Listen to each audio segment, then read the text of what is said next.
book of Samuel, otherwise called the first book of the Kings.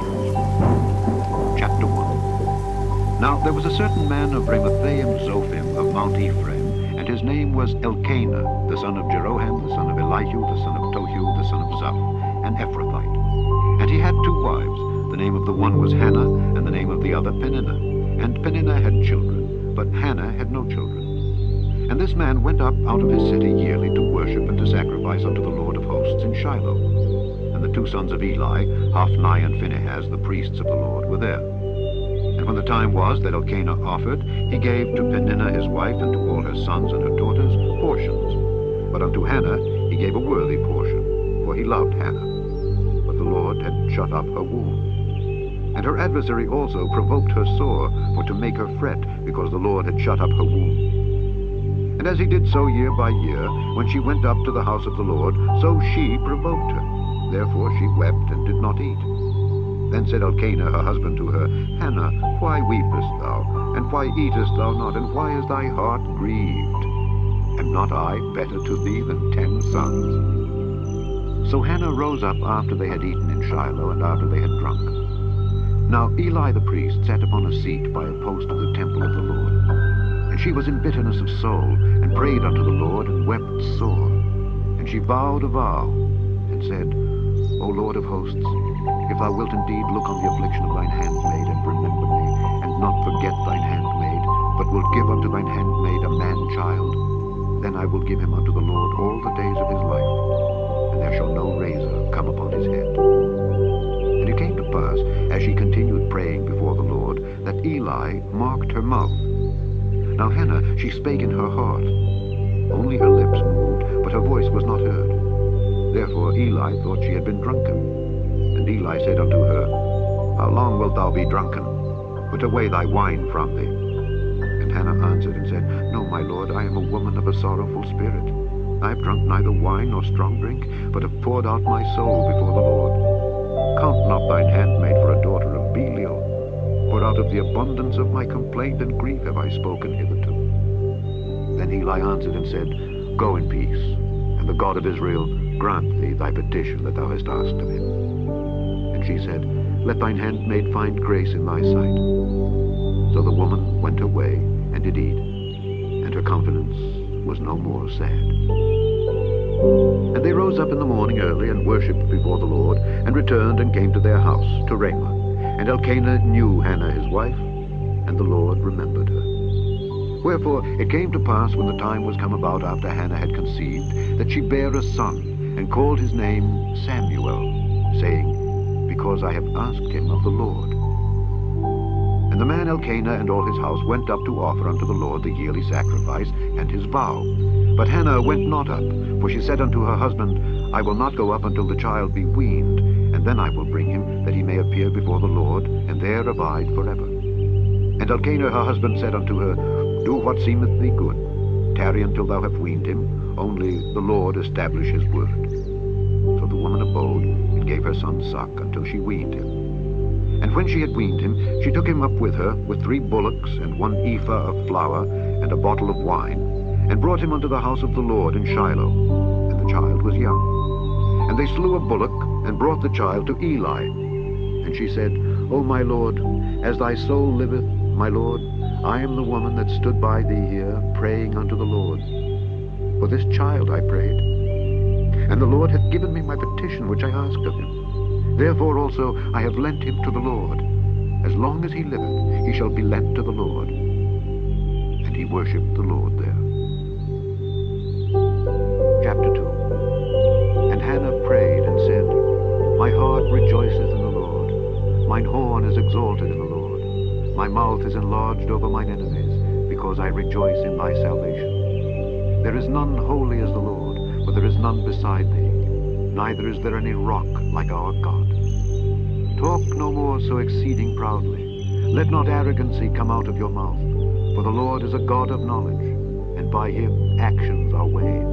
The bows of the mighty men are broken, and they that stumbled are girded with strength. They that were full have hired out themselves for bread, and they that were hungry ceased. So that the barren hath borne 7, and she that hath many children is waxen feeble. The Lord killeth and maketh alive. He bringeth down to the grave and bringeth up. The Lord maketh poor and maketh rich. He bringeth low and lifteth up. He raiseth up the poor out of the dust, and lifteth up the beggar from the dunghill, to set them among princes, and to make them inherit the throne of glory.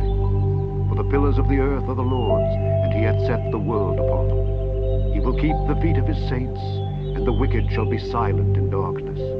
For by strength shall no man prevail.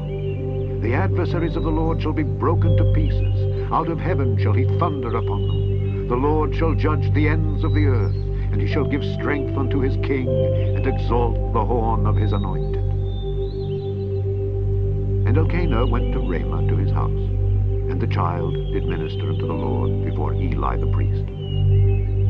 Now the sons of Eli were sons of Belial, they knew not the Lord. And the priest's custom with the people was that when any man offered sacrifice, the priest's servant came, while the flesh was in seething, with a flesh hook of 3 teeth in his hand. And he struck it into the pan, or kettle, or cauldron, or pot. All that the flesh hook brought up, the priest took for himself. So they did in Shiloh unto all the Israelites that came thither. Also, before they burnt the fat, the priest's servant came and said to the man that sacrificed, Give flesh to roast for the priest, for he will not have sodden flesh of thee, but raw. And if any man said unto him, Let them not fail to burn the fat presently, and then take as much as thy soul desireth, then he would answer him, Nay, but thou shalt give it me now, and if not, I will take it by force. Wherefore the sin of the young men was very great before the Lord, for men abhorred the offering of the Lord. But Samuel ministered before the Lord, being a child, girded with a linen ephod. Moreover, his mother made him a little coat, and brought it to him from year to year, when she came up with her husband to offer the yearly sacrifice. And Eli blessed Elkanah and his wife, and said, The Lord give thee seed of this woman, for the loan which is lent to the Lord. And they went unto their own home. And the Lord visited Hannah, so that she conceived, and bare 3 sons and 2 daughters. And the child Samuel grew before the Lord. Now Eli was very old, and heard all that his sons did unto all Israel, and how they lay with the women that assembled at the door of the tabernacle of the congregation. And he said unto them, Why do ye such things? For I hear of your evil dealings by all this people. Nay, my sons, for it is no good report that I hear. Ye make the Lord's people to transgress. If one man sin against another, the judge shall judge him. But if a man sin against the Lord, who shall entreat for him? Notwithstanding, they hearkened not unto the voice of their father, because the Lord would slay them. And the child Samuel grew on, and was in favor both with the Lord and also with men. And there came a man of God unto Eli, and said unto him, Thus saith the Lord, Did I plainly appear unto the house of thy father when they were in Egypt in Pharaoh's house? And did I choose him out of all the tribes of Israel to be my priest, to offer upon mine altar, to burn incense, to wear an ephod before me? And did I give unto the house of thy father all the offerings made by fire of the children of Israel? Wherefore kick ye at my sacrifice and at mine offering, which I have commanded in my habitation, and honorest thy sons above me, to make yourselves fat with the chiefest of all the offerings of Israel my people? Wherefore the Lord God of Israel saith, I said indeed that thy house and the house of thy father should walk before me forever. But now the Lord saith, Be it far from me. For them that honor me I will honor, and they that despise me shall be lightly esteemed. Behold, the days come that I will cut off thine arm, and the arm of thy father's house, that there shall not be an old man in thine house, and thou shalt see an enemy in my habitation, in all the wealth which God shall give Israel. And there shall not be an old man in thine house forever. And the man of thine whom I shall not cut off from mine altar shall be to consume thine eyes, and to grieve thine heart. And all the increase of thine house shall die in the flower of their age. And this shall be a sign unto thee, that shall come upon thy 2 sons, on Hophni and Phinehas. In one day they shall die, both of them. And I will raise me up a faithful priest, that shall do according to that which is in mine heart and in my mind. And I will build him a sure house, and he shall walk before mine anointed forever. And it shall come to pass, that everyone that is left in thine house shall come and crouch to him for a piece of silver and a morsel of bread, and shall say, Put me, I pray thee, into one of the priest's offices, that I may eat a piece of bread. Chapter 3. And the child Samuel ministered unto the Lord before Eli.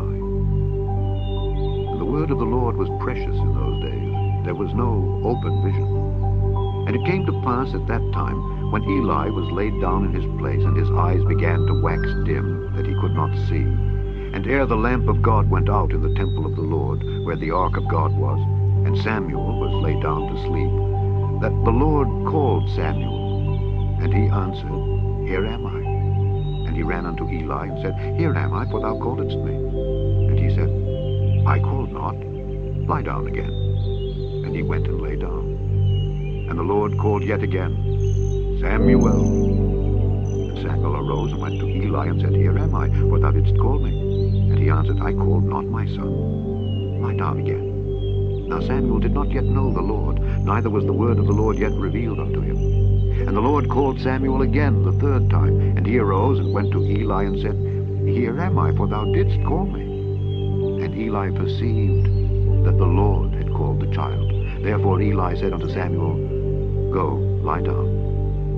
And it shall be, if he call thee, that thou shalt say, Speak, Lord, for thy servant heareth.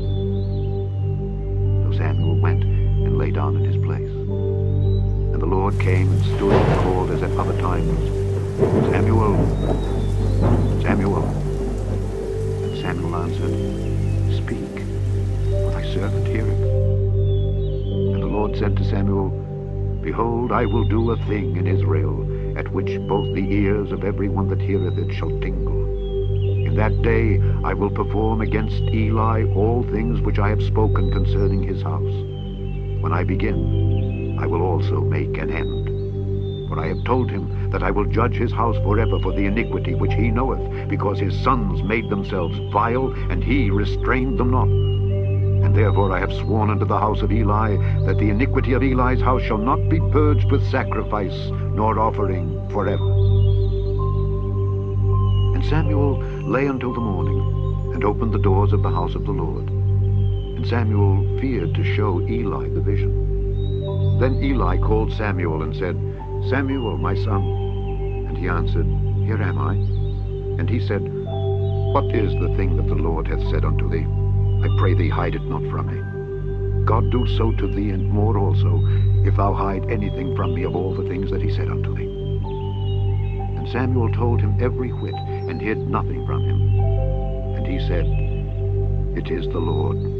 Let him do what seemeth him good. And Samuel grew, and the Lord was with him, and did let none of his words fall to the ground.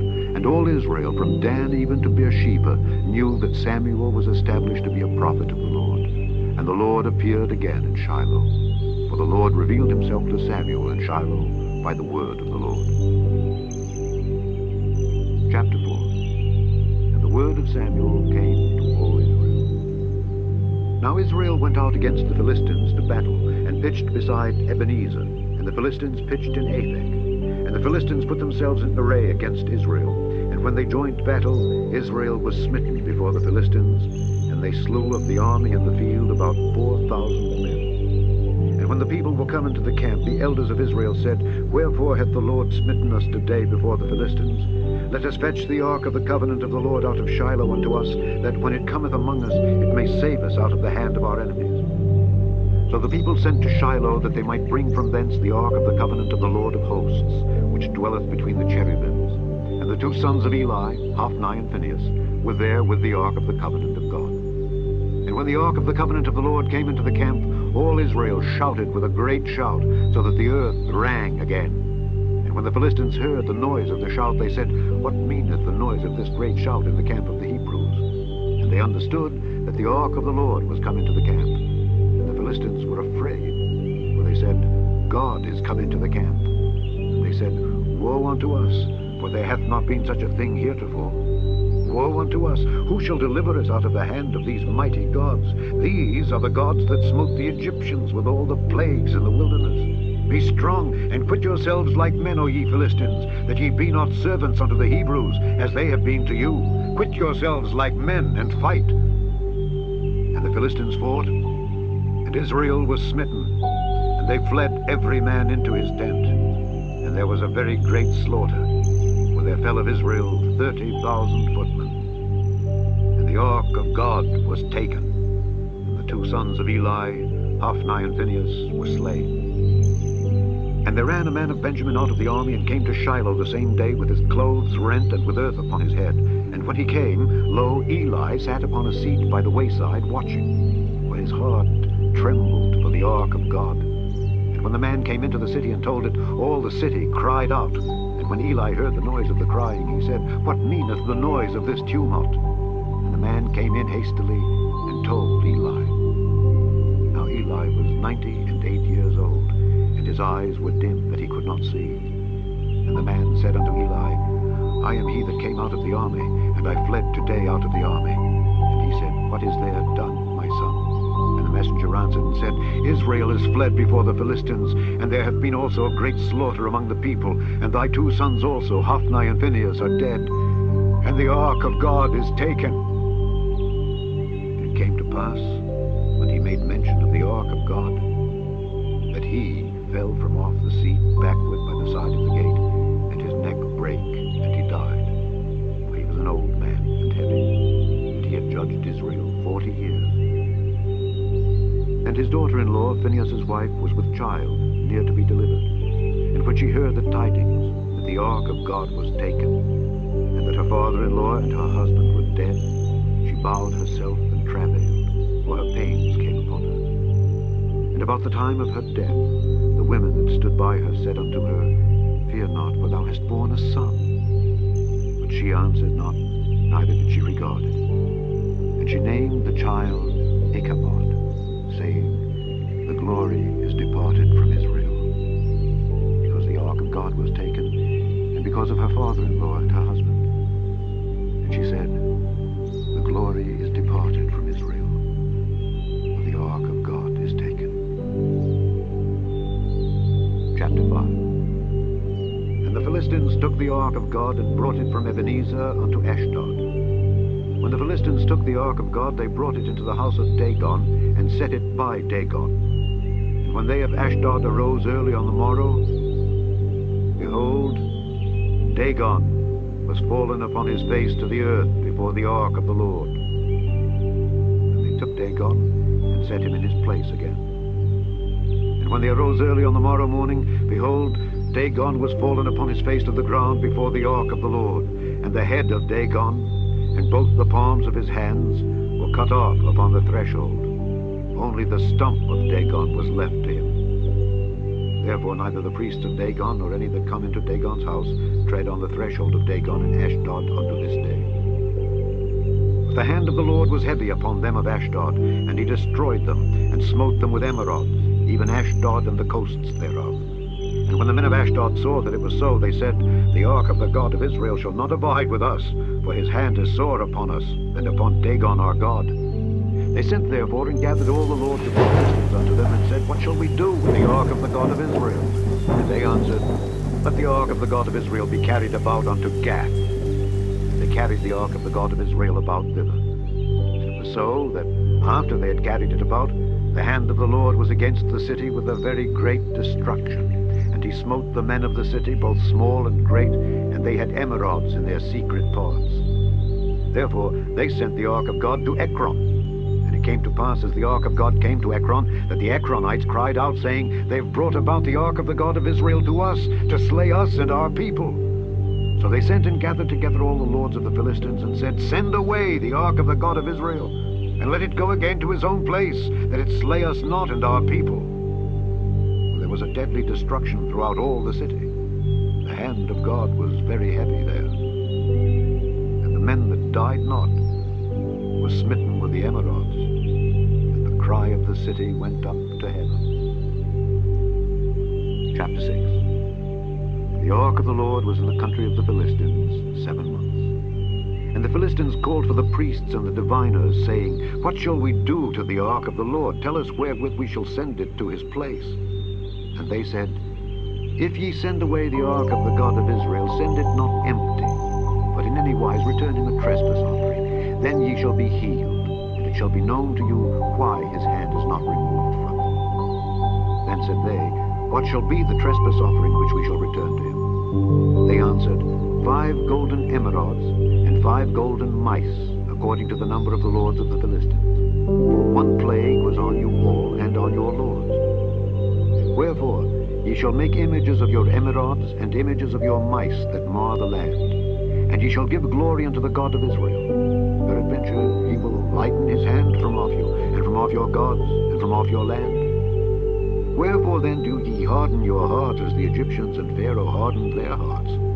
When he had wrought wonderfully among them, did they not let the people go, and they departed?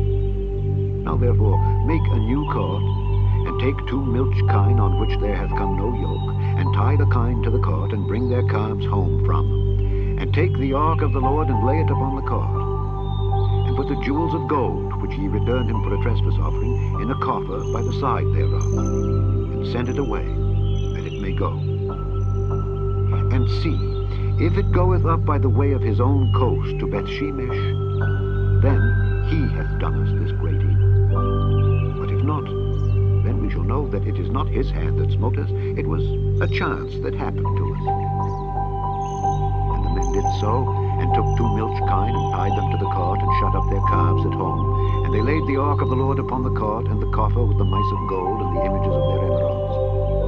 And the kine took the straight way to the way of Bethshemesh, and went along the highway, lowing as they went, and turned not aside to the right hand or to the left. And the lords of the Philistines went after them unto the border of Bethshemesh.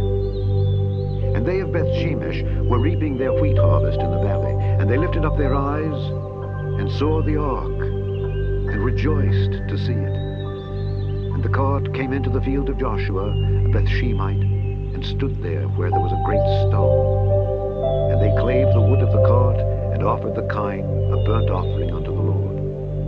And the Levites took down the ark of the Lord, and the coffer that was with it, wherein the jewels of gold were, and put them on the great stone. And the men of Bethshemesh offered burnt offerings, and sacrificed sacrifices the same day unto the Lord.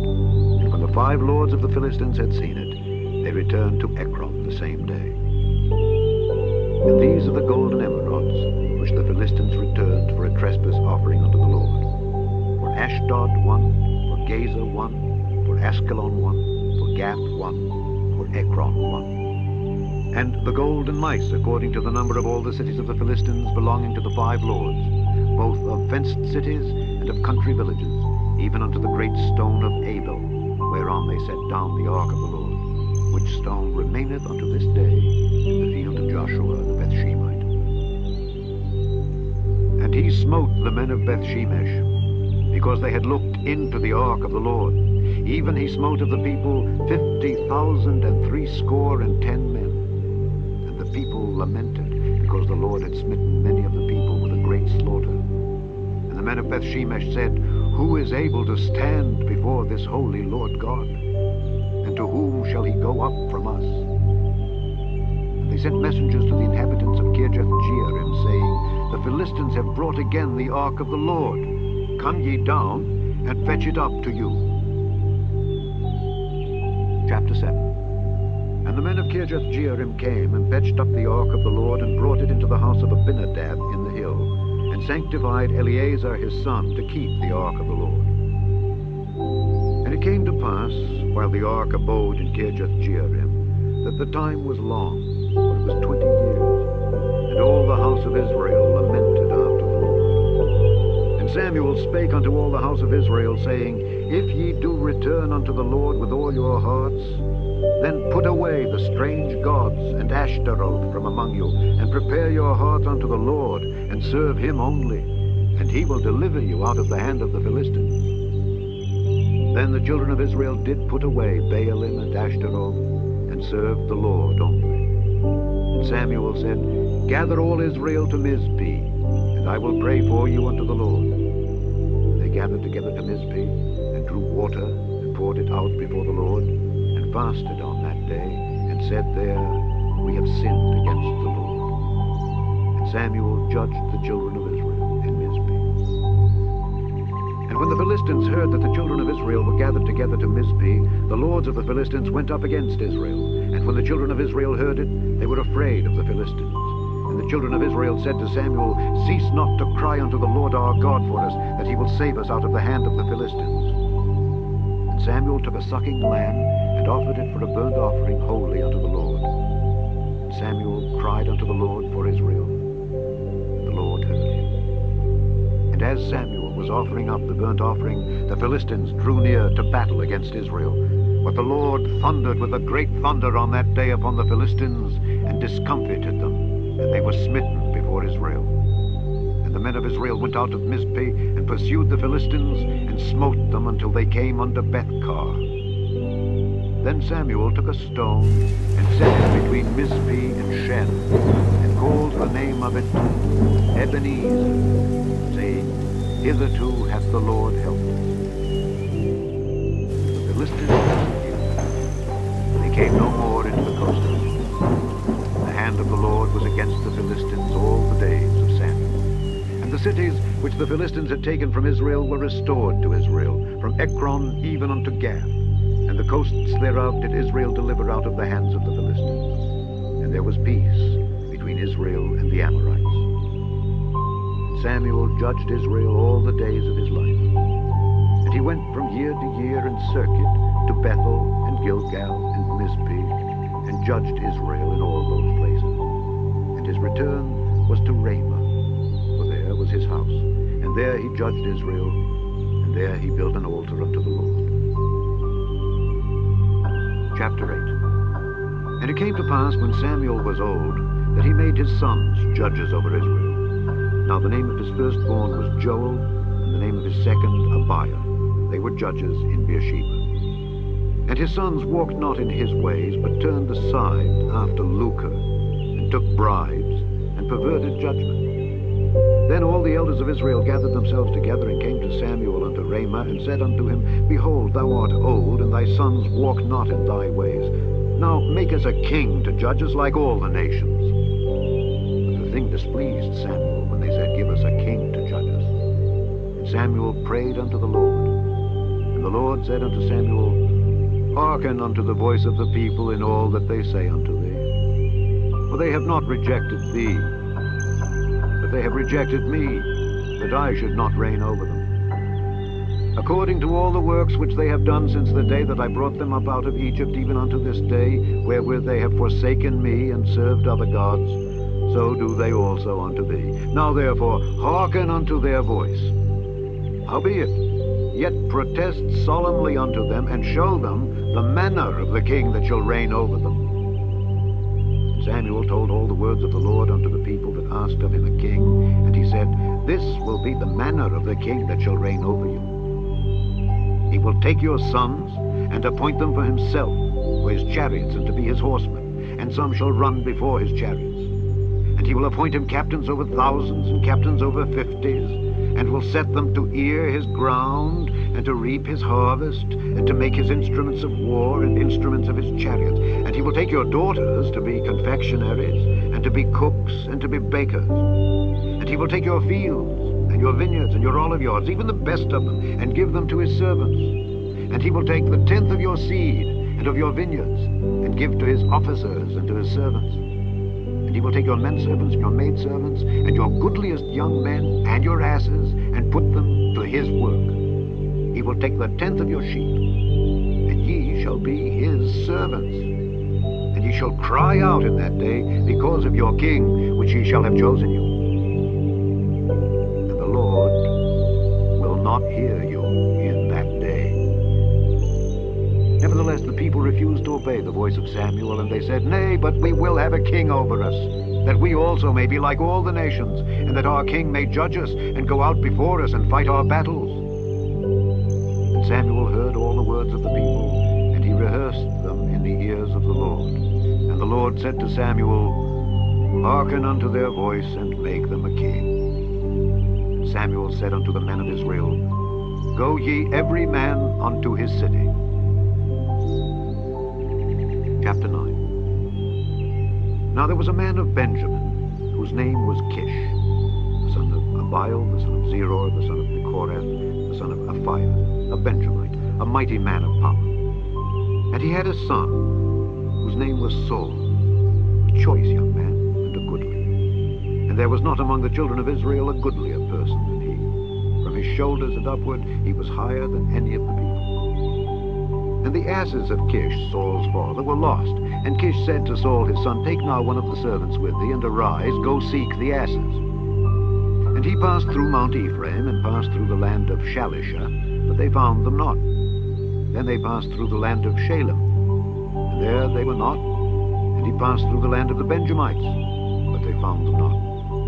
And when they were come to the land of Zuph, Saul said to his servant that was with him, Come and let us return, lest my father leave caring for the asses, and take thought for us. And he said unto him, Behold now, there is in this city a man of God, and he is an honorable man. All that he saith cometh surely to pass. Now let us go thither. Peradventure he can show us our way that we should go. Then said Saul to his servant, But behold, if we go, what shall we bring the man? For the bread is spent in our vessels, and there is not a present to bring to the man of God. What have we? And the servant answered Saul again and said, Behold, I have here at hand the 4th part of a shekel of silver. That will I give to the man of God to tell us our way. Before time in Israel, when a man went to inquire of God, thus he spake, Come and let us go to the seer. For he that is now called a prophet was before time called a seer. Then said Saul to his servant, Well said, come, let us go. So they went unto the city where the man of God was. And as they went up the hill to the city, they found young maidens going out to draw water, and said unto them, Is the seer here? And they answered them and said, He is. Behold, he is before you. Make haste now, for he came today to the city. For there is a sacrifice of the people today in the high place. As soon as ye be come into the city, ye shall straightway find him, before he go up to the high place to eat. For the people will not eat until he come, because he doth bless the sacrifice. And afterwards they eat that be bidden. Now therefore get you up, for about this time ye shall find him. And they went up into the city, and when they were come into the city, behold, Samuel came out against them, for to go up to the high place. Now the Lord had told Samuel in his ear a day before Saul came, saying, Tomorrow about this time I will send thee a man out of the land of Benjamin, and thou shalt anoint him to be captain over my people Israel, that he may save my people out of the hand of the Philistines. For I have looked upon my people, because their cry is come unto me. And when Samuel saw Saul, the Lord said unto him, Behold the man whom I spake to thee of. This same shall reign over my people. Then Saul drew near to Samuel in the gate and said, Tell me, I pray thee, where the seer's house is. And Samuel answered Saul and said, I am the seer. Go up before me unto the high place, for ye shall eat with me today. And tomorrow I will let thee go, and will tell thee all that is in thine heart. And as for thine asses that were lost 3 days ago, set not thy mind on them, for they are found. And on whom is all the desire of Israel? Is it not on thee, and on all thy father's house? And Saul answered and said, Am not I a Benjamite, of the smallest of the tribes of Israel, and my family the least of all the families of the tribe of Benjamin? Wherefore then speakest thou so to me? And Samuel took Saul and his servant, and brought them into the parlor, and made them sit in the chiefest place among them that were bidden, which were about 30 persons. And Samuel said unto the cook, Bring the portion which I gave thee, of which I said unto thee, Set it by thee. And the cook took up the shoulder, and that which was upon it, and set it before Saul. And Samuel said, Behold that which is left. Set it before thee, and eat. For unto this time hath it been kept for thee, since I said, I have invited the people. So Saul did eat with Samuel that day. And when they were come down from the high place into the city, Samuel communed with Saul upon the top of the house.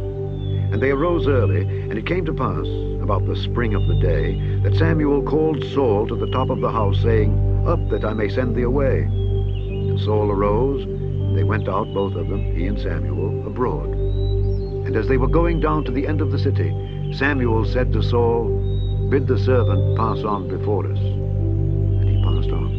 But stand thou still a while, that I may show thee the word of God. Chapter 10. Then Samuel took a vial of oil and poured it upon his head, and kissed him, and said, Is it not because the Lord hath anointed thee to be captain over his inheritance?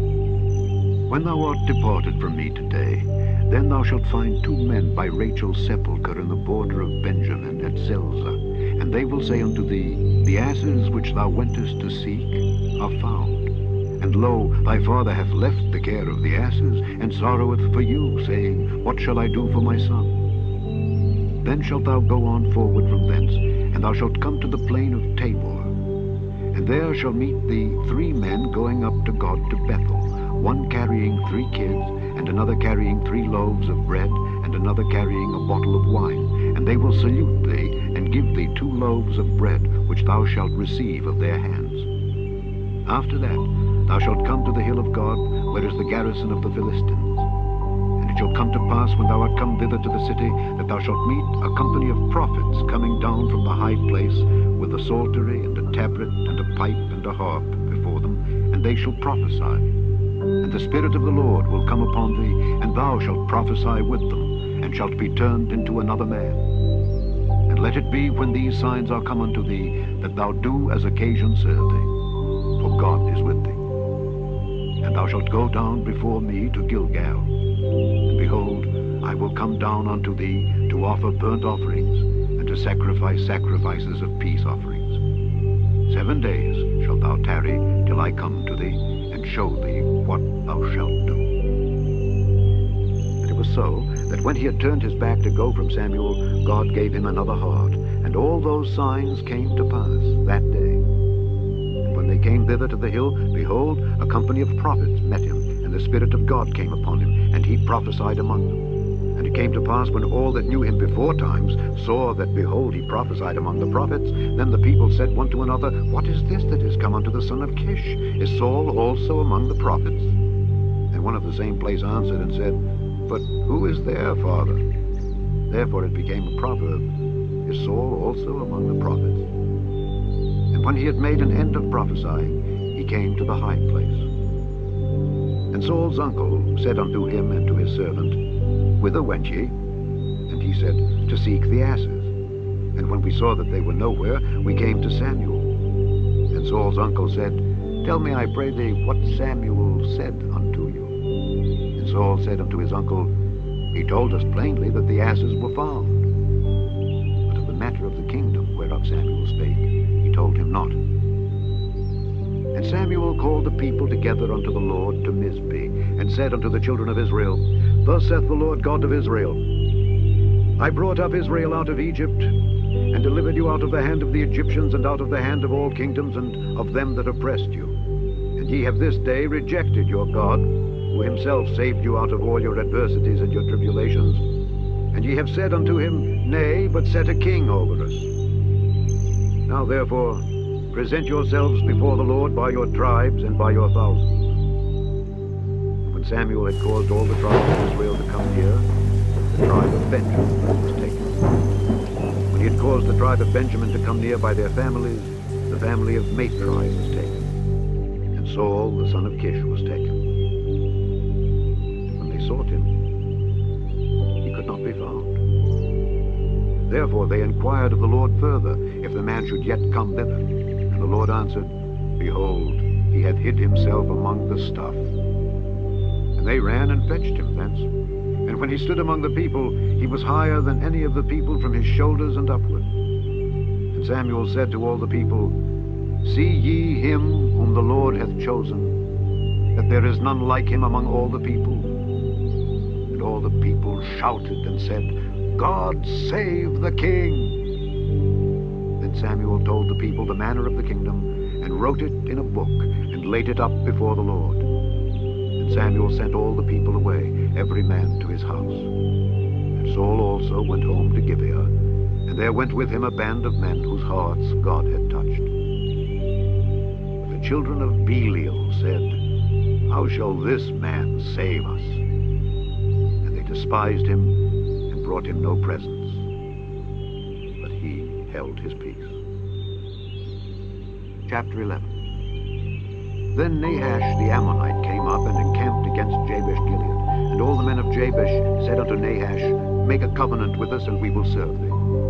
Nahash the Ammonite answered them, On this condition will I make a covenant with you, that I may thrust out all your right eyes, and lay it for a reproach upon all Israel. And the elders of Jabesh said unto him, Give us 7 days' respite, that we may send messengers unto all the coasts of Israel, and then, if there be no man to save us, we will come out to thee. Then came the messengers to Gibeah of Saul, and told the tidings in the ears of the people, and all the people lifted up their voices and wept. And behold, Saul came after the herd out of the field, and Saul said, What aileth the people that they weep? And they told him the tidings of the men of Jabesh. The Spirit of God came upon Saul when he heard those tidings, and his anger was kindled greatly. And he took a yoke of oxen, and hewed them in pieces, and sent them throughout all the coasts of Israel by the hands of messengers, saying, Whosoever cometh not forth after Saul and after Samuel, so shall it be done unto his oxen. And the fear of the Lord fell on the people, and they came out with one consent.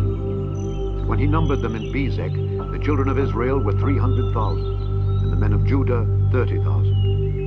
And they said unto the messengers that came, Thus shall ye say unto the men of Jabesh Gilead, Tomorrow by that time the sun be hot, ye shall have help. And the messengers came and showed it to the men of Jabesh, and they were glad. Therefore the men of Jabesh said, Tomorrow we will come out unto you, and ye shall do with us all that seemeth good unto you. And it was so on the morrow that Saul put the people in 3 companies, and they came into the midst of the host in the morning watch, and slew the Ammonites until the heat of the day. And it came to pass that they which remained were scattered, so that 2 of them were not left together. And the people said unto Samuel, Who is he that said, Shall Saul reign over us?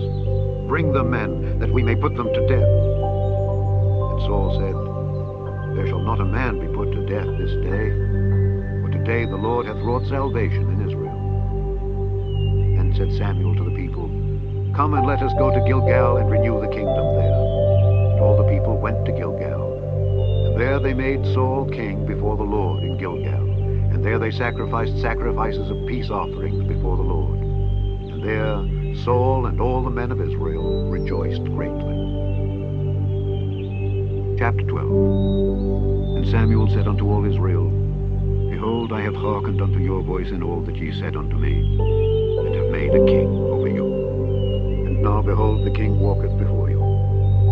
And I am old and grey-headed, and behold, my sons are with you. And I have walked before you from my childhood unto this day.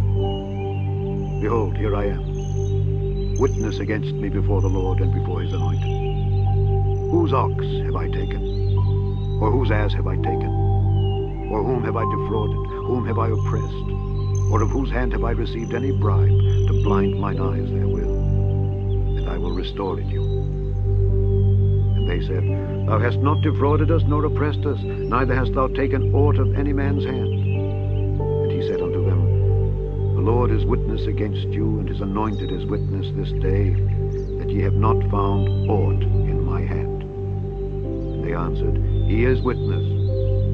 And Samuel said unto the people, It is the Lord that advanced Moses and Aaron, and that brought your fathers up out of the land of Egypt. Now therefore stand still, that I may reason with you before the Lord of all the righteous acts of the Lord which he did to you and to your fathers. When Jacob was come into Egypt, and your fathers cried unto the Lord, then the Lord sent Moses and Aaron, which brought forth your fathers out of Egypt, and made them dwell in this place. And when they forgat the Lord their God, he sold them into the hand of Sisera, captain of the host of Hazor, and into the hand of the Philistines, and into the hand of the king of Moab, and they fought against them. And they cried unto the Lord, and said, We have sinned, because we have forsaken the Lord, and have served Baalim and Ashtaroth. But now deliver us out of the hand of our enemies, and we will serve thee. And the Lord sent Jerubbaal, and Bedan, and Jephthah, and Samuel, and delivered you out of the hand of your enemies on every side, and ye dwelled safe. And when ye saw that Nahash, the king of the children of Ammon, came against you, ye said unto me, Nay, but a king shall reign over us. But the Lord your God was your king. Now therefore, behold the king whom ye have chosen, and whom ye have desired. And behold, the Lord hath set a king over you. If ye will fear the Lord and serve him, and obey his voice, and not rebel against the commandment of the Lord, then shall both ye and also the king that reigneth over you continue following the Lord your God. But if ye will not obey the voice of the Lord, but rebel against the commandment of the Lord, then shall the hand of the Lord be against you, as it was against your fathers. Now therefore, stand and see this great thing which the Lord will do before your eyes. Is it not wheat harvest today? I will call unto the Lord, and he shall send thunder and rain, that ye may perceive and see that your wickedness is great, which ye have done in the sight of the Lord in asking you a king. So Samuel called unto the Lord, and the Lord sent thunder and rain that day, and all the people greatly feared the Lord and Samuel. And all the people said unto Samuel, Pray for thy servants unto the Lord thy God, that we die not. For we have added unto all our sins this evil, to ask us a king.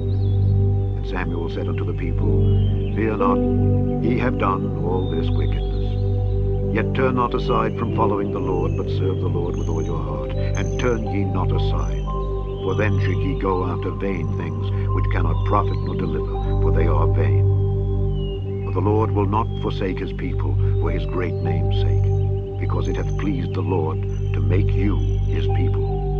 Moreover, as for me, God forbid that I should sin against the Lord in ceasing to pray for you. But I will teach you the good and the right way. Only fear the Lord, and serve him in truth with all your heart. For consider how great things he hath done for you. But if ye shall still do wickedly, ye shall be consumed, both ye and your king. Chapter 13. Saul reigned 1 year, and when he had reigned 2 years over Israel, Saul chose him 3,000 men of Israel, whereof 2,000 were with Saul in Michmash and in Mount Bethel, and 1,000 were with Jonathan in Gibeah of Benjamin, and the rest of the people he sent every man to his tent. And Jonathan smote the garrison of the Philistines that was in Geba, and the Philistines heard of it. And Saul blew the trumpet throughout all the land, saying, Let the Hebrews hear. And all Israel heard say that Saul had smitten the garrison of the Philistines, and that Israel also was had an abomination with the Philistines. And the people were called together after Saul to Gilgal. And the Philistines gathered themselves together to fight with Israel, 30,000 chariots and 6,000 horsemen, and people as the sand which is on the seashore in multitude. And they came up and pitched in Michmash, eastward from Bethaven. When the men of Israel saw that they were in a strait, for the people were distressed, then the people did hide themselves in caves and in thickets, and in rocks and in high places, and in pits. And some of the Hebrews went over Jordan to the land of Gad and Gilead. As for Saul, he was yet in Gilgal, and all the people followed him trembling. And he tarried 7 days, according to the set time that Samuel had appointed. But Samuel came not to Gilgal, and the people were scattered from him. And Saul said, Bring hither a burnt offering to me, and peace offerings. And he offered the burnt offering. And it came to pass, that as soon as he had made an end of offering the burnt offering, behold, Samuel came. And Saul went out to meet him, that he might salute him. And Samuel said, What hast thou done? And Saul said, Because I saw that the people were scattered from me, and that thou camest not within the days appointed, and that the Philistines gathered themselves together at Michmash. Therefore, said I, the Philistines will come down now upon me to Gilgal, and I have not made supplication unto the Lord. I forced myself, therefore, and offered a burnt offering. And Samuel said to Saul, Thou hast done foolishly. Thou hast not kept the commandment of the Lord thy God, which he commanded thee. For now would the Lord have established thy kingdom upon Israel forever. But now thy kingdom shall not continue. The Lord hath sought him a man after his own heart, and the Lord hath commanded him to be captain over his people, because thou hast not kept that which the Lord commanded thee. And Samuel arose, and gat him up from Gilgal unto Gibeah of Benjamin. And Saul numbered the people that were present with him, about 600 men. And Saul and Jonathan his son, and the people that were present with them, abode in Gibeah of Benjamin. But the Philistines encamped in Michmash. And the spoilers came out of the camp of the Philistines in 3 companies. One company turned unto the way that leadeth to Ophrah, unto the land of Shual. And another company turned the way to Beth-horon. And another company turned to the way of the border that looketh to the valley of Zeboim, toward the wilderness. Now there was no smith found throughout all the land of Israel, for For the Philistines said, lest the Hebrews make them swords or spears. But all the Israelites went down to the Philistines to sharpen every man his share and his coulter and his axe and his mattock. Yet they had a file for the mattocks and for the coulters and for the forks and for the axes and to sharpen the goads. So it came to pass in the day of battle that there was neither sword nor spear found in the hand of any of the people that were with Saul and Jonathan. But with Saul and with Jonathan his son was there found. And the garrison of the Philistines went out to the passage of Michmash. Chapter 14. Now it came to pass upon a day that Jonathan the son of Saul said unto the young man that bare his armor, Come, and let us go over to the Philistines' garrison that is on the other side. But he told not his father. And Saul tarried in the uttermost part of Gibeah under a pomegranate tree which is in Migron. And the people that were with him were about 600 men. And Ahiah, the son of Ahitub, Ichabod's brother, the son of Phinehas, the son of Eli, the Lord's priest in Shiloh, wearing an ephod. And the people knew not that Jonathan was gone. And between the passages by which Jonathan sought to go over unto the Philistines' garrison, there was a sharp rock on the one side, and a sharp rock on the other side. And the name of the one was Bozez, and the name of the other Seni. The forefront of the one was situate northward, over against Michmash, and the other southward, over against Gibeah. And Jonathan said to the young man that bare his armor, Come, and let us go over unto the garrison of these uncircumcised. It may be that the Lord will work for us, for there is no restraint to the Lord to save by many or by few. And his armor-bearer said unto him, Do all that is in thine heart. Turn thee, behold, I am with thee according to thy heart. Then said Jonathan, Behold, we will pass over unto these men, and we will discover ourselves unto them. If they say thus unto us, Tarry until we come to you, then we will stand still in our place, and will not go up unto them. But if they say thus, Come up unto us, then we will go up, for the Lord hath delivered them into our hand, and this shall be a sign unto us. And both of them discovered themselves unto the garrison of the Philistines, and the Philistines said, Behold, the Hebrews come forth out of the holes where they had hidden themselves. And the men of the garrison answered Jonathan and his armor-bearer, and said, Come up to us, and we will show you a thing. Jonathan said unto his armor-bearer, Come up after me, for the Lord hath delivered them into the hand of Israel. And Jonathan climbed up upon his hands and upon his feet, and his armor-bearer after him, and they fell before Jonathan, and his armor-bearer slew after him. And that first slaughter which Jonathan and his armor-bearer made was about 20 men, within as it were an half acre of land, which a yoke of oxen might plow. And there was trembling in the host, in the field, and among all the people. The garrison and the spoilers, they also trembled, and the earth quaked. So it was a very great trembling. And the watchmen of Saul and Gibeah of Benjamin looked, and behold, the multitude melted away, and they went on beating down one another. Then said Saul unto the people that were with him, Number now, and see who is gone from us. And when they had numbered, behold, Jonathan and his armor-bearer were not there. And Saul said unto Ahiah, Bring hither the ark of God. For the ark of God was at that time with the children of Israel. And it came to pass, while Saul talked unto the priest, that the noise that was in the host of the Philistines went on and increased. And Saul said unto the priest, Withdraw thine hand. And Saul and all the people that were with him assembled themselves, and they came to the battle. And behold, every man's sword was against his fellow, and there was a very great discomfiture. Moreover, the Hebrews that were with the Philistines before that time, which went up with them into the camp from the country round about, even they also turned to be with the Israelites that were with Saul and Jonathan. Likewise all the men of Israel which had hid themselves in Mount Ephraim, when they heard that the Philistines fled, even they also followed hard after them in the battle. So the Lord saved Israel that day, and the battle passed over unto Beth-aven. And the men of Israel were distressed that day, for Saul had adjured the people, saying, Cursed be the man that eateth any food until evening, that I may be avenged on mine enemies. So none of the people tasted any food.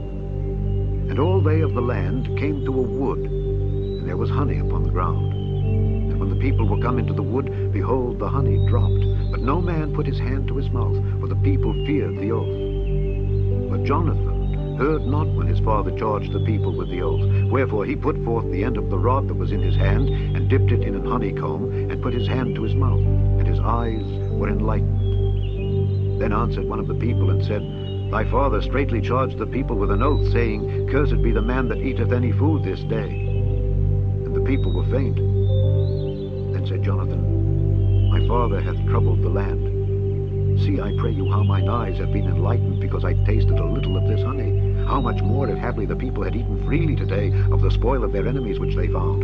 For had there not been now a much greater slaughter among the Philistines? And they smote the Philistines that day from Michmash to Aijalon, and the people were very faint. And the people flew upon the spoil, and took sheep and oxen and calves, and slew them on the ground. And the people did eat them with the blood. Then they told Saul, saying, Behold, the people sin against the Lord, in that they eat with the blood. And he said, Ye have transgressed. Roll a great stone unto me this day. And Saul said, Disperse yourselves among the people, and say unto them, Bring me hither every man his ox, and every man his sheep, and slay them here, and eat, and sin not against the Lord in eating with the blood. And all the people brought every man his ox with him that night, and slew them there. And Saul built an altar unto the Lord. The same was the first altar that he built unto the Lord. And Saul said, Let us go down after the Philistines by night, and spoil them until the morning light, and let us not leave a man of them. And they said, Do whatsoever seemeth good unto thee. Then said the priest, Let us draw near hither unto God. And Saul asked counsel of God, Shall I go down after the Philistines? Wilt thou deliver them into the hand of Israel? But he answered him not that day. And Saul said, Draw ye near hither, all the chief of the people, and know and see wherein this sin hath been this day. For as the Lord liveth, which saveth Israel, though it be in Jonathan my son, he shall surely die. But there was not a man among all the people that answered him. Then said he unto all Israel, Be ye on one side, and I and Jonathan my son will be on the other side.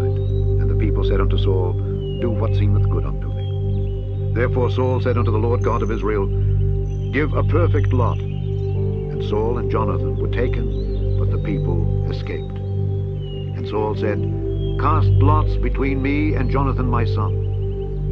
And Jonathan was taken. Then Saul said to Jonathan, Tell me what thou hast done. And Jonathan told him and said, I did but taste a little honey with the end of the rod that was in mine hand, and lo, I must die. And Saul answered, God do so, and more also, for thou shalt surely die, Jonathan. And the people said unto Saul, Shall Jonathan die, who hath wrought this great salvation in Israel? God forbid. As the Lord liveth, there shall not one hair of his head fall to the ground, for he hath wrought with God this day. So the people rescued Jonathan, that he died not. Then Saul went up from following the Philistines, and the Philistines went to their own place. So Saul took the kingdom over Israel, and fought against all his enemies on every side, against Moab, and against the children of Ammon, and against Edom, and against the kings of Zobah, and against the Philistines. And whithersoever he turned himself, he vexed them. And he gathered an host, and smote the Amalekites, and delivered Israel out of the hands of them that spoiled them. Now the sons of Saul were Jonathan, and Ishuai, and Melchishua, and the names of his two daughters were these, the name of the firstborn Mevab, and the name of the younger Michal. And the name of Saul's wife was Ahinoam, the daughter of Ahimaaz, and the name of the captain of his host was Abner, the son of Ner, Saul's uncle. And Kish was the father of Saul, and Ner, the father of Abner, was the son of Abiel. And there was sore war against the Philistines all the days of Saul. And when Saul saw any strong man, or any valiant man, he took him unto him. Chapter 15. Samuel also said unto Saul, The Lord sent me to anoint thee to be king over his people, over Israel. Now therefore hearken thou unto the voice of the words of the Lord. Thus saith the Lord of hosts, I remember that which Amalek did to Israel, how he laid wait for him in the way when he came up from Egypt. Now go and smite Amalek, and utterly destroy all that they have, and spare them not, but slay both man and woman, infant and suckling, ox and sheep, camel and ass. And Saul gathered the people together, and numbered them in Telaim, 200,000 footmen, and 10,000 men of Judah. And Saul came to a city of Amalek, and laid wait in the valley. And Saul said unto the Kenites, Go, depart, get you down from among the Amalekites, lest I destroy you with them. For ye showed kindness to all the children of Israel when they came up out of Egypt. So the Kenites departed from among the Amalekites. And Saul smote the Amalekites from Havilah until thou comest to Shur, that is over against Egypt. And he took Agag, the king of the Amalekites, alive, and utterly destroyed all the people with the edge of the sword. But Saul and the people spared Agag, and the best of the sheep, and of the oxen, and of the fatlings, and the lambs, and all that was good, and would not utterly destroy them. But everything that was vile and refuse, that they destroyed utterly. Then came the word of the Lord unto Samuel, saying, It repenteth me that I have set up Saul to be king, for he is turned back from following me, and hath not performed my commandments. And it grieved Samuel, and he cried unto the Lord all night. And when Samuel rose early to meet Saul in the morning, it was told Samuel, saying, Saul came to Carmel, and behold, he set him up a place, and is gone about, and passed on, and gone down to Gilgal. And Samuel came to Saul, and Saul said unto him, Blessed be thou of the Lord, I have performed the commandment of the Lord. And Samuel said, What meaneth then this bleating of the sheep in mine ears, and the lowing of the oxen which I hear? And Saul said, They have brought them from the Amalekites, for the people spared the best of the sheep and of the oxen to sacrifice unto the Lord thy God, and the rest we have utterly destroyed. Then Samuel said unto Saul, Stay, and I will tell thee what the Lord hath said to me this night. And he said unto him, Say on. And Samuel said, When thou wast little in thine own sight, wast thou not made the head of the tribes of Israel, and the Lord anointed thee king over Israel? And the Lord sent thee on a journey, and said, Go and utterly destroy the sinners, the Amalekites, and fight against them until they be consumed. Wherefore then didst thou not obey the voice of the Lord, but didst fly upon the spoil, and didst evil in the sight of the Lord? And Saul said unto Samuel, Yea, I have obeyed the voice of the Lord, and have gone the way which the Lord sent me, and have brought Agag the king of Amalek, and have utterly destroyed the Amalekites. But the people took of the spoil sheep and oxen, the chief of the things which should have been utterly destroyed, to sacrifice unto the Lord thy God in Gilgal. And Samuel said, Hath the Lord as great delight in burnt offerings and sacrifices as in obeying the voice of the Lord? Behold, to obey is better than sacrifice, and to hearken than the fat of rams. For rebellion is as the sin of witchcraft, and stubbornness is as iniquity and idolatry. Because thou hast rejected the word of the Lord, he hath also rejected thee from being king.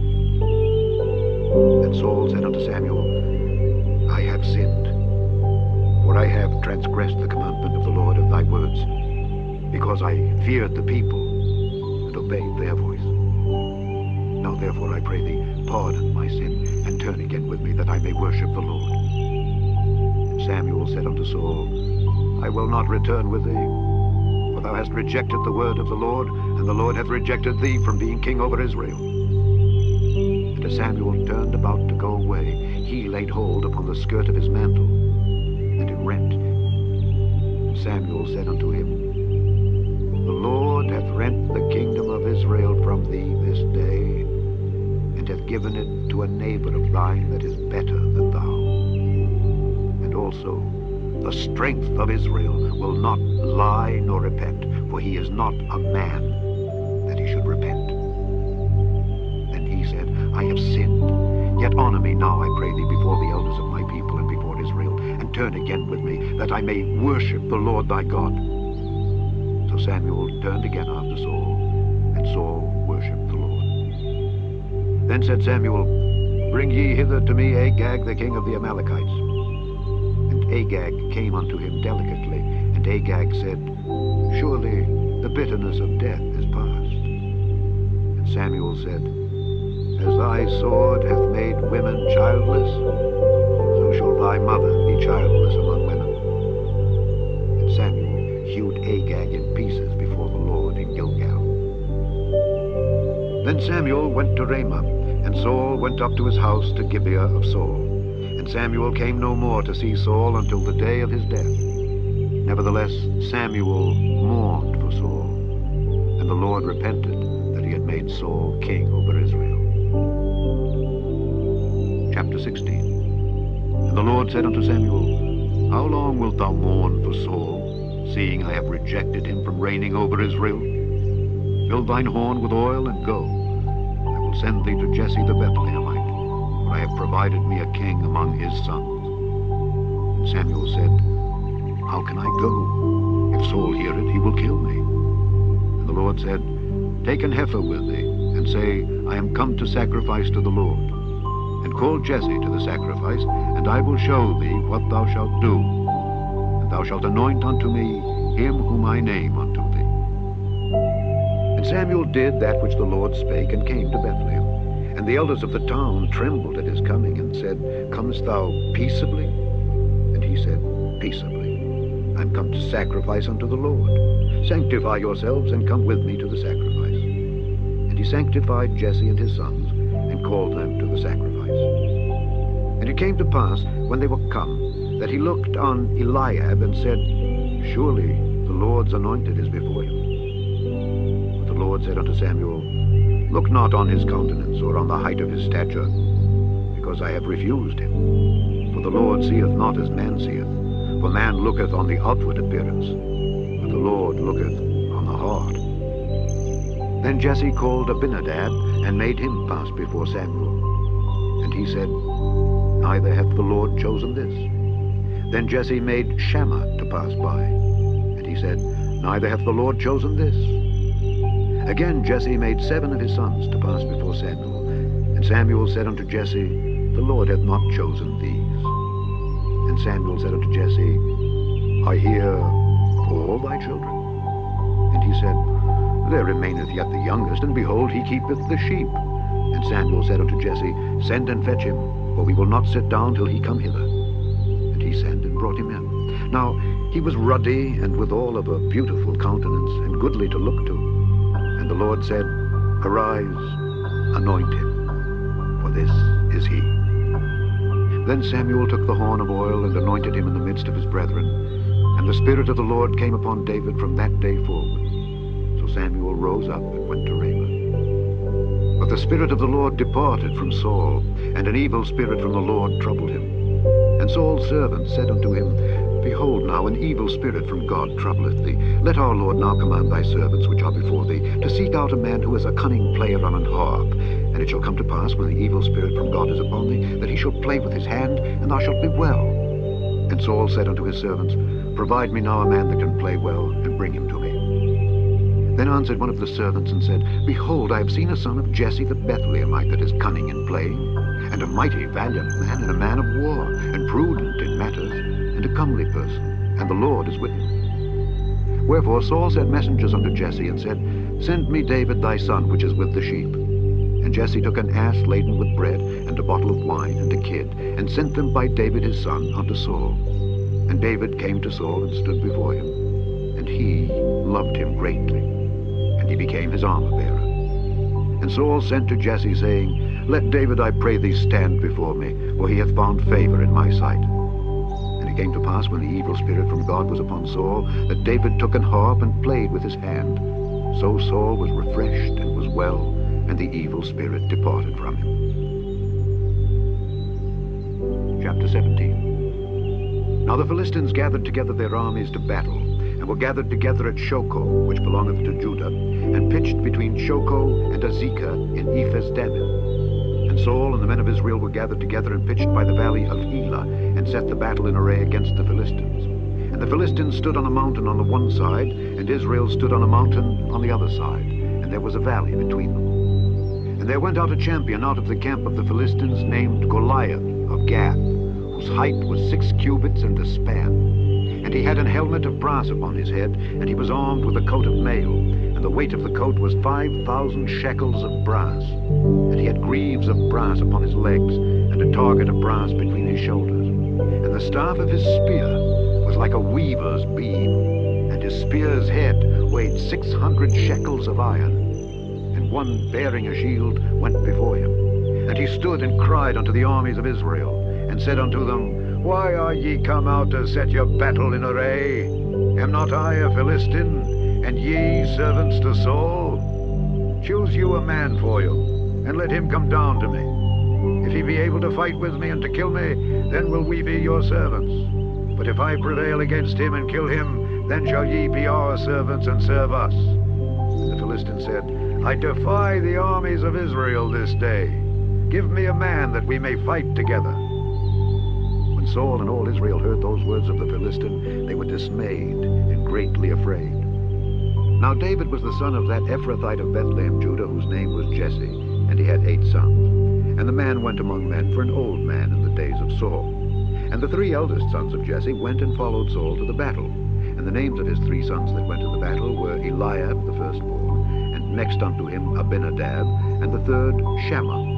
And David was the youngest, and the 3 eldest followed Saul. But David went and returned from Saul to feed his father's sheep at Bethlehem. And the Philistine drew near morning and evening, and presented himself 40 days. And Jesse said unto David his son, Take now for thy brethren an ephah of this parched corn, and these 10 loaves, and run to the camp to thy brethren, and carry these 10 cheeses unto the captain of their 1,000, and look how thy brethren fare, and take their pledge. Now Saul and they, and all the men of Israel, were in the valley of Elah, fighting with the Philistines. And David rose up early in the morning, and left the sheep with a keeper, and took and went as Jesse had commanded him. And he came to the trench, as the host was going forth to the fight, and shouted for the battle. For Israel and the Philistines had put the battle in array, army against army. And David left his carriage in the hand of the keeper of the carriage, and ran into the army, and came and saluted his brethren. And as he talked with them, behold, there came up the champion, the Philistine of Gath, Goliath by name, out of the armies of the Philistines, and spake according to the same words. And David heard them. And all the men of Israel, when they saw the man, fled before him, and were sore afraid. And the men of Israel said, Have ye seen this man that is come up? Surely to defy Israel is he come up. And it shall be that the man who killeth him, the king will enrich him with great riches, and will give him his daughter, and make his father's house free in Israel. And David spake to the men that stood by him, saying, What shall be done to the man that killeth this Philistine, and taketh away the reproach from Israel? For who is this uncircumcised Philistine, that he should defy the armies of the living God? And the people answered him after this manner, saying, So shall it be done to the man that killeth him. And Eliab, his eldest brother, heard when he spake unto the men, and Eliab's anger was kindled against David. And he said, Why camest thou down hither? And with whom hast thou left those few sheep in the wilderness? I know thy pride, and the naughtiness of thine heart, for thou art come down that thou mightest see the battle. And David said, What have I now done? Is there not a cause? And he turned from him toward another, and spake after the same manner. And the people answered him again after the former manner. And when the words were heard which David spake, they rehearsed them before Saul, and he sent for him. And David said to Saul, Let no man's heart fail because of him. Thy servant will go and fight with this Philistine. And Saul said to David, Thou art not able to go against this Philistine to fight with him, for thou art but a youth, and he a man of war from his youth. And David said unto Saul, Thy servant kept his father's sheep, and there came a lion and a bear, and took a lamb out of the flock. And I went out after him and smote him, and delivered it out of his mouth. And when he arose against me, I caught him by his beard, and smote him and slew him. Thy servant slew both the lion and the bear, and this uncircumcised Philistine shall be as one of them, seeing he hath defied the armies of the living God. David said moreover, The Lord that delivered me out of the paw of the lion, and out of the paw of the bear, he will deliver me out of the hand of this Philistine. And Saul said unto David, Go, and the Lord be with thee. And Saul armed David with his armor, and he put an helmet of brass upon his head. Also he armed him with a coat of mail. And David girded his sword upon his armor, and he essayed to go, for he had not proved it. And David said unto Saul, I cannot go with these, for I have not proved them.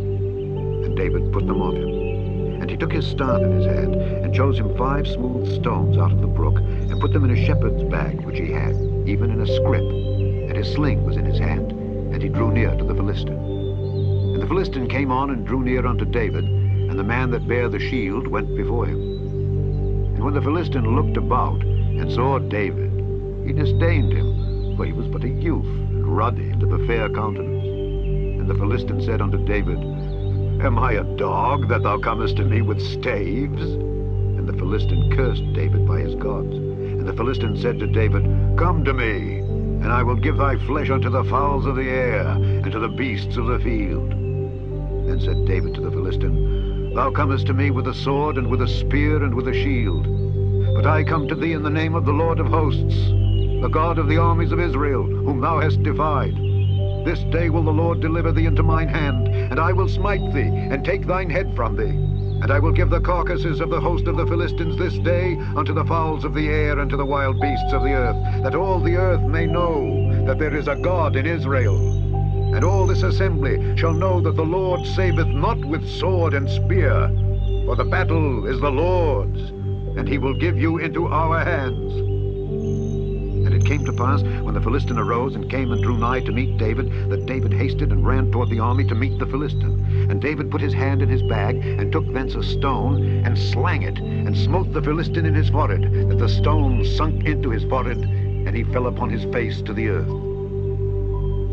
So David prevailed over the Philistine with a sling and with a stone, and smote the Philistine and slew him. But there was no sword in the hand of David. Therefore David ran and stood upon the Philistine, and took his sword, and drew it out of the sheath thereof, and slew him, and cut off his head therewith. And when the Philistines saw their champion was dead, they fled. And the men of Israel and of Judah arose, and shouted, and pursued the Philistines, until thou come to the valley and to the gates of Ekron. And the wounded of the Philistines fell down by the way to Shaaraim, even unto Gath and unto Ekron.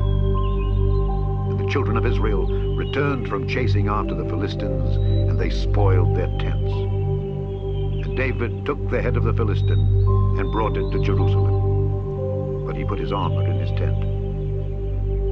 And when Saul saw David go forth against the Philistine, he said unto Abner, the captain of the host, Abner, whose son is this youth? And Abner said, As thy soul liveth, O king, I cannot tell. And the king said, Inquire thou whose son the stripling is. And as David returned from the slaughter of the Philistine, Abner took him and brought him before Saul with the head of the Philistine in his hand. And Saul said to him, Whose son art thou, thou young man? And David answered, I am the son of thy servant Jesse the Bethlehemite.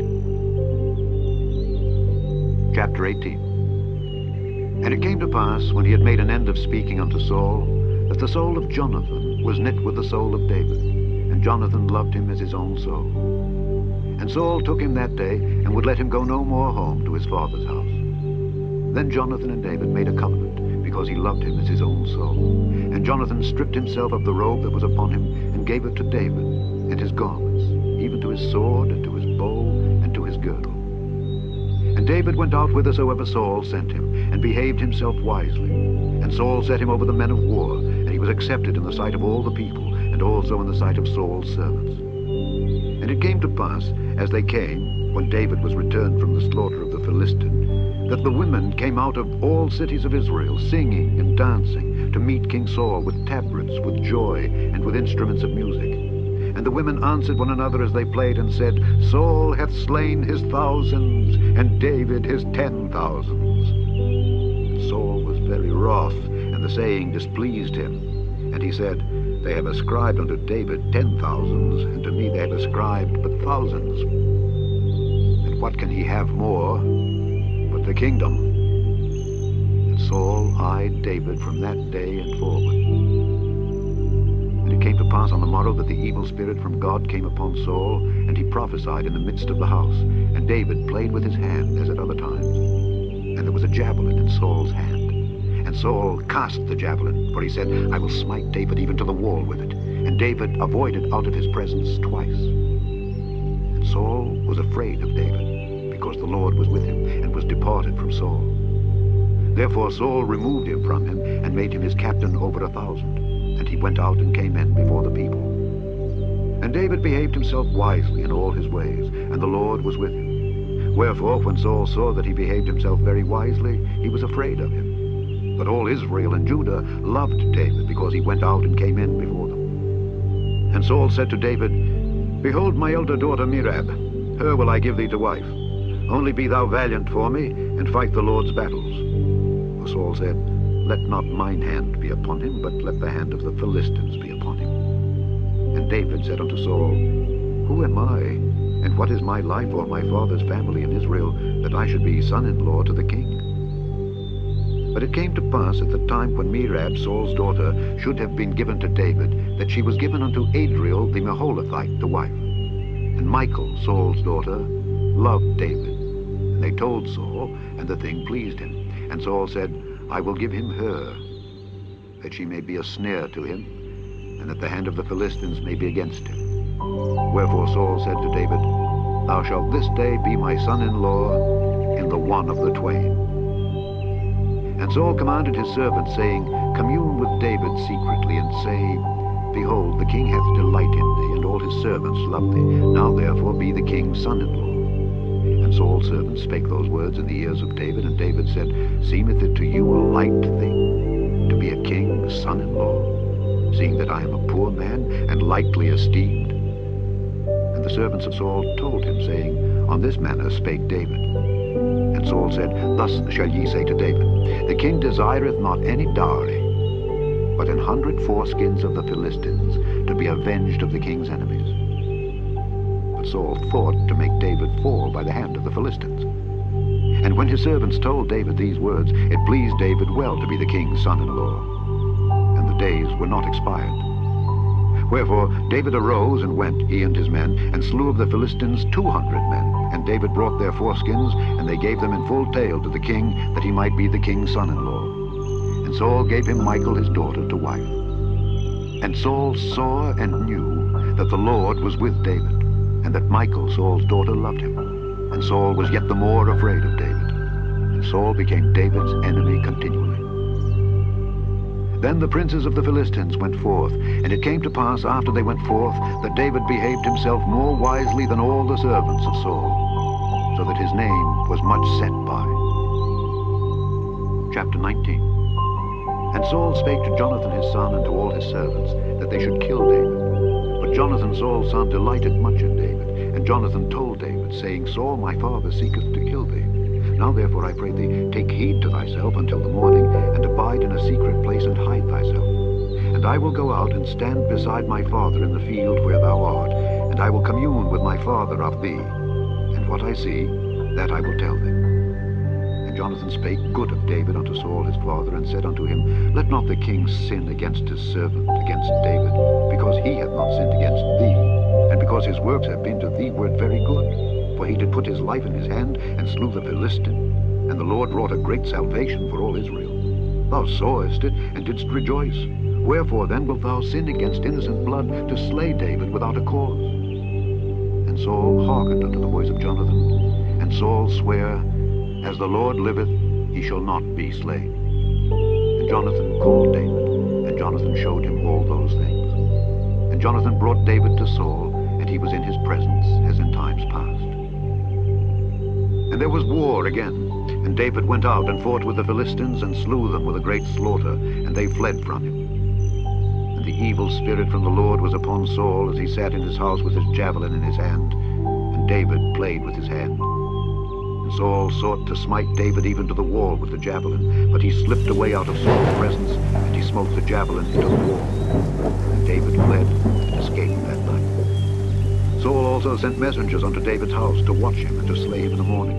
And Michal, David's wife, told him, saying, If thou save not thy life tonight, tomorrow thou shalt be slain. So Michal let David down through a window, and he went and fled and escaped. And Michal took an image, and laid it in the bed, and put a pillow of goat's hair for his bolster, and covered it with a cloth. And when Saul sent messengers to take David, she said, He is sick. And Saul sent the messengers again to see David, saying, Bring him up to me in the bed, that I may slay him. And when the messengers were come in, behold, there was an image in the bed, with a pillow of goat's hair for his bolster. And Saul said unto Michal, Why hast thou deceived me so, and sent away mine enemy, that he is escaped? And Michal answered Saul, He said unto me, Let me go, why should I kill thee? So David fled and escaped, and came to Samuel to Ramah, and told him all that Saul had done to him. And he and Samuel went and dwelt in Naioth. And it was told Saul, saying, Behold, David is at Naioth in Ramah. And Saul sent messengers to take David. And when they saw the company of the prophets prophesying, and Samuel standing as appointed over them, the Spirit of God was upon the messengers of Saul, and they also prophesied. And when it was told Saul, he sent other messengers, and they prophesied likewise. And Saul sent messengers again the third time, and they prophesied also. Then went he also to Ramah, and came to a great well that is in Seku. And he asked and said, Where are Samuel and David? And one said, Behold, they be at Naioth in Ramah. And he went thither to Naioth in Ramah. And And the Spirit of God was upon him also, and he went on and prophesied until he came to Naioth in Ramah. And he stripped off his clothes also, and prophesied before Samuel in like manner, and laid down naked all that day and all that night. Wherefore they say, Is Saul also among the prophets? Chapter 20. And David fled from Naioth in Ramah, and came and said before Jonathan, What have I done, and what is mine iniquity, and what is my sin before thy father, that he seeketh my life? And he said unto him, God forbid, thou shalt not die.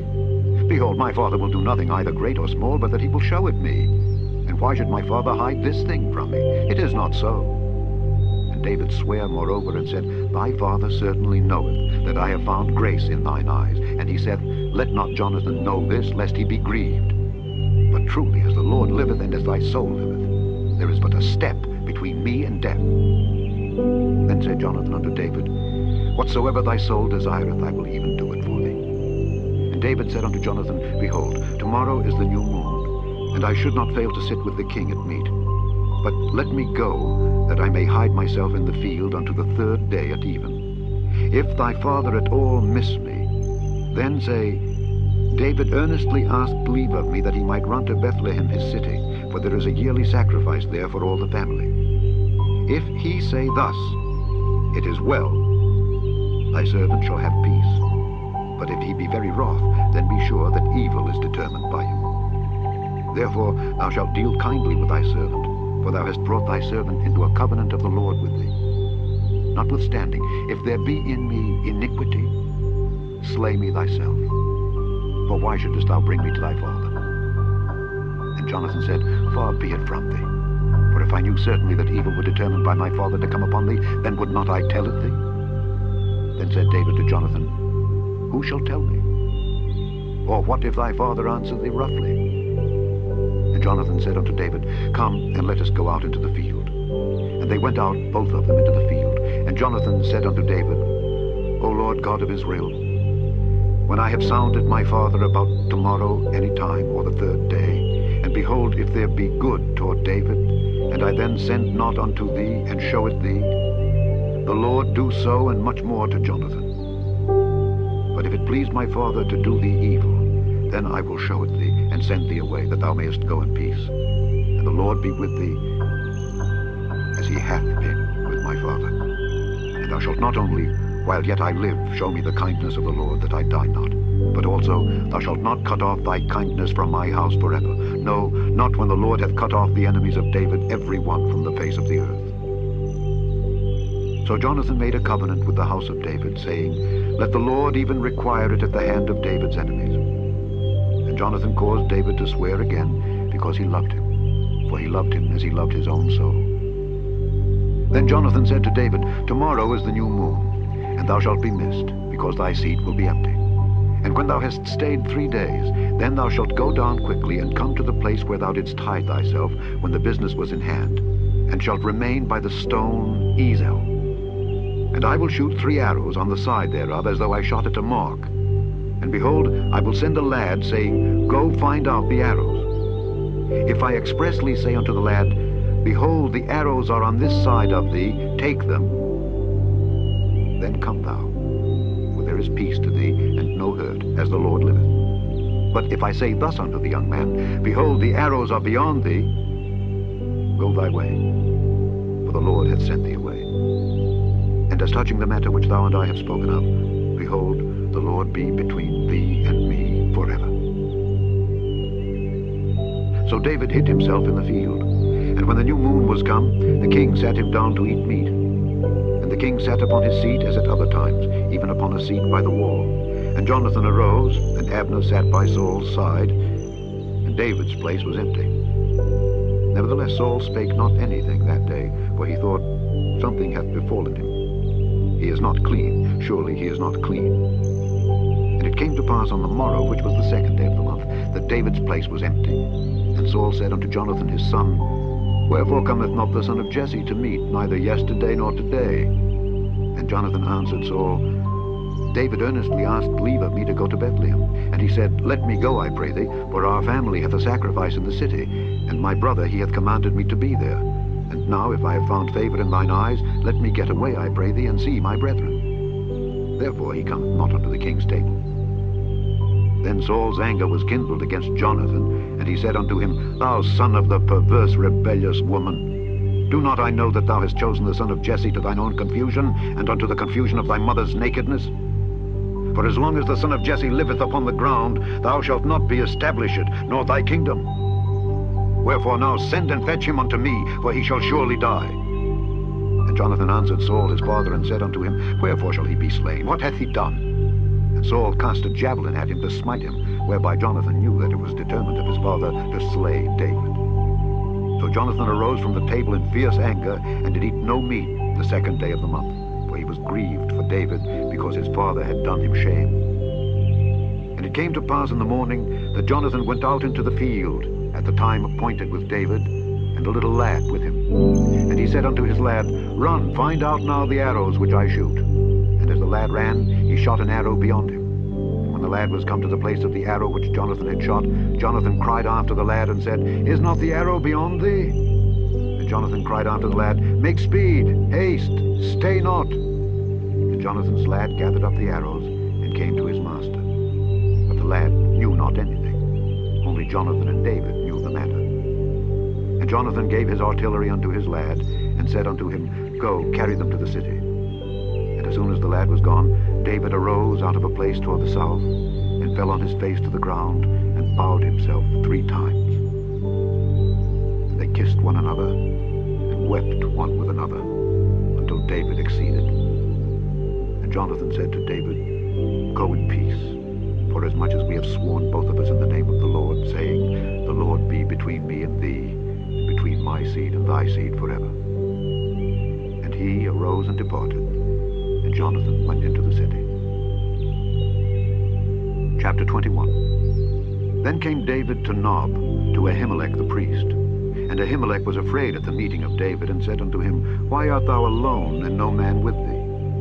And David said unto Ahimelech the priest, The king hath commanded me a business, and hath said unto me, Let no man know anything of the business whereabout I send thee, and what I have commanded thee. And I have appointed my servants to such and such a place. Now therefore, what is under thine hand? Give me 5 loaves of bread in mine hand, or what there is present. And the priest answered David, and said, There is no common bread unto mine hand, but there is hallowed bread, if the young men have kept themselves at least from women. And David answered the priest, and said unto him, Of a truth women have been kept from us about these 3 days since I came out, and the vessels of the young men are holy, and the bread is in a manner common, yea, though it were sanctified this day in the vessel. So the priest gave him hallowed bread, for there was no bread there but the showbread that was taken from before the Lord, to put hot bread in the day when it was taken away. Now a certain man of the servants of Saul was there that day, detained before the Lord, and his name was Doeg, an Edomite, the chiefest of the herdmen that belonged to Saul. And David said unto Ahimelech, And is there not here under thine hand spear or sword? For I have neither brought my sword nor my weapons with me, because the king's business required haste. And the priest said, The sword of Goliath the Philistine, whom thou slewest in the valley of Elah, behold, it is here, wrapped in a cloth behind the ephod. If thou wilt take that, take it, for there is no other save that here. And David said, There is none like that. Give it me. And David arose and fled that day for fear of Saul, and went to Achish the king of Gath. And the servants of Achish said unto him, Is not this David the king of the land?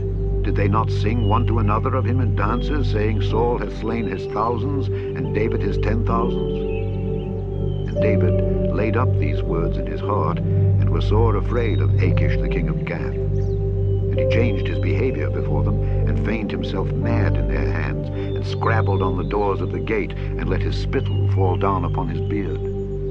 Then said Achish unto his servants, Lo, ye see the man is mad.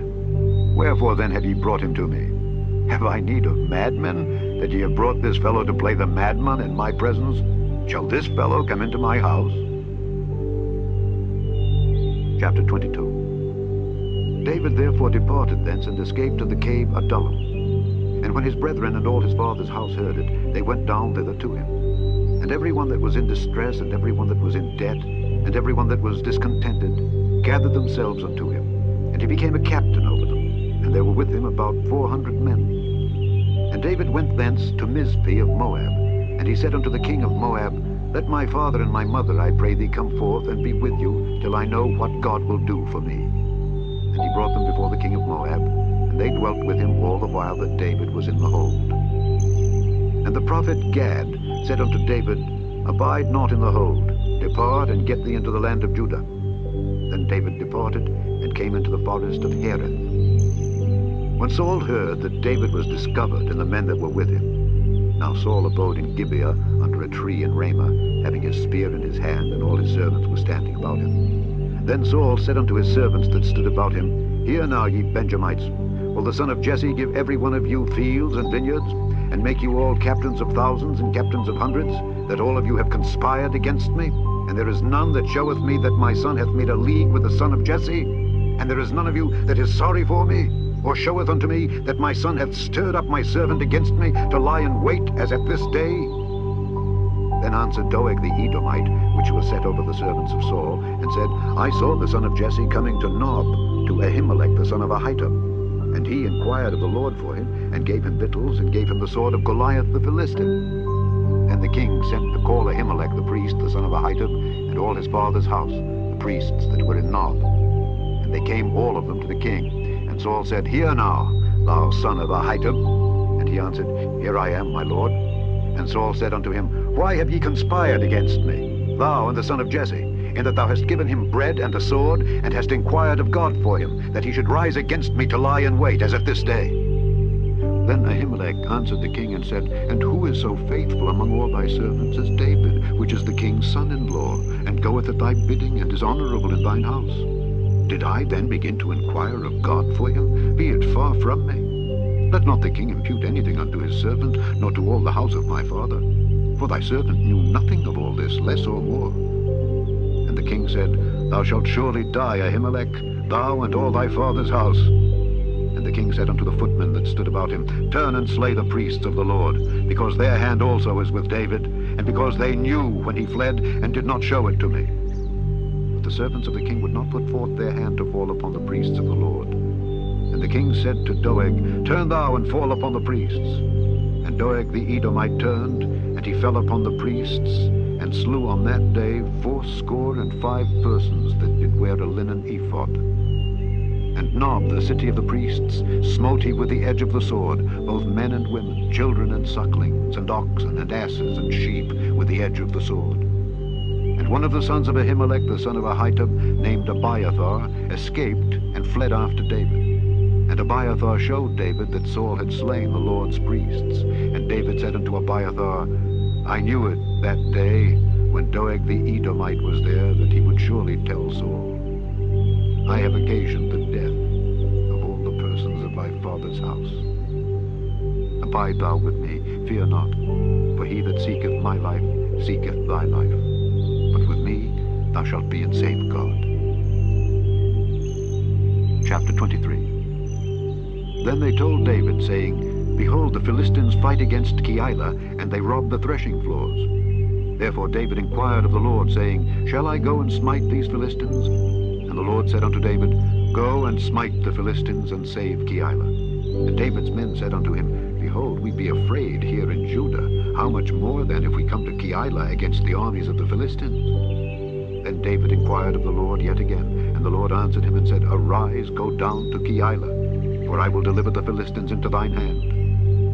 So David and his men went to Keilah, and fought with the Philistines, and brought away their cattle, and smote them with a great slaughter. So David saved the inhabitants of Keilah.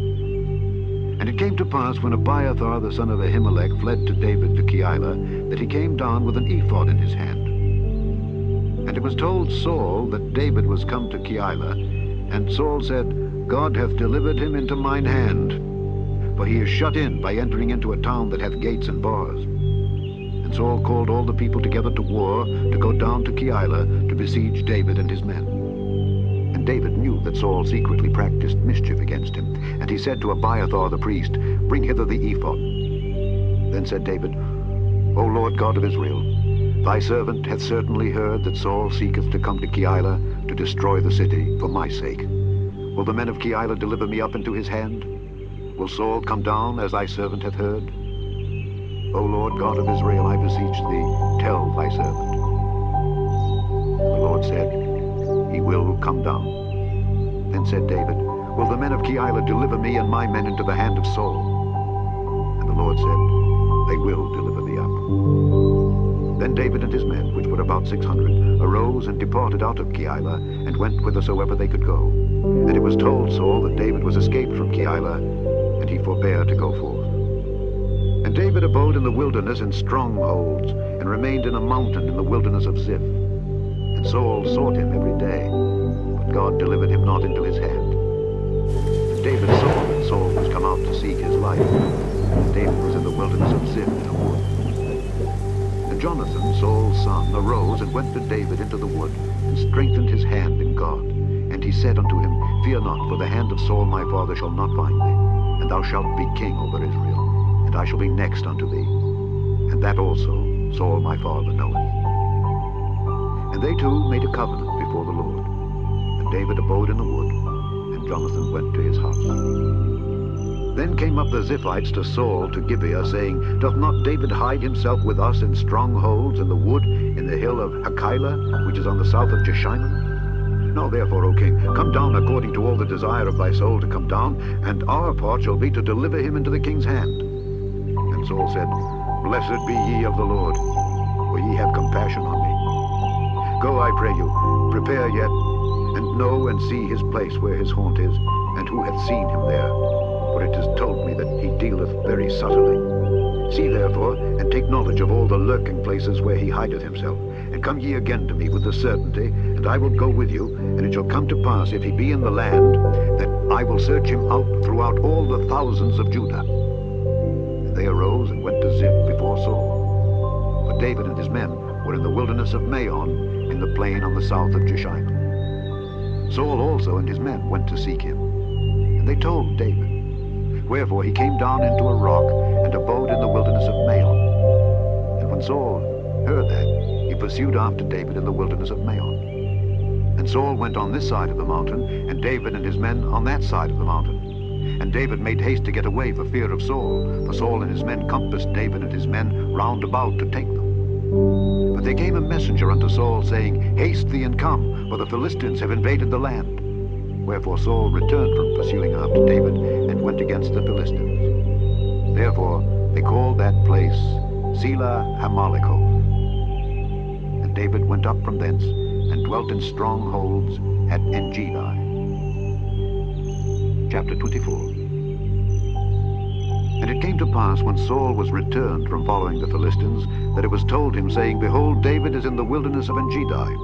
Then Saul took 3,000 chosen men out of all Israel, and went to seek David and his men upon the rocks of the wild goats. And he came to the sheep cots by the way, where was a cave. And Saul went in to cover his feet, and David and his men remained in the sides of the cave. And the men of David said unto him, Behold, the day of which the Lord said unto thee, Behold, I will deliver thine enemy into thine hand, that thou mayest do to him as it shall seem good unto thee.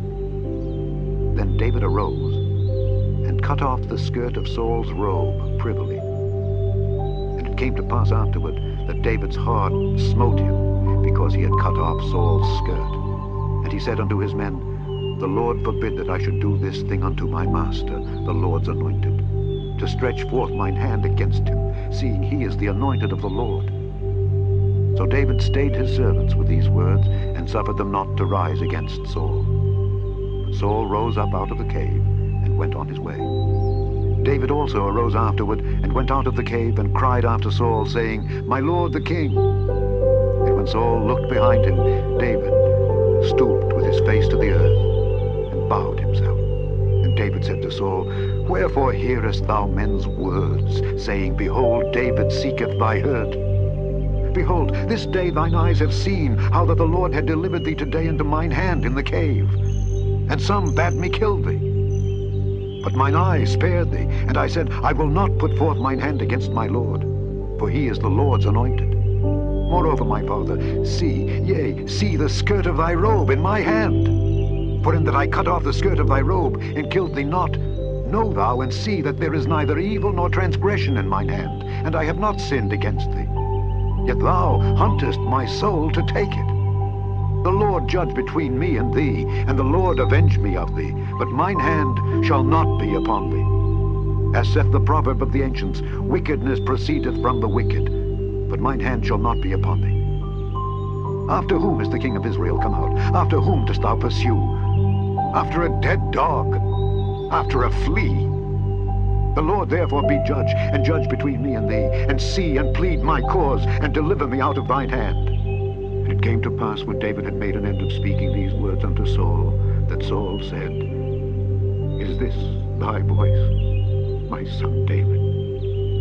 And Saul lifted up his voice and wept. And he said to David, Thou art more righteous than I, for thou hast rewarded me good, whereas I have rewarded thee evil. And thou hast showed this day how that thou hast dealt well with me. Forasmuch as when the Lord had delivered me into thine hand, thou killedst me not. For if a man find his enemy, will he let him go well away? Wherefore the Lord reward thee good, for that thou hast done unto me this day. And now behold, I know well that thou shalt surely be king, and that the kingdom of Israel shall be established in thine hand.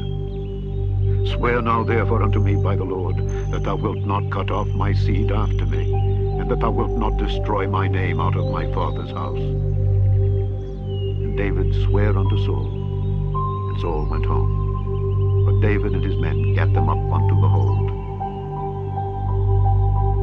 Chapter 25. And Samuel died, and all the Israelites were gathered together and lamented him, and buried him in his house at Ramah. And David arose and went down to the wilderness of Paran. And there was a man in Maon, whose possessions were in Carmel, and the man was very great, and he had 3,000 sheep and 1,000 goats, and he was shearing his sheep in Carmel. Now the name of the man was Nabal, and the name of his wife Abigail, and she was a woman of good understanding, and of a beautiful countenance. But the man was churlish and evil in his doings, and he was of the house of Caleb. And David heard in the wilderness that Nabal did shear his sheep. And David sent out 10 young men, and David said unto the young men, Get you up to Carmel, and go to Nabal, and greet him in my name. And thus shall ye say to him that liveth in prosperity, Peace be both to thee, and peace be to thine house, and peace be unto all that thou hast. And now I have heard that thou hast shearers. Now thy shepherds, which were with us, we hurt them not, neither was there aught missing unto them all the while they were in Carmel. Ask thy young men, and they will show thee. Wherefore, let the young men find favor in thine eyes, for we come in a good day. Give, I pray thee, whatsoever cometh to thine hand unto thy servants, and to thy son David. And when David's young men came, they spake to Nabal according to all those words in the name of David, and ceased. And Nabal answered David's servants, and said, Who is David? And who is the son of Jesse? There be many servants nowadays that break away every man from his master. Shall I then take my bread and my water and my flesh that I have killed for my shearers, and give it unto men whom I know not whence they be? So David's young men turned their way, and went again, and came, and told him all those sayings. And David said unto his men, Gird ye on every man his sword. And they girded on every man his sword, and David also girded on his sword. And there went up after David about 400 men, and 200 abode by the stuff. But one of the young men told Abigail, Nabal's wife, saying, Behold, David sent messengers out of the wilderness to salute our master, and he railed on them. But the men were very good unto us, and we were not hurt, neither missed we anything as long as we were conversant with them when we were in the fields. They were a wall unto us both by night and day, all the while we were with them keeping the sheep. Now therefore know and consider what thou wilt do. For evil is determined against our master, and against all his household, for he is such a son of Belial that a man cannot speak to him. Then Abigail made haste, and took 200 loaves, and 2 bottles of wine, and 5 sheep ready dressed, and 5 measures of parched corn, and 100 clusters of raisins, and 200 cakes of figs, and laid them on asses. And she said unto her servants, Go on before me. Behold, I come after you. But she told not her husband Nabal. And it was so, as she rode on the ass, that she came down by the covert of the hill, and behold, David and his men came down against her, and she met them. Now David had said, Surely in vain have I kept all that this fellow hath in the wilderness, so that nothing was missed of all that pertained unto him. and he hath requited me evil for good. So and more also do God unto the enemies of David, if I leave of all that pertain to him by the morning light any that pisseth against the wall. And when Abigail saw David, she hasted, and lighted off the ass, and fell before David on her face, and bowed herself to the ground, and fell at his feet, and said, Upon me, my lord, upon me let this iniquity be, and let thine handmaid, I pray thee, speak in thine audience, and hear the words of thine handmaid. Let not, my lord, I pray thee, regard this man of Belial, even Nabal. For as his name is, so is he. Nabal is his name, and folly is with him. But I, thine handmaid, saw not the young men of my lord whom thou didst send. Now therefore, my lord, as the Lord liveth, and as thy soul liveth, seeing the Lord hath withholden thee from coming to shed blood, and from avenging thyself with thine own hand, now let thine enemies, and they that seek evil to my lord, be as Nabal. And now this blessing which thine handmaid hath brought unto my lord, let it even be given unto the young men that follow my lord. I pray thee, forgive the trespass of thine handmaid. For the Lord will certainly make my lord a sure house, because my lord fighteth the battles of the Lord, and evil hath not been found in thee all thy days. Yet a man is risen to pursue thee and to seek thy soul. But the soul of my lord shall be bound in the bundle of life with the Lord thy God, and the souls of thine enemies, them shall he sling out, as out of the middle of a sling. And it shall come to pass, when the Lord shall have done to my lord according to all the good that he hath spoken concerning thee, and shall have appointed thee ruler over Israel, that this shall be no grief unto thee, nor offense of heart unto my lord, either that thou hast shed blood causeless, or that my lord hath avenged himself. But when the Lord shall have dealt well with my lord, then remember thine handmaid. And David said to Abigail, Blessed be the Lord God of Israel, which sent thee this day to meet me. And blessed be thy advice, and blessed be thou, which hast kept me this day from coming to shed blood, and from avenging myself with mine own hand. For in very deed, as the Lord God of Israel liveth, which hath kept me back from hurting thee, except thou hadst hasted and come to meet me, surely there had not been left unto Nabal by the morning light any that pisseth against the wall. So David received of her hand that which she had brought him, and said unto her, Go up in peace to thine house. See, I have hearkened to thy voice, and have accepted thy person.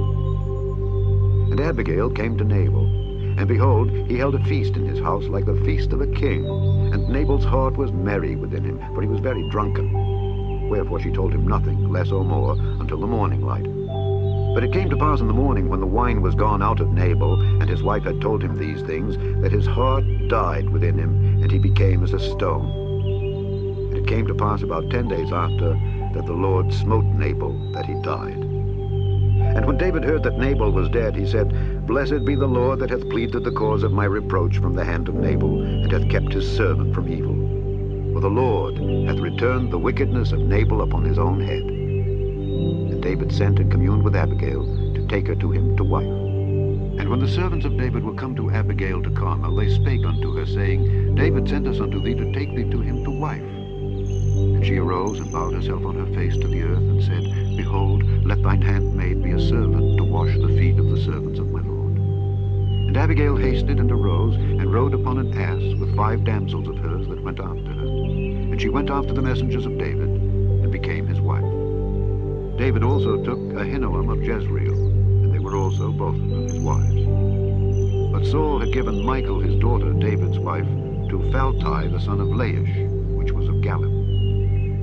Chapter 26. And the Ziphites came unto Saul to Gibeah, saying, Doth not David hide himself in the hill of Hachilah, which is before Jeshimon? Then Saul arose and went down to the wilderness of Ziph, having 3,000 chosen men of Israel with him, to seek David in the wilderness of Ziph. And Saul pitched in the hill of Hachilah, which is before Jeshimon, by the way. But David abode in the wilderness, and he saw that Saul came after him into the wilderness. David therefore sent out spies, and understood that Saul was come in very deed. And David arose and came to the place where Saul had pitched. And David beheld the place where Saul lay, and Abner the son of Ner, the captain of his host. And Saul lay in the trench, and the people pitched round about him. Then answered David and said to Ahimelech the Hittite, Abishai the son of Zeruiah, brother to Joab, saying, Who will go down with me to Saul to the camp? And Abishai said, I will go down with thee. So David and Abishai came to the people by night, and behold, Saul lay sleeping within the trench, and his spear stuck in the ground at his bolster. But Abner and the people lay round about him. Then said Abishai to David, God hath delivered thine enemy into thine hand this day. Now therefore let me smite him, I pray thee, with a spear, even to the earth at once, and I will not smite him the second time. And David said to Abishai, Destroy him not. For who can stretch forth his hand against the Lord's anointed, and be guiltless? David said furthermore, As the Lord liveth, the Lord shall smite him, or his day shall come to die, or he shall descend into battle and perish. The Lord forbid that I should stretch forth mine hand against the Lord's anointed. But I pray thee, take thou now the spear that is at his bolster, and the cruse of water, and let us go. So David took the spear and the cruse of water from Saul's bolster, and they gat them away, and no man saw it, nor knew it, neither awaked. For they were all asleep, because a deep sleep from the Lord was fallen upon them. Then David went over to the other side, and stood on the top of an hill afar off, a great space being between them. And David cried to the people, and to Abner the son of Ner, saying, Answerest thou not, Abner? Then Abner answered and said, Who art thou that criest to the king? And David said to Abner, Art not thou a valiant man? And who is like to thee in Israel? Wherefore then hast thou not kept thy lord the king? For there came one of the people in to destroy the king thy lord. This thing is not good that thou hast done. As the Lord liveth, ye are worthy to die, because ye have not kept your master the Lord's anointed. And now see where the king's spear is, and the cruse of water that was at his bolster. And Saul knew David's voice, and said, Is this thy voice, my son David? And David said, It is my voice, my lord, O king. And he said, Wherefore doth my lord thus pursue after his servant? For what have I done? Or what evil is in mine hand? Now therefore I pray thee, let my lord the king hear the words of his servant. If the Lord have stirred thee up against me, let him accept an offering. But if they be the children of men, cursed be they before the Lord. For they have driven me out this day from abiding in the inheritance of the Lord, saying, Go, serve other gods. Now therefore, let not my blood fall to the earth before the face of the Lord. For the king of Israel is come out to seek a flea, as when one doth hunt a partridge in the mountains. Then said Saul, I have sinned. Return, my son David, for I will no more do thee harm, because my soul was precious in thine eyes this day. Behold, I have played the fool, and have erred exceedingly. And David answered and said, Behold the king's spear, and let one of the young men come over and fetch it. The Lord render to every man his righteousness and his faithfulness. For the Lord delivered thee into my hand today, but I would not stretch forth mine hand against the Lord's anointed. And behold, as thy life was much set by this day in mine eyes, so let my life be much set by in the eyes of the Lord, and let him deliver me out of all tribulation. Then Saul said to David, Blessed be thou, my son David. Thou shalt both do great things, and also shalt still prevail. So David went on his way, and Saul returned to his place.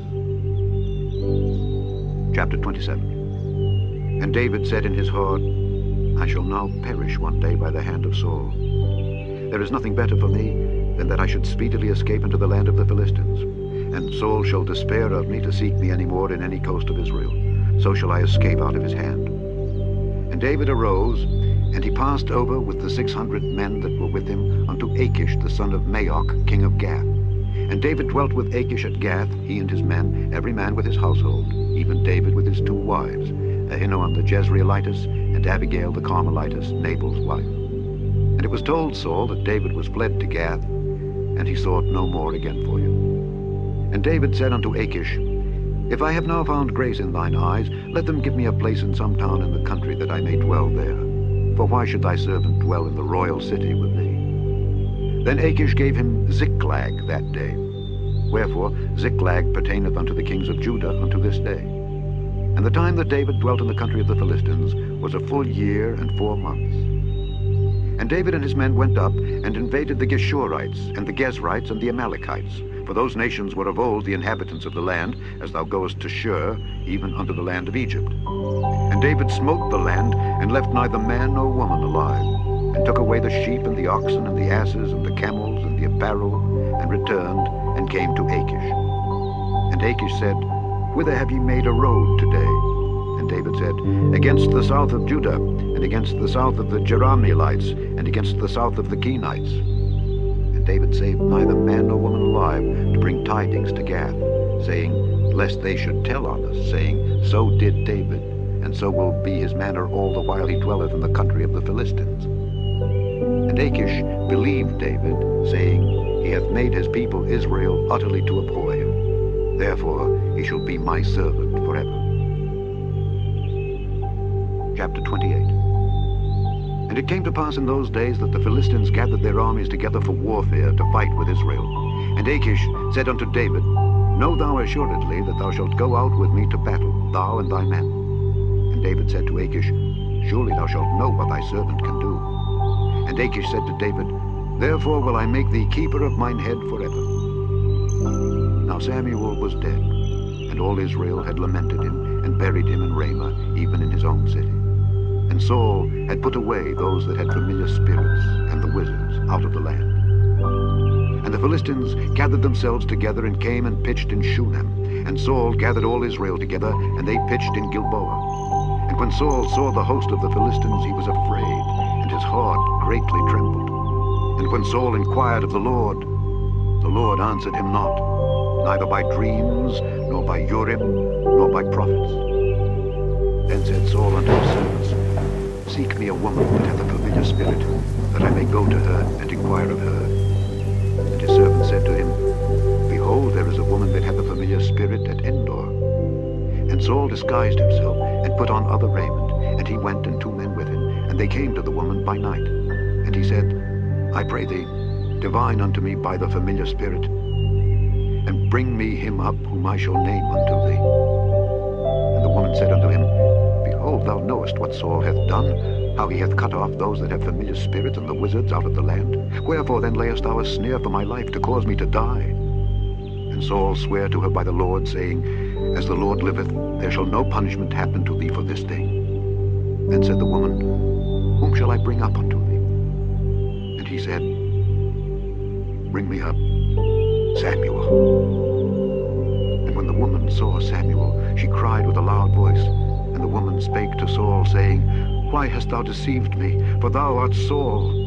And the king said unto her, Be not afraid, for what sawest thou? And the woman said unto Saul, I saw gods ascending out of the earth. And he said unto her, What form is he of? And she said, An old man cometh up, and he is covered with a mantle. And Saul perceived that it was Samuel, and he stooped with his face to the ground, and bowed himself. And Samuel said to Saul, Why hast thou disquieted me to bring me up? And Saul answered, I am sore distressed, for the Philistines make war against me, and God is departed from me, and answereth me no more, neither by prophets nor by dreams.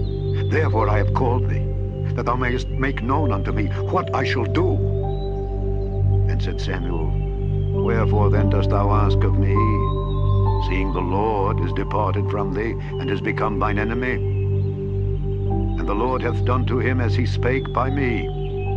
For the Lord hath rent the kingdom out of thine hand, and given it to thy neighbor, even to David. Because thou obeyedst not the voice of the Lord, nor executedst his fierce wrath upon Amalek, therefore hath the Lord done this thing unto thee this day. Moreover, the Lord will also deliver Israel with thee into the hand of the Philistines, and tomorrow shalt thou and thy sons be with me. The Lord also shall deliver the host of Israel into the hand of the Philistines. Then Saul fell straightway all along on the earth, and was sore afraid because of the words of Samuel. And there was no strength in him, for he had eaten no bread all the day, nor all the night. And the woman came unto Saul, and saw that he was sore troubled, and said unto him, Behold, thine handmaid hath obeyed thy voice, and I have put my life in my hand, and have hearkened unto thy words which thou spakest unto me. Now therefore I pray thee, Hearken thou also unto the voice of thine handmaid, and let me set a morsel of bread before thee, and eat, that thou mayest have strength when thou goest on thy way. But he refused and said, I will not eat. But his servants, together with the woman, compelled him, and he hearkened unto their voice. So he arose from the earth, and sat upon the bed. And the woman had a fat calf in the house, and she hasted and killed it, and took flour and kneaded it, and did bake unleavened bread thereof. And she brought it before Saul and before his servants, and they did eat. Then they rose up and went away that night. Chapter 29. Now the Philistines gathered together all their armies to Aphek, and the Israelites pitched by a fountain which is in Jezreel. And the lords of the Philistines passed on by hundreds and by thousands. But David and his men passed on in the rearward with Achish. Then said the princes of the Philistines, What do these Hebrews here? And Achish said unto the princes of the Philistines, Is not this David, the servant of Saul, the king of Israel, which hath been with me these days or these years? And I have found no fault in him, since he fell unto me unto this day. And the princes of the Philistines were wroth with him. And the princes of the Philistines said unto him, Make this fellow return, that he may go again to his place which thou hast appointed him, and let him not go down with us to battle, lest in the battle he be an adversary to us. For wherewith should he reconcile himself unto his master? Should it not be with the heads of these men? Is not this David, of whom they sang one to another in dances, saying, Saul slew his thousands, and David his 10,000s? Then Achish called David and said unto him, Surely as the Lord liveth, thou hast been upright, and thy going out and thy coming in with me in the host is good in my sight, for I have not found evil in thee since the day of thy coming unto me unto this day. Nevertheless, the Lord's favor thee not.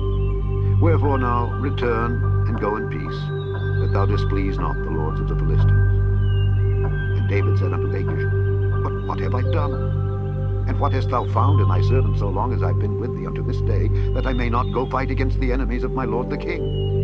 And Achish answered and said to David, I know that thou art good in my sight, as an angel of God. Notwithstanding, the princes of the Philistines have said, He shall not go up with us to the battle. Wherefore now rise up early in the morning with thy master's servants that are come with thee, and as soon as ye be up early in the morning and have light, depart. So David and his men rose up early to depart in the morning, to return into the land of the Philistines. And the Philistines went up to Jezreel. Chapter 30. And it came to pass when David and his men were come to Ziklag on the third day, that the Amalekites had invaded the south and Ziklag, and smitten Ziklag, and burned it with fire, and had taken the women captives that were therein. They slew not any, either great or small, but carried them away, and went on their way. So David and his men came to the city, and behold, it was burned with fire, and their wives and their sons and their daughters were taken captives. Then David and the people that were with him lifted up their voice and wept, until they had no more power to weep. And David's 2 wives were taken captives, Ahinoam the Jezreelitess, and Abigail the wife of Nabal the Carmelite. And David was greatly distressed, for the people spake of stoning him, because the soul of all the people was grieved, every man for his sons and for his daughters. But David encouraged himself in the Lord his God. And David said to Abiathar the priest, Ahimelech's son, I pray thee bring me hither the ephod. And Abiathar brought thither the ephod to David. And David inquired of the Lord, saying, Shall I pursue after this troop? Shall I overtake them? And he answered him, Pursue, for thou shalt surely overtake them, and without fail recover all. So David went, he and the 600 men that were with him, and came to the brook Besor, where those that were left behind stayed. But David pursued, he and 400 men, for 200 abode behind, which were so faint that they could not go over the brook Besor. And they found an Egyptian in the field, and brought him to David, and gave him bread, and he did eat, and they made him drink water. And they gave him a piece of a cake of figs, and 2 clusters of raisins. And when he had eaten, his spirit came again to him, for he had eaten no bread nor drunk any water 3 days and 3 nights. And David said unto him, To whom belongest thou, and whence art thou? And he said, I am a young man of Egypt, servant to an Amalekite, and my master left me because 3 days agone I fell sick. We made an invasion upon the south of the Kerethites, and upon the coast which belongeth to Judah, and upon the south of Caleb, and we burnt Ziklag with fire. And David said to him, Canst thou bring me down to this company? And he said, Swear unto me by God that thou wilt neither kill me, nor deliver me into the hands of my master, and I will bring thee down to this company. And And when he had brought him down, behold, they were spread abroad upon all the earth, eating and drinking and dancing, because of all the great spoil that they had taken out of the land of the Philistines and out of the land of Judah. And David smote them from the twilight even unto the evening of the next day. And there escaped not a man of them, save 400 young men which rode upon camels and fled. And David recovered all that the Amalekites had carried away, and David rescued his 2 wives. And there was nothing lacking to them, neither small nor great, neither sons nor daughters, neither spoil nor anything that they had taken to them. David recovered all. And David took all the flocks and the herds which they drave before those other cattle, and said, This is David's spoil. And David came to the 200 men which were so faint that they could not follow David, whom they had made also to abide at the brook Besor. And they went forth to meet David and to meet the people that were with him. And when David came near to the people, he saluted them.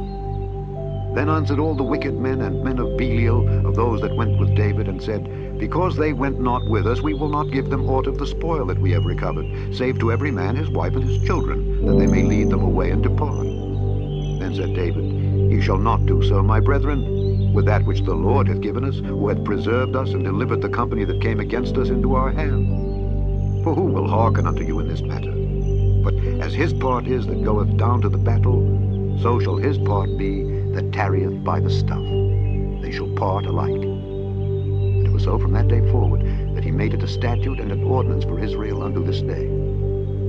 And when David came to Ziklag, he sent of the spoil unto the elders of Judah, even to his friends, saying, Behold a present for you of the spoil of the enemies of the Lord, to them which were in Bethel, and to them which were in South Ramoth, and to them which were in Jatter, and to them which were in Aroer, and to them which were in Sithmoth, and to them which were in Eshtemoa, and to them which were in Rachel, and to them which were in the cities of the Jerahmeelites, and to them which were in the cities of the Kenites, and to them which were in Hormah, and to them which were in Korashan, and to them which were in Athak, and to them which were in Hebron, and to all the places where David himself and his men were wont to haunt.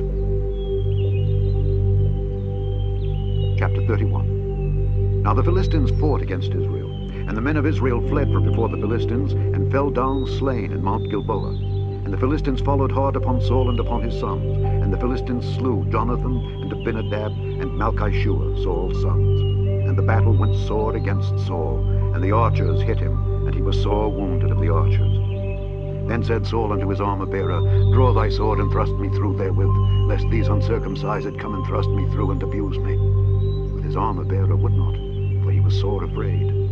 Therefore Saul took a sword and fell upon it. And when his armor-bearer saw that Saul was dead, he fell likewise upon his sword and died with him. So Saul died, and his 3 sons, and his armor-bearer, and all his men, that same day together. And when the men of Israel that were on the other side of the valley, and they that were on the other side Jordan, saw that the men of Israel fled, and that Saul and his sons were dead, they forsook the cities and fled, and the Philistines came and dwelt in them.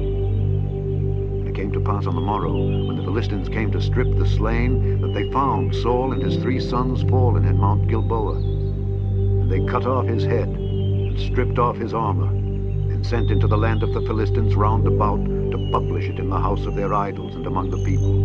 And they put his armor in the house of Ashtaroth, and they fastened his body to the wall of Bethshan. And when the inhabitants of Jabesh-Gilead heard of that which the Philistines had done to Saul, all the valiant men arose, and went all night, and took the body of Saul and the bodies of his sons from the wall of Bethshan, and came to Jabesh, and burnt them there. They took their bones, and buried them under a tree at Jabesh, and fasted 7 days. The end of the first book of Samuel, otherwise called the first book of the Kings.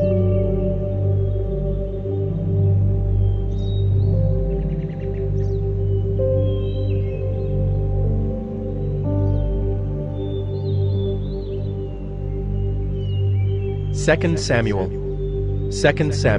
1. After the death of Saul, when David had returned from striking down the Amalekites, David remained 2 days in Ziklag. And on the 3rd day, behold, a man came from Saul's camp, with his clothes torn and dirt on his head. And when he came to David, he fell to the ground and paid homage. David said to him, Where do you come from? And he said to him, I have escaped from the camp of Israel.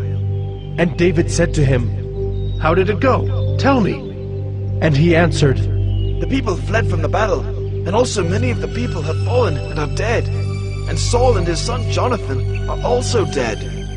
Then David said to the young man who told him, "How do you know that Saul and his son Jonathan are dead?" and the young man who told him said, By chance I happened to be on Mount Gilboa, and there was Saul leaning on his spear. And behold, the chariots and the horsemen were close upon him. And when he looked behind him, he saw me, and called to me. And I answered, Here I am. And he said to me, Who are you? I answered him, I am an Amalekite. And he said to me, Stand beside me, and kill me, for anguish has seized me, and yet my life still lingers. So I stood beside him, and killed him, because I was sure that he could not live after he had fallen. And I took the crown that was on his head, and the armlet that was on his arm, and I have brought them here to my lord. Then David took hold of his clothes and tore them, and so did all the men who were with him. And they mourned and wept and fasted until evening for Saul and for Jonathan his son, and for the people of the Lord and for the house of Israel, because they had fallen by the sword. And David said to the young man who told him, "Where do you come from?" and he answered, I am the son of a sojourner, an Amalekite. David said to him, "How is it you are not afraid to put out your hand to destroy the Lord's anointed?" Then David called one of the young men and said, "Go, execute him." and he struck him down so that he died. And David said to him, "Your blood be on your head, for your own mouth has testified against you, saying, I have killed the Lord's anointed." And David lamented with this lamentation over Saul and Jonathan his son. And he said it should be taught to the people of Judah. Behold, it is written in the book of Jasher. He said, Your glory, O Israel, is slain on your high places. How the mighty have fallen. Tell it not in Gath, publish it not in the streets of Ashkelon, lest the daughters of the Philistines rejoice, lest the daughters of the uncircumcised exult. You mountains of Gilboa, let there be no dew or rain upon you, nor fields of offerings. For there the shield of the mighty was defiled, the shield of Saul, not anointed with oil. From the blood of the slain, from the fat of the mighty, the bow of Jonathan turned not back, and the sword of Saul returned not empty. Saul and Jonathan, beloved and lovely, in life and in death they were not divided. They were swifter than eagles, they were stronger than lions. You daughters of Israel, weep over Saul, who clothed you luxuriously in scarlet, who put ornaments of gold on your apparel. How the mighty have fallen in the midst of the battle. Jonathan lies slain on your high places. I am distressed for you, my brother Jonathan. Very pleasant have you been to me. Your love to me was extraordinary, surpassing the love of women. How the mighty have fallen, and the weapons of war perished.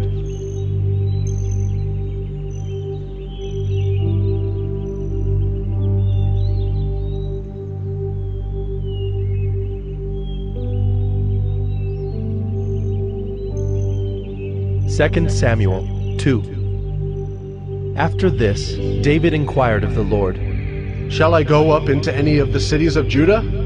and the Lord said to him, Go up. David said, To which shall I go up? and he said, To Hebron. So David went up there, and his 2 wives also, Ahinoam of Jezreel, and Abigail, the widow of Nabal of Carmel. And David brought up his men who were with him, everyone with his household, and they lived in the towns of Hebron. And the men of Judah came, and there they anointed David king over the house of Judah. When they told David, It was the men of Jabesh Gilead who buried Saul. David sent messengers to the men of Jabesh Gilead, and said to them, May you be blessed by the Lord, because you showed this loyalty to Saul, your lord, and buried him. Now may the Lord show steadfast love and faithfulness to you, and I will do good to you because you have done this thing. Now therefore let your hands be strong, and be valiant, for Saul your lord is dead, and the house of Judah has anointed me king over them. But Abner, the son of Ner, commander of Saul's army, took Ishbosheth, the son of Saul, and brought him over to Mahanaim. And he made him king over Gilead and the Asherites, and Jezreel and Ephraim, and Benjamin and all Israel. Ishbosheth, Saul's son, was 40 years old when he began to reign over Israel, and he reigned 2 years. But the house of Judah followed David. And the time that David was king in Hebron over the house of Judah was 7 years and 6 months. Abner, the son of Ner, and the servants of Ishbosheth, the son of Saul, went out from Mahanaim to Gibeon. And Joab, the son of Zeruiah, and the servants of David went out and met them at the pool of Gibeon. And they sat down, the one on the one side of the pool, and the other on the other side of the pool. And Abner said to Joab, "Let the young men arise and compete before us."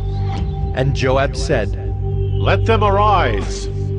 Then they arose and passed over by number, 12 for Benjamin and Ishbosheth, the son of Saul, and 12 of the servants of David. And each caught his opponent by the head, and thrust his sword in his opponent's side, so they fell down together. Therefore that place was called Helkath Hazzurim, which is at Gibeon. And the battle was very fierce that day. And Abner and the men of Israel were beaten before the servants of David. And the 3 sons of Zeruiah were there, Joab, Abishai, and Asahel.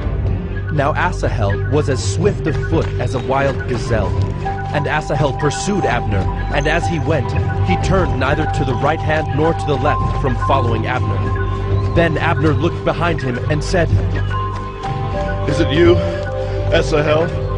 And he answered, It is I! Abner said to him, "Turn aside to your right hand or to your left, and seize one of the young men, and take his spoil." But Asahel would not turn aside from following him. And Abner said again to Asahel, "Turn aside from following me. Why should I strike you to the ground? How then could I lift up my face to your brother Joab?" But he refused to turn aside. Therefore Abner struck him in the stomach with the butt of his spear, so that the spear came out at his back. And he fell there and died where he was. And all who came to the place where Asahel had fallen and died stood still. But Joab and Abishai pursued Abner. And as the sun was going down, they came to the hill of Ammah, which lies before Giah on the way to the wilderness of Gibeon. And the people of Benjamin gathered themselves together behind Abner, and became one group, and took their stand on the top of a hill. Then Abner called to Joab, "Shall the sword devour forever? Do you not know that the end will be bitter? How long will it be before you tell your people to turn from the pursuit of their brothers?" And Joab said, As God lives, if you had not spoken, surely the men would not have given up the pursuit of their brothers until the morning. So Joab blew the trumpet, and all the men stopped, and pursued Israel no more, nor did they fight any more.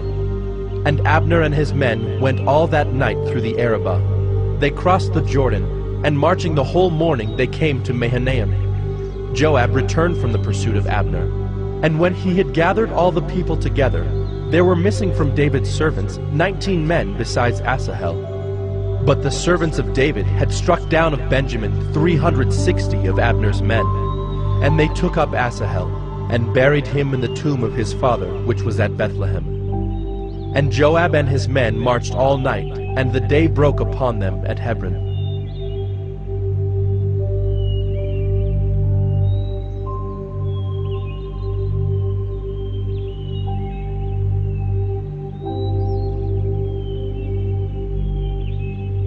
Second Samuel 3. There was a long war between the house of Saul and the house of David, and David grew stronger and stronger, while the house of Saul became weaker and weaker. And sons were born to David at Hebron. His firstborn was Amnon of Ahinoam of Jezreel, and his second, Chileab of Abigail the widow of Nabal of Carmel, and the third, Absalom, the son of Maacah, the daughter of Talmai, king of Geshur, and the fourth, Adonijah, the son of Haggith, and the fifth, Shephatiah, the son of Abital, and the sixth, Ithream of Eglah, David's wife. These were born to David in Hebron. While there was war between the house of Saul and the house of David, Abner was making himself strong in the house of Saul. Now Saul had a concubine whose name was Rizpah, the daughter of Aiah. And Ishbosheth said to Abner, "Why have you gone into my father's concubine?" Then Abner was very angry over the words of Ishbosheth, and said, Am I a dog's head of Judah? To this day I keep showing steadfast love to the house of Saul your father, to his brothers and to his friends, and have not given you into the hand of David. And yet you charge me today with a fault concerning a woman. God do so to Abner and more also, if I do not accomplish for David what the Lord has sworn to him, to transfer the kingdom from the house of Saul and set up the throne of David over Israel and over Judah, from Dan to Beersheba. And Ishbosheth could not answer Abner another word, because he feared him. And Abner sent messengers to David on his behalf, saying, "To whom does the land belong? Make your covenant with me, and behold, my hand shall be with you, to bring over all Israel to you." And he said, Good, I will make a covenant with you. But one thing I require of you, that is, you shall not see my face unless you first bring Michal, Saul's daughter, when you come to see my face. Then David sent messengers to Ishbosheth, Saul's son, saying, Give me my wife Michal, for whom I paid the bridal price of 100 foreskins of the Philistines.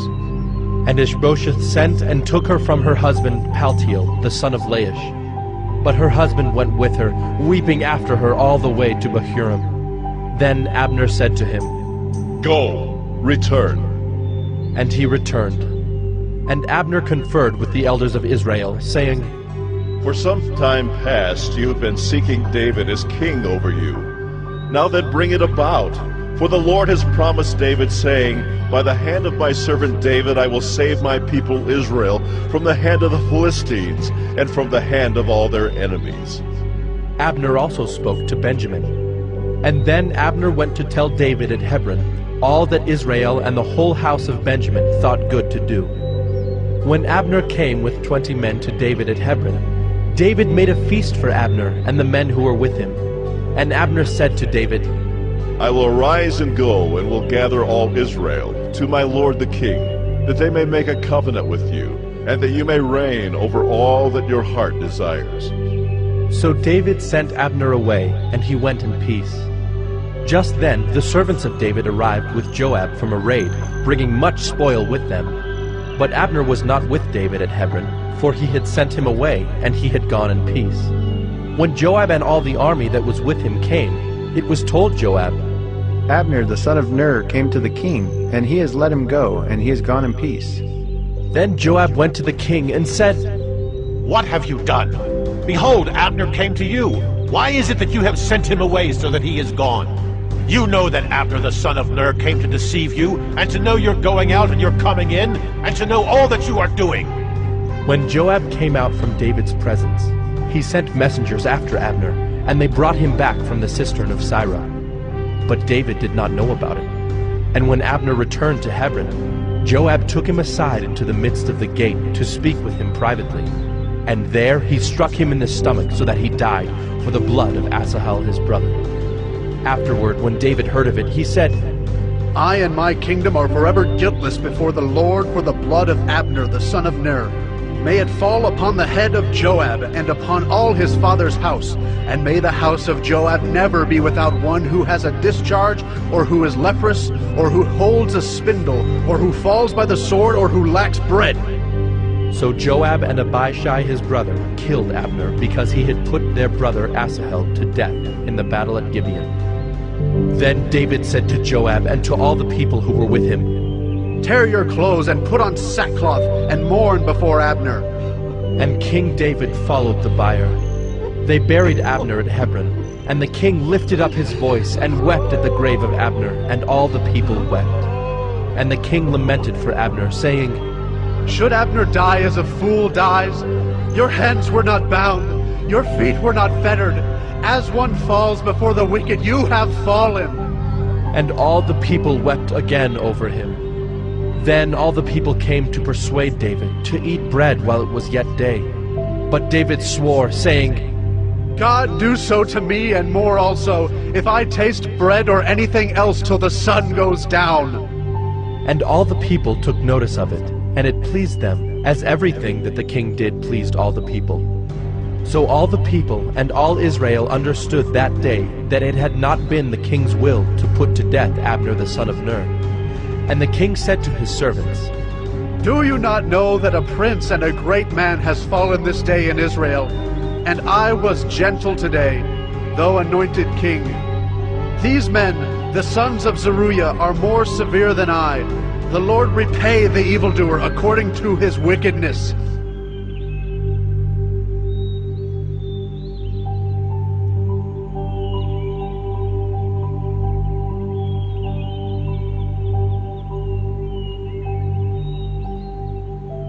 Second Samuel 4. When Ishbosheth, Saul's son, heard that Abner had died at Hebron, his courage failed, and all Israel was dismayed. Now Saul's son had 2 men who were captains of raiding bands. The name of the one was Baanah, and the name of the other Rechab, sons of Rimmon, a man of Benjamin from Beeroth, for Beeroth also is counted part of Benjamin. The Beerothites fled to Gittaim, and have been sojourners there to this day. Jonathan the son of Saul had a son who was crippled in his feet. He was 5 years old when the news about Saul and Jonathan came from Jezreel, and his nurse took him up and fled. And as she fled in her haste, he fell and became lame, and his name was Mephibosheth. Now the sons of Rimmon the Beerothite, Rechab and Baanah, set out, and about the heat of the day they came to the house of Ishbosheth, as he was taking his noonday rest. And they came into the midst of the house as if to get wheat, and they stabbed him in the stomach. Then Rechab and Baanah his brother escaped. When they came into the house, as he lay on his bed in his bedroom, they struck him and put him to death and beheaded him. They took his head and went by the way of the Arabah all night, and brought the head of Ishbosheth to David at Hebron. And they said to the king, Here is the head of Ishbosheth, the son of Saul, your enemy, who sought your life. The Lord has avenged my lord the king this day on Saul and on his offspring. But David answered Rechab and Baanah his brother, the sons of Rimmon the Beerothite, As the Lord lives, who has redeemed my life out of every adversity, when one told me, Behold, Saul is dead, and thought he was bringing good news, I seized him and killed him at Ziklag, which was the reward I gave him for his news. How much more, when wicked men have killed a righteous man in his own house on his bed, shall I not now require his blood at your hand and destroy you from the earth? And David commanded his young men, and they killed them and cut off their hands and feet, and hanged them beside the pool at Hebron. But they took the head of Ishbosheth, and buried it in the tomb of Abner at Hebron.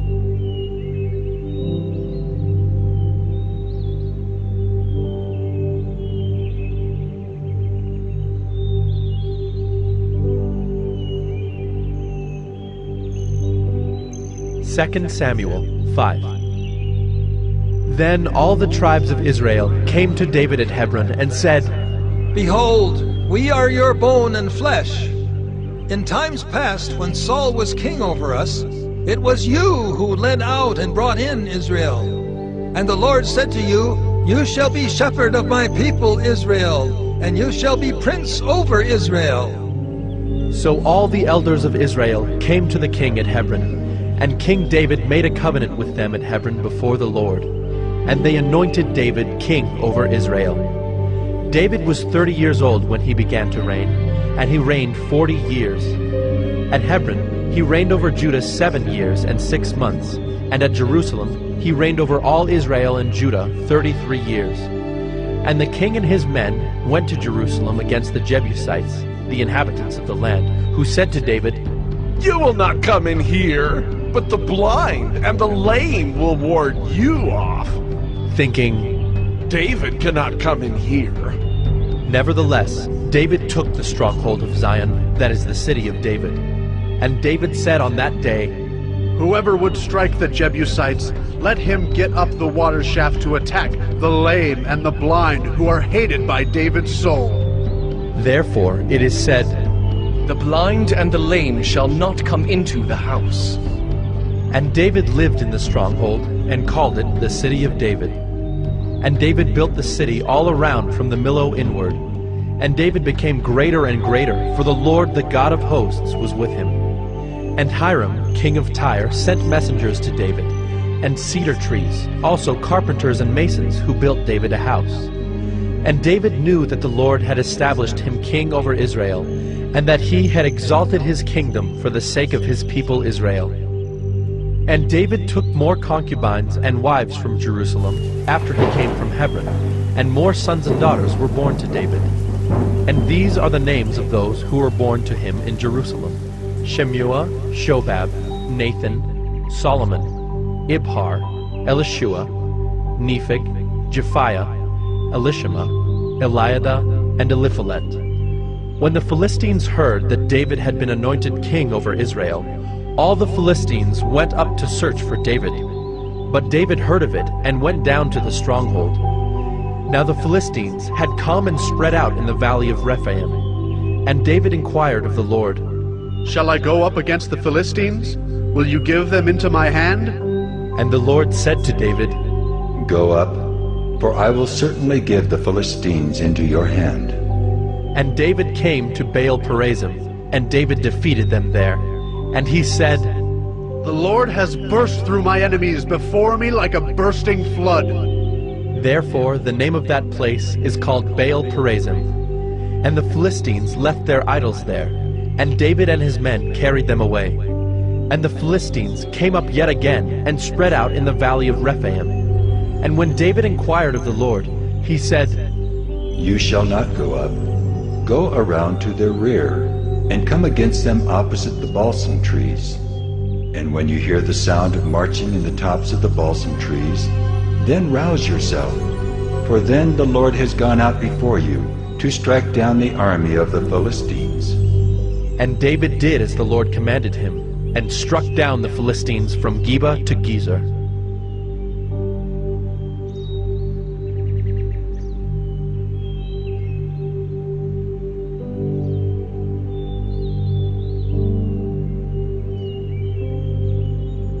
Second Samuel 6.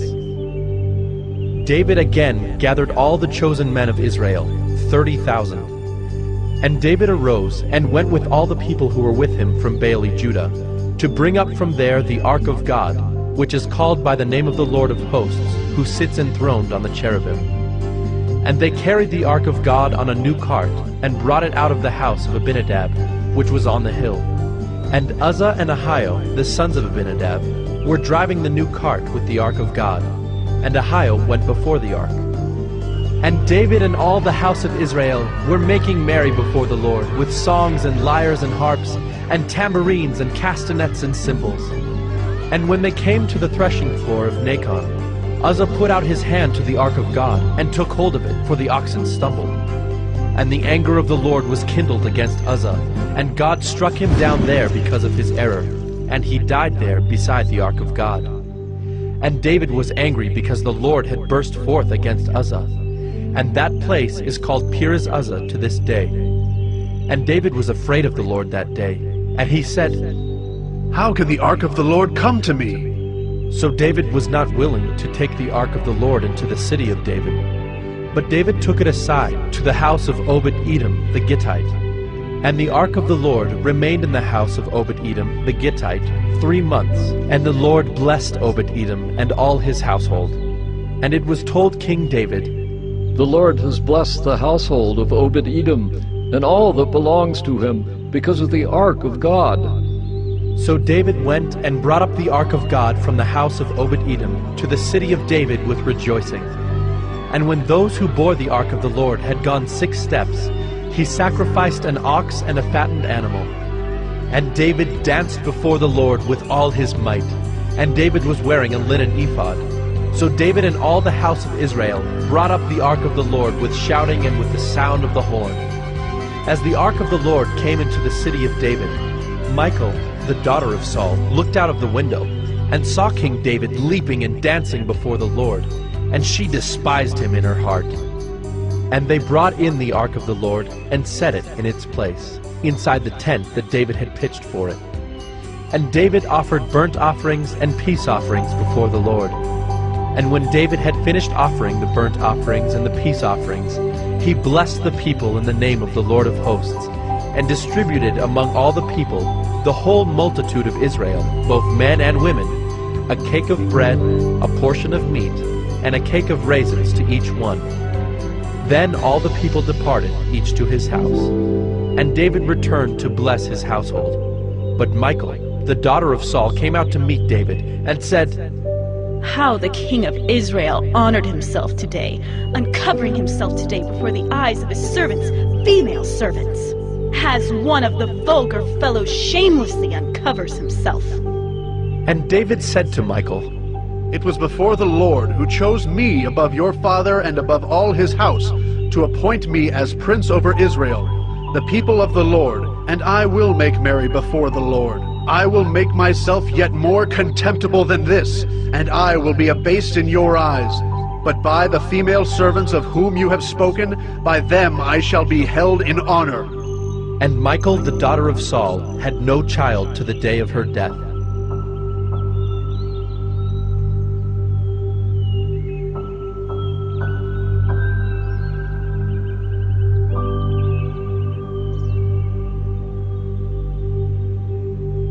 Second Samuel 7.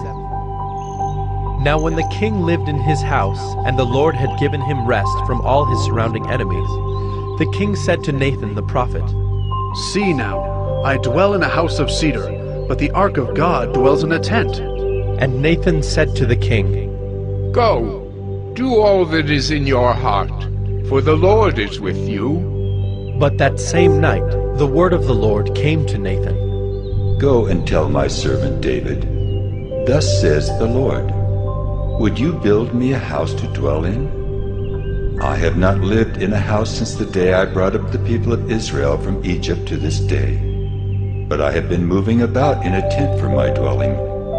In all places where I have moved with all the people of Israel, did I speak a word with any of the judges of Israel, whom I commanded to shepherd my people Israel, saying, why have you not built me a house of cedar? Now therefore, thus you shall say to my servant David, thus says the Lord of hosts, I took you from the pasture, from following the sheep, that you should be prince over my people Israel. And I have been with you wherever you went, and have cut off all your enemies from before you. And I will make for you a great name, like the name of the great ones of the earth. And I will appoint a place for my people Israel, and will plant them, so that they may dwell in their own place and be disturbed no more. And violent men shall afflict them no more as formerly from the time that I appointed judges over my people Israel. And I will give you rest from all your enemies. Moreover, the Lord declares to you that the Lord will make you a house. When your days are fulfilled, and you lie down with your fathers, I will raise up your offspring after you, who shall come from your body, and I will establish his kingdom. He shall build a house for my name, and I will establish the throne of his kingdom forever. I will be to him a father, and he shall be to me a son. When he commits iniquity, I will discipline him with the rod of men, with the stripes of the sons of men. But my steadfast love will not depart from him, as I took it from Saul, whom I put away from before you. And your house and your kingdom shall be made sure forever before me. Your throne shall be established forever. In accordance with all these words, and in accordance with all this vision, Nathan spoke to David. Then King David went in and sat before the Lord and said, Who am I, O Lord God, and what is my house that you have brought me thus far? And yet this was a small thing in your eyes, O Lord God. You have spoken also of your servant's house for a great while to come, and this is instruction for mankind, O Lord God. And what more can David say to you? For you know your servant, O Lord God. Because of your promise, and according to your own heart, you have brought about all this greatness, to make your servant know it. Therefore you are great, O Lord God, for there is none like you, and there is no God besides you, according to all that we have heard with our ears. And who is like your people Israel, the one nation on earth whom God went to redeem to be his people, making himself a name, and doing for them great and awesome things, by driving out before your people whom you redeemed for yourself from Egypt, a nation and its gods. And you established for yourself your people Israel, to be your people forever. And you, O Lord, became their God. And now, O Lord God, confirm forever the word that you have spoken concerning your servant and concerning his house, and do as you have spoken. And your name will be magnified forever, saying, The Lord of hosts is God over Israel, and the house of your servant David will be established before you. For you, O Lord of hosts, the God of Israel, have made this revelation to your servant, saying, I will build you a house. Therefore your servant has found courage to pray this prayer to you. And now, O Lord God, you are God, and your words are true, and you have promised this good thing to your servant. Now therefore may it please you to bless the house of your servant, so that it may continue forever before you. For you, O Lord God, have spoken, and with your blessing shall the house of your servant be blessed forever.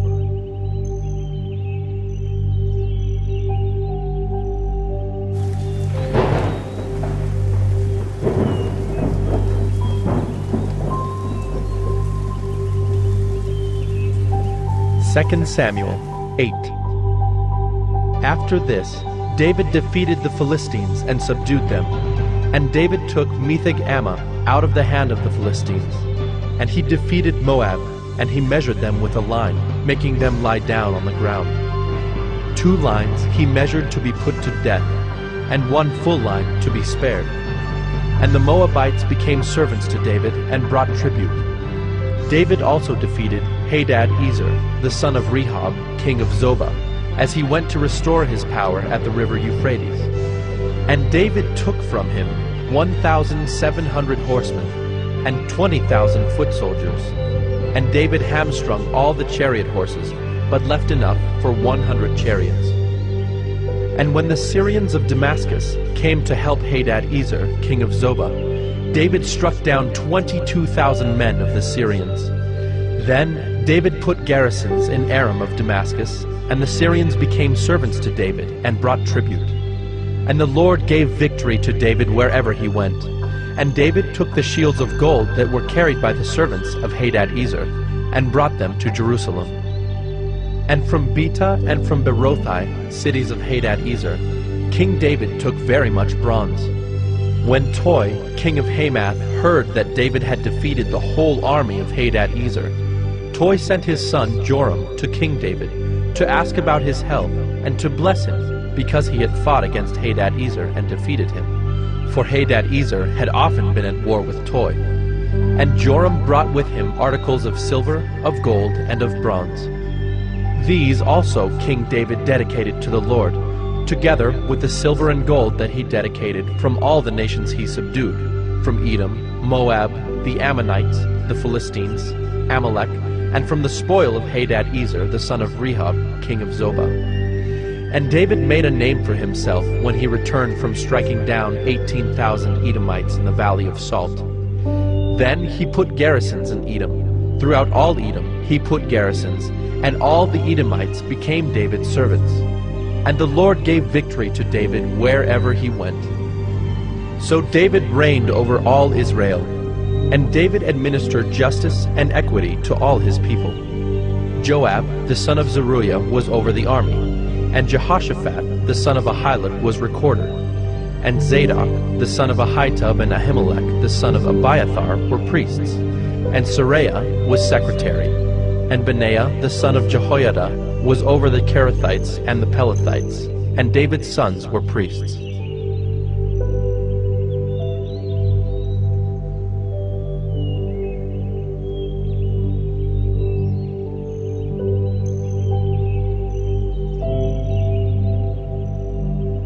Second Samuel 9. And David said, Is there still anyone left of the house of Saul, that I may show him kindness for Jonathan's sake? Now there was a servant of the house of Saul, whose name was Ziba. and they called him to David. And the king said to him, "Are you Ziba?" And he said, "I am your servant." And the king said, "Is there not still someone of the house of Saul, that I may show the kindness of God to him?" Ziba said to the king, "There is still a son of Jonathan. He is crippled in his feet." The king said to him, "Where is he?" And Ziba said to the king, "He is in the house of Machir, the son of Ammiel, at Lo-debar." Then King David sent and brought him from the house of Machir, the son of Ammiel, at Lo-debar. And Mephibosheth, the son of Jonathan, son of Saul, came to David and fell on his face and paid homage. And David said, "Mephibosheth." And he answered, "Behold, I am your servant." And David said to him, "Do not fear, for I will show you kindness for the sake of your father Jonathan, and I will restore to you all the land of Saul your father, and you shall eat at my table always." And he paid homage and said, "What is your servant, that you should show regard for a dead dog such as I?" Then the king called Ziba, Saul's servant, and said to him, "All that belonged to Saul and to all his house I have given to your master's grandson. And you and your sons and your servants shall till the land for him and shall bring in the produce, that your master's grandson may have bread to eat. But Mephibosheth, your master's grandson, shall always eat at my table." Now Ziba had 15 sons and 20 servants. Then Ziba said to the king, "According to all that my lord the king commands his servant, so will your servant do." So Mephibosheth ate at David's table like one of the king's sons. And Mephibosheth had a young son whose name was Micah. And all who lived in Ziba's house became Mephibosheth's servants. So Mephibosheth lived in Jerusalem, for he ate always at the king's table. Now he was lame in both his feet.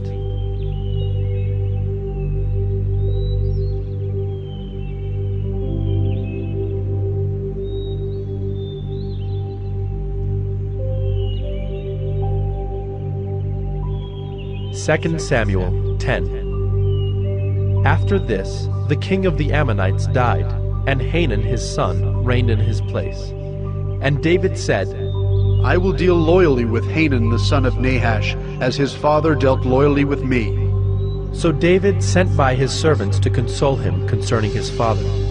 And David's servants came into the land of the Ammonites. But the princes of the Ammonites said to Hanun their lord, "Do you think because David has sent comforters to you that he is honoring your father? Has not David sent his servants to you to search the city and to spy it out and to overthrow it?" So Hanun took David's servants and shaved off half the beard of each and cut off their garments in the middle at their hips and sent them away. When it was told David, he sent to meet them, for the men were greatly ashamed. And the king said, "Remain at Jericho until your beards have grown, and then return." When the Ammonites saw that they had become a stench to David, the Ammonites sent and hired the Syrians of Beth-rehob and the Syrians of Zobah, 20,000 foot soldiers, and the king of Maacah with 1,000 men, and the men of Tob, 12,000 men. And when David heard of it, he sent Joab and all the host of the mighty men. And the Ammonites came out and drew up in battle array at the entrance of the gate. And the Syrians of Zobah and of Rehob, and the men of Tob and Maacah were by themselves in the open country. When Joab saw that the battle was set against him, both in front and in the rear, he chose some of the best men of Israel and arrayed them against the Syrians. The rest of his men he put in the charge of Abishai his brother, and he arrayed them against the Ammonites. And he said, "If the Syrians are too strong for me, then you shall help me. But if the Ammonites are too strong for you, then I will come and help you. Be of good courage, and let us be courageous for our people, and for the cities of our God, and may the Lord do what seems good to him." So Joab and the people who were with him drew near to battle against the Syrians, and they fled before him. And when the Ammonites saw that the Syrians fled, they likewise fled before Abishai and entered the city. Then Joab returned from fighting against the Ammonites and came to Jerusalem. But when the Syrians saw that they had been defeated by Israel, they gathered themselves together. And Hadad-ezer sent and brought out the Syrians who were beyond the Euphrates. They came to Helam, with Shobach, the commander of the army of Hadad-ezer, at their head. And when it was told David, he gathered all Israel together and crossed the Jordan and came to Helam. The Syrians arrayed themselves against David and fought with him. And the Syrians fled before Israel, and David killed of the Syrians the men of 700 chariots and 40,000 horsemen, and wounded Shobach, the commander of their army, so that he died there. And when all the kings who were servants of Hadad-ezer saw that they had been defeated by Israel, they made peace with Israel and became subject to them. So the Syrians were afraid to save the Ammonites any more.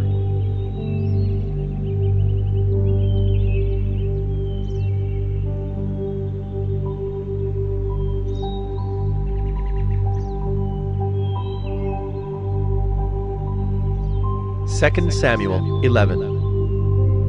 In the spring of the year, the time when kings go out to battle, David sent Joab and his servants with him, and all Israel. And they ravaged the Ammonites and besieged Rabbah. But David remained at Jerusalem. It happened late one afternoon, when David arose from his couch and was walking on the roof of the king's house, that he saw from the roof a woman bathing, and the woman was very beautiful.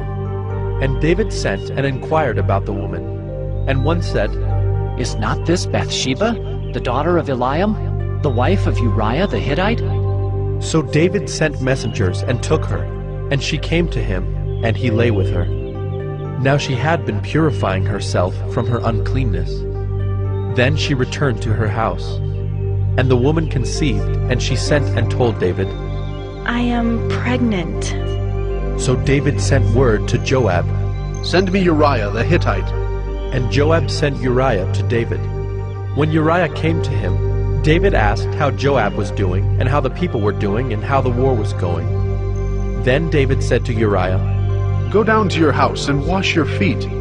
And Uriah went out of the king's house, and there followed him a present from the king.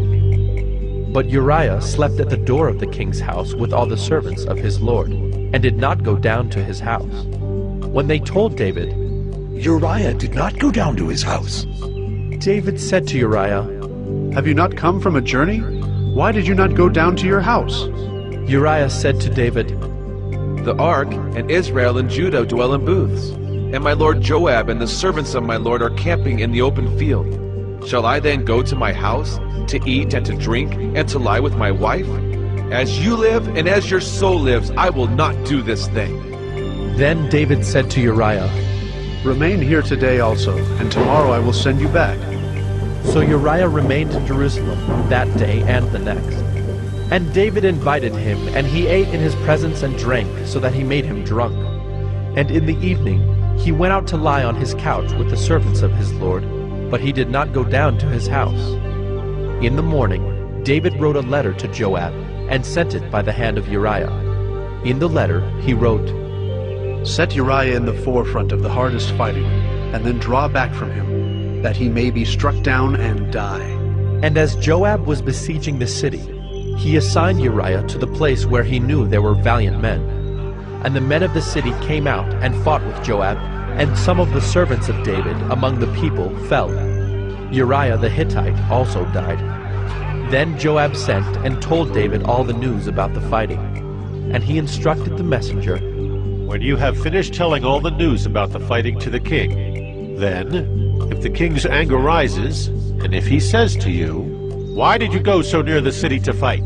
Did you not know that they would shoot from the wall? Who killed Abimelech, the son of Jerubasheth? Did not a woman cast an upper millstone on him from the wall, so that he died at Thebez? Why did you go so near the wall?' Then you shall say, 'Your servant Uriah the Hittite is dead also.'" So the messenger went and came and told David all that Joab had sent him to tell. The messenger said to David, "The men gained an advantage over us and came out against us in the field, but we drove them back to the entrance of the gate. Then the archers shot at your servants from the wall. Some of the king's servants are dead, and your servant Uriah the Hittite is dead also." David said to the messenger, "Thus shall you say to Joab, 'Do not let this matter trouble you, for the sword devours now one and now another. Strengthen your attack against the city and overthrow it, and encourage him.'"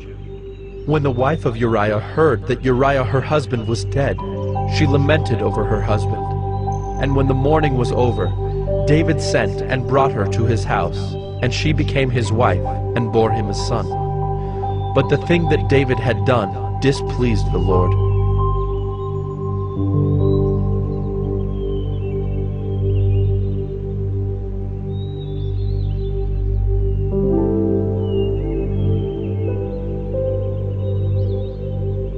Second Samuel 12. And the Lord sent Nathan to David. He came to him and said to him, There were 2 men in a certain city, the one rich and the other poor. The rich man had very many flocks and herds, but the poor man had nothing but one little ewe lamb, which he had bought. And he brought it up, and it grew up with him and with his children. It used to eat of his morsel and drink from his cup and lie in his arms, and it was like a daughter to him. Now there came a traveler to the rich man, and he was unwilling to take one of his own flock or herd to prepare for the guest who had come to him. But he took the poor man's lamb and prepared it for the man who had come to him. Then David's anger was greatly kindled against the man, and he said to Nathan, As the Lord lives, the man who has done this deserves to die, and he shall restore the lamb 4-fold because he did this thing, and because he had no pity. Nathan said to David, You are the man. Thus says the Lord, the God of Israel, I anointed you king over Israel, and I delivered you out of the hand of Saul. And I gave you your master's house and your master's wives into your arms, and gave you the house of Israel and of Judah. And if this were too little, I would add to you as much more. Why have you despised the word of the Lord, to do what is evil in his sight? You have struck down Uriah the Hittite with the sword, and have taken his wife to be your wife, and have killed him with the sword of the Ammonites. Now therefore, the sword shall never depart from your house, because you have despised me, and have taken the wife of Uriah the Hittite to be your wife. Thus says the Lord, Behold, I will raise up evil against you out of your own house, and I will take your wives before your eyes, and give them to your neighbor, and he shall lie with your wives in the sight of this sun, for you did it secretly. But I will do this thing before all Israel, and before the sun. David said to Nathan, I have sinned against the Lord. And Nathan said to David, The Lord also has put away your sin. You shall not die. Nevertheless, because by this deed you have utterly scorned the Lord, the child who is born to you shall die. Then Nathan went to his house. And the Lord afflicted the child that Uriah's wife bore to David, and he became sick. David therefore sought God on behalf of the child. And David fasted and went in and lay all night on the ground. And the elders of his house stood beside him to raise him from the ground, but he would not, nor did he eat food with them. On the 7th day the child died. And the servants of David were afraid to tell him that the child was dead, for they said, Behold, while the child was yet alive, we spoke to him, and he did not listen to us. How then can we say to him, The child is dead? He may do himself some harm. But when David saw that his servants were whispering together, David understood that the child was dead. And David said to his servants, Is the child dead? They said, He is dead. Then David arose from the earth, and washed and anointed himself, and changed his clothes. And he went into the house of the Lord, and worshipped. He then went to his own house, and when he asked, they set food before him, and he ate. Then his servant said to him, What is this thing that you have done? You fasted and wept for the child while he was alive. But when the child died, you arose and ate food. He said, While the child was still alive, I fasted and wept, for I said, Who knows whether the Lord will be gracious to me, that the child may live? But now he is dead. Why should I fast? Can I bring him back again? I shall go to him, but he will not return to me. Then David comforted his wife Bathsheba, and went in to her and lay with her. And she bore a son, and he called his name Solomon. And the Lord loved him, and sent a message by Nathan the prophet. So he called his name Jedidiah, because of the Lord. Now Joab fought against Rabbah of the Ammonites, and took the royal city. And Joab sent messengers to David, and said, I have fought against Rabbah. Moreover, I have taken the city of waters. Now then, gather the rest of the people together, and encamp against the city, and take it, lest I take the city, and it be called by my name. So David gathered all the people together, and went to Rabbah, and fought against it, and took it. And he took the crown of their king from his head. The weight of it was a talent of gold, and in it was a precious stone, and it was placed on David's head. And he brought out the spoil of the city, a very great amount. And he brought out the people who were in it, and set them to labor with saws and iron picks and iron axes, and made them toil at the brick kilns. And thus he did to all the cities of the Ammonites. Then David and all the people returned to Jerusalem.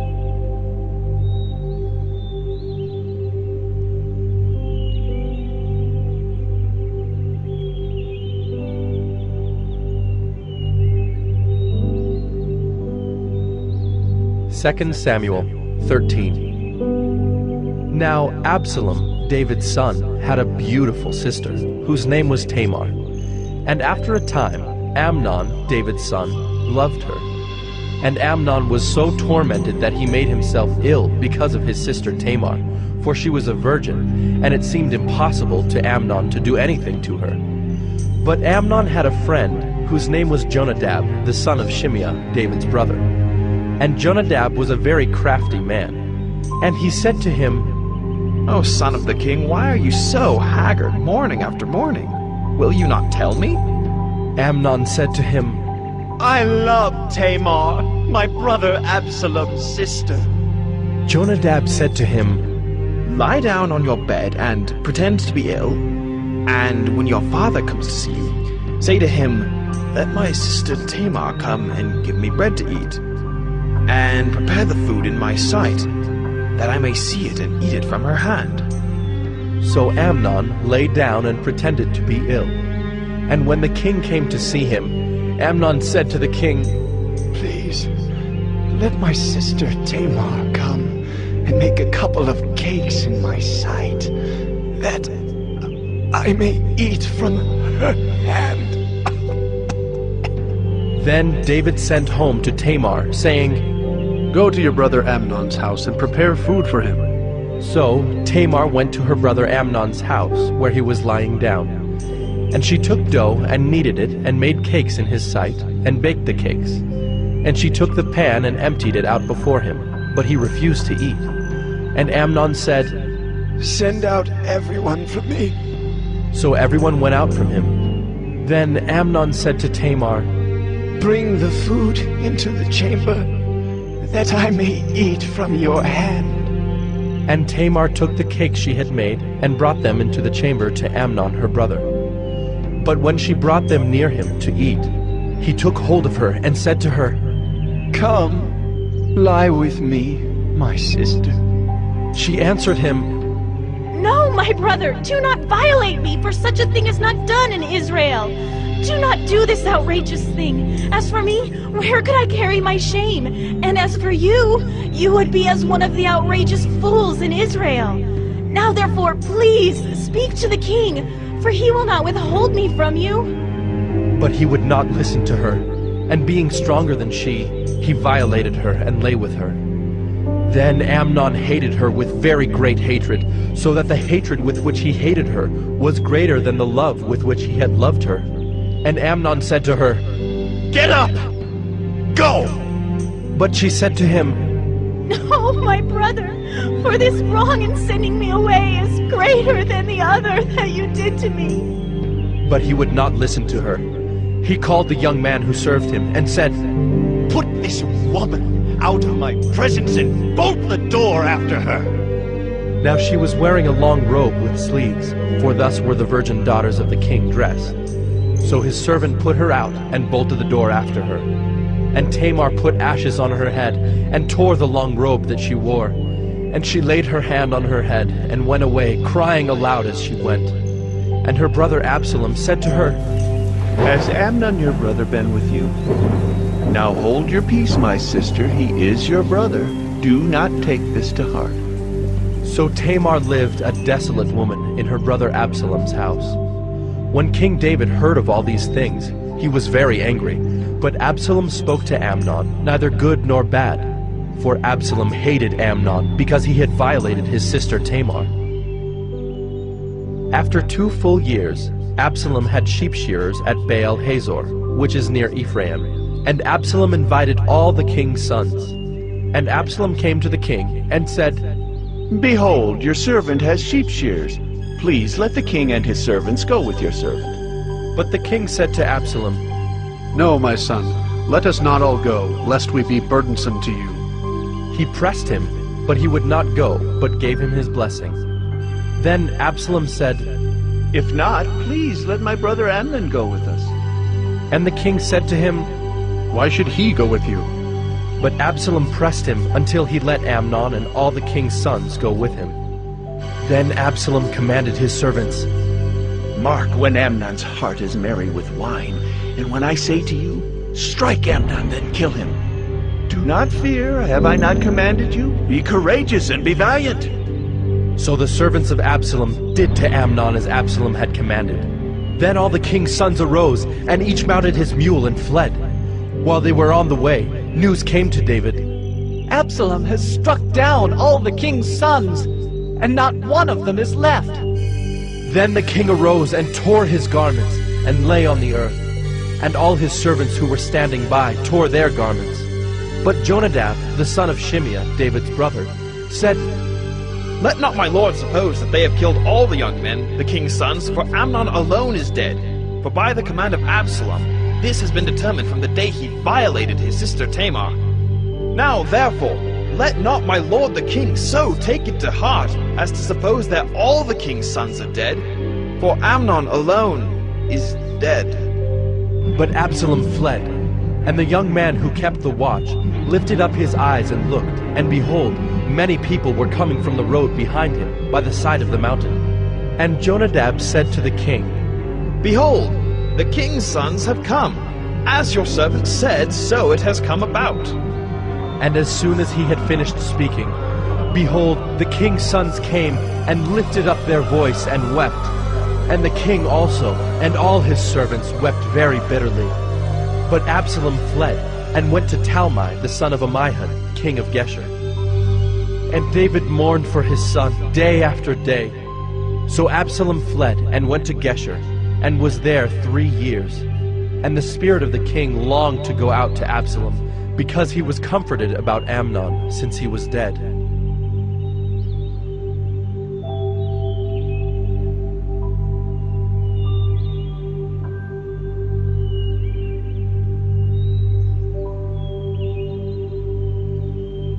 Second Samuel 14.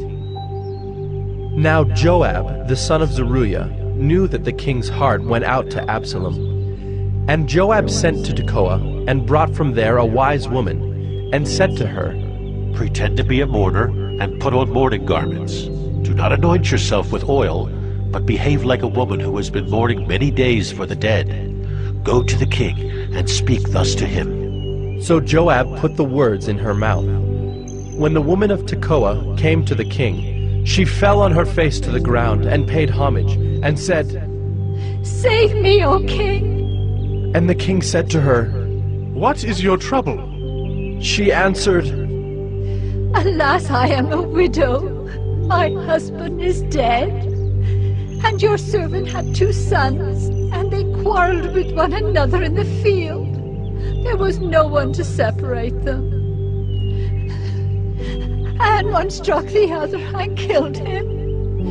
And now the whole clan has risen against your servant, and they say, "Give up the man who struck his brother, that we may put him to death for the life of his brother whom he killed." And so they would destroy the heir also. Thus they would quench my coal that is left, and leave to my husband neither name nor remnant on the face of the earth. Then the king said to the woman, "Go to your house, and I will give orders concerning you." And the woman of Tekoa said to the king, On me be the guilt, my lord the king, and on my father's house. Let the king and his throne be guiltless. The king said, "If anyone says anything to you, bring him to me, and he shall never touch you again." Then she said, Please let the king invoke the Lord your God, that the avenger of blood kill no more, and my son be not destroyed. He said, "As the Lord lives, not one hair of your son shall fall to the ground." Then the woman said, Please let your servant speak a word to my lord the king. He said, "Speak." And the woman said, Why then have you planned such a thing against the people of God? For in giving this decision the king convicts himself, inasmuch as the king does not bring his banished one home again. We must all die. We are like water spilled on the ground, which cannot be gathered up again. But God will not take away life, and he devises means so that the banished one will not remain an outcast. Now I have come to say this to my lord the king, because the people have made me afraid. And your servant thought, I will speak to the king. It may be that the king will perform the request of his servant. For the king will hear and deliver his servant from the hand of the man who would destroy me, and my son together from the heritage of God. And your servant thought, the word of my lord the king will set me at rest. For my lord the king is like the angel of God to discern good and evil.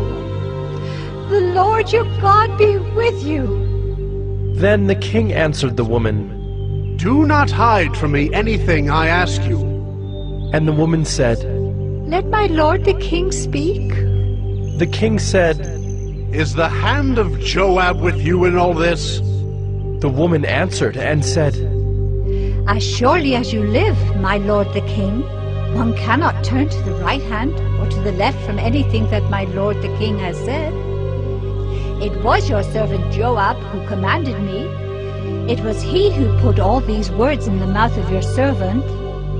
In order to change the course of things, your servant Joab did this. But my lord has wisdom like the wisdom of the angel of God, to know all things that are on the earth.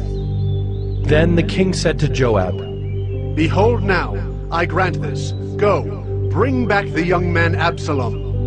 And Joab fell on his face to the ground, and paid homage, and blessed the king. And Joab said, "Today your servant knows that I have found favor in your sight, my lord the king, in that the king has granted the request of his servant." So Joab arose and went to Geshur and brought Absalom to Jerusalem. And the king said, "Let him dwell apart in his own house. He is not to come into my presence." So Absalom lived apart in his own house, and did not come into the king's presence.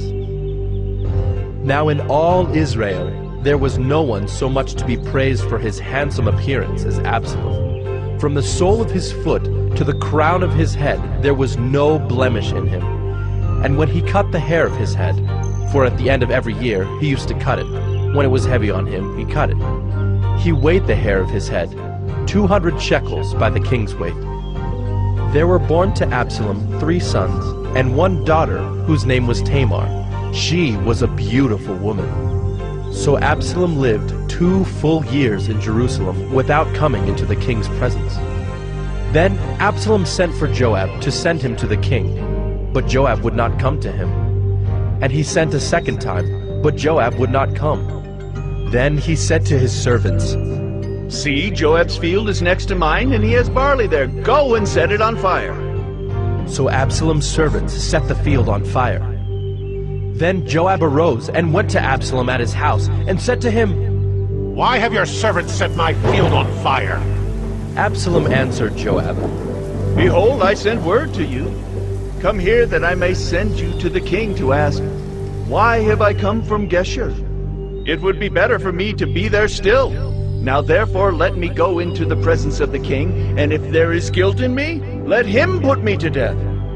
Then Joab went to the king and told him, and he summoned Absalom. So he came to the king and bowed himself on his face to the ground before the king. And the king kissed Absalom.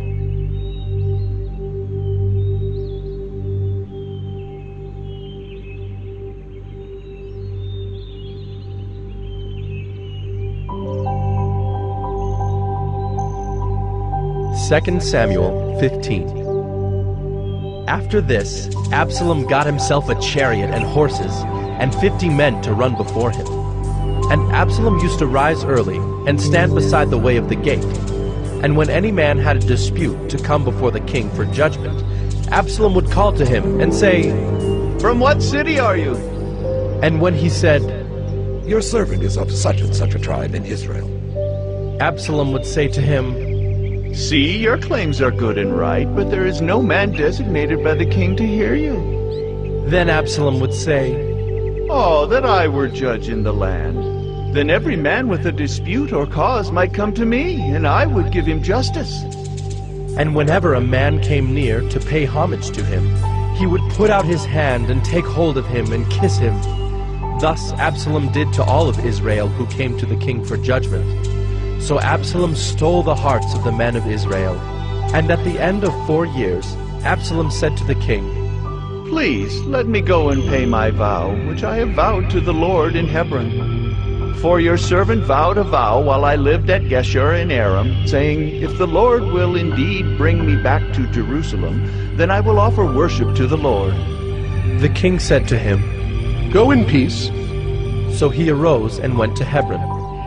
But Absalom sent secret messengers throughout all the tribes of Israel, saying, As soon as you hear the sound of the trumpet, then say, Absalom is king at Hebron. With Absalom went 200 men from Jerusalem who were invited guests, and they went in their innocence and knew nothing. And while Absalom was offering the sacrifices, he sent for Ahithophel the Gilonite, David's counselor, from his city Gilo. And the conspiracy grew strong, and the people with Absalom kept increasing. And a messenger came to David, saying, The hearts of the men of Israel have gone after Absalom.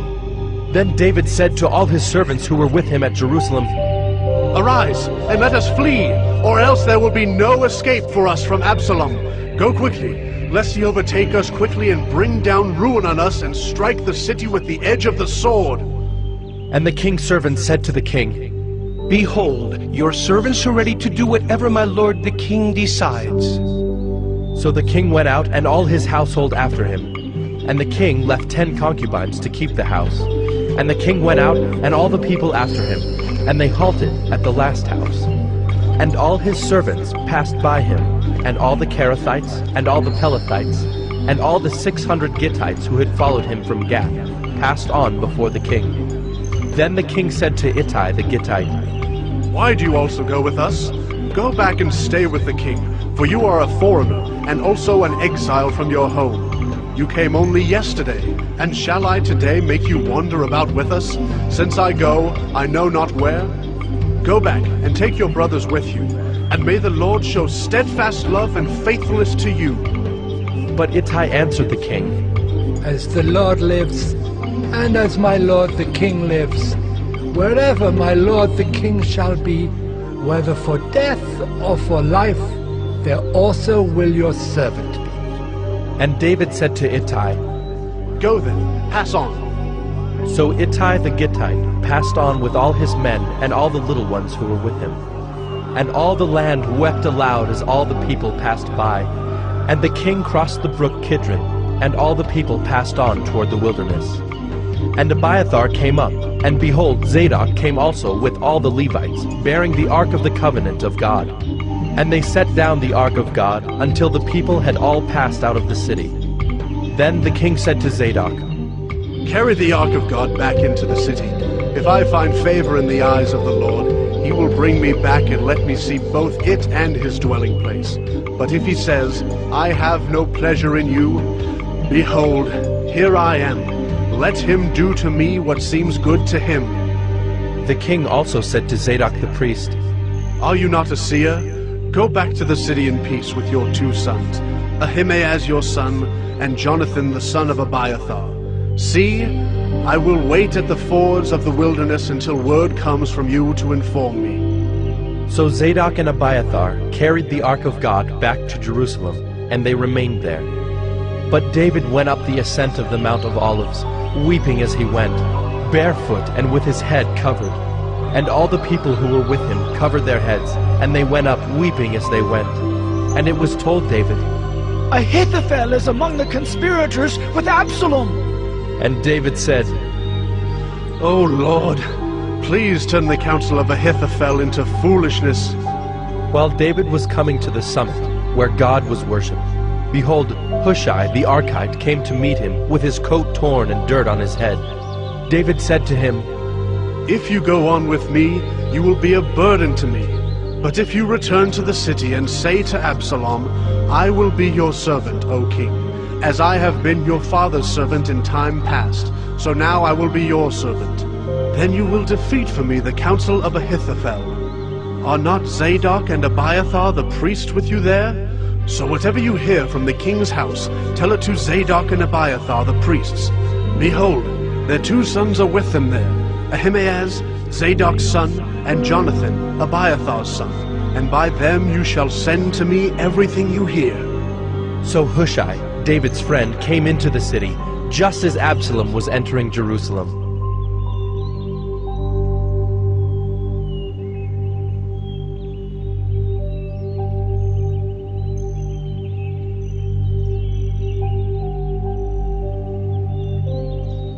Second Samuel 16. When David had passed a little beyond the summit, Ziba, the servant of Mephibosheth, met him, with a couple of donkeys saddled, bearing 200 loaves of bread, 100 bunches of raisins, 100 of summer fruits, and a skin of wine. And the king said to Ziba, "Why have you brought these?" Ziba answered, "The donkeys are for the king's household to ride on, the bread and summer fruit for the young men to eat, and the wine for those who faint in the wilderness to drink." And the king said, "And where is your master's son?" Ziba said to the king, "Behold, he remains in Jerusalem, for he said, 'Today the house of Israel will give me back the kingdom of my father.'" Then the king said to Ziba, "Behold, all that belonged to Mephibosheth is now yours." And Ziba said, "I pay homage. Let me ever find favor in your sight, my lord, the king." When King David came to Bahurim, there came out a man of the family of the house of Saul, whose name was Shimei, the son of Gera. And as he came, he cursed continually. And he threw stones at David and at all the servants of King David, and all the people and all the mighty men were on his right hand and on his left. And Shimei said as he cursed, Get out, you man of blood, you worthless man! The Lord has avenged on you all the blood of the house of Saul, in whose place you have reigned, and the Lord has given the kingdom into the hand of your son Absalom. See, your evil is on you, for you are a man of blood!" Then Abishai the son of Zeruiah said to the king, "Why should this dead dog curse my lord the king? Let me go over and take off his head." But the king said, "What have I to do with you, you sons of Zeruiah? If he is cursing because the Lord has said to him, 'Curse David,' who then shall say, 'Why have you done so?'" And David said to Abishai and to all his servants, "Behold, my own son seeks my life. How much more now may this Benjaminite? Leave him alone and let him curse, for the Lord has told him to. It may be that the Lord will look on the wrong done to me, and that the Lord will repay me with good for his cursing today." So David and his men went on the road, while Shimei went along on the hillside opposite him, and cursed as he went, and threw stones at him and flung dust. And the king and all the people who were with him arrived weary at the Jordan, and there he refreshed himself. Now Absalom and all the people, the men of Israel, came to Jerusalem, and Ahithophel with him. And when Hushai the Archite, David's friend, came to Absalom, Hushai said to Absalom, "Long live the king! Long live the king!" And Absalom said to Hushai, "Is this your loyalty to your friend? Why did you not go with your friend?" And Hushai said to Absalom, "No, for whom the Lord and this people and all the men of Israel have chosen, his I will be, and with him I will remain. And again, whom should I serve? Should it not be his son? As I have served your father, so I will serve you." Then Absalom said to Ahithophel, "Give your counsel, what shall we do?" Ahithophel said to Absalom, "Go into your father's concubines whom he has left to keep the house, and all Israel will hear that you have made yourself a stench to your father, and the hands of all who are with you will be strengthened." So they pitched a tent for Absalom on the roof, and Absalom went into his father's concubines in the sight of all Israel. Now in those days the counsel that Ahithophel gave was as if one consulted the word of God. So was all the counsel of Ahithophel esteemed, both by David and by Absalom.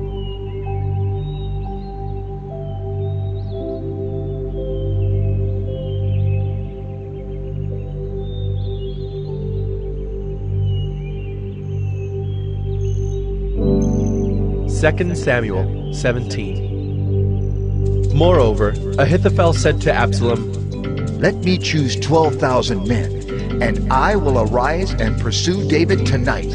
I will come upon him while he is weary and discouraged, and throw him into a panic. And all the people who are with him will flee. I will strike down only the king, and I will bring all the people back to you as a bride comes home to her husband. You seek the life of only one man, and all the people will be at peace." And the advice seemed right in the eyes of Absalom and all the elders of Israel. Then Absalom said, "Call Hushai the Archite also, and let us hear what he has to say." And when Hushai came to Absalom, Absalom said to him, "Thus has Ahithophel spoken. Shall we do as he says? If not, you speak." Then Hushai said to Absalom, "This time the counsel that Ahithophel has given is not good." Hushai said, "You know that your father and his men are mighty men, and that they are enraged like a bear robbed of her cubs in the field. Besides, your father is expert in war. He will not spend the night with the people. Behold, even now he has hidden himself in one of the pits or in some other place. And as soon as some of the people fall at the first attack, whoever hears it will say, 'There has been a slaughter among the people who follow Absalom.' Then even the valiant man whose heart is like the heart of a lion will utterly melt with fear, for all Israel knows that your father is a mighty man, and that those who are with him are valiant men. But my counsel is that all Israel be gathered to you, from Dan to Beersheba, as the sand by the sea for multitude, and that you go to battle in person. So we shall come upon him in some place where he is to be found, and we shall light upon him as the dew falls on the ground, and of him and all the men with him not one will be left. If he withdraws into a city, then all Israel will bring ropes to that city, and we shall drag it into the valley until not even a pebble is to be found there."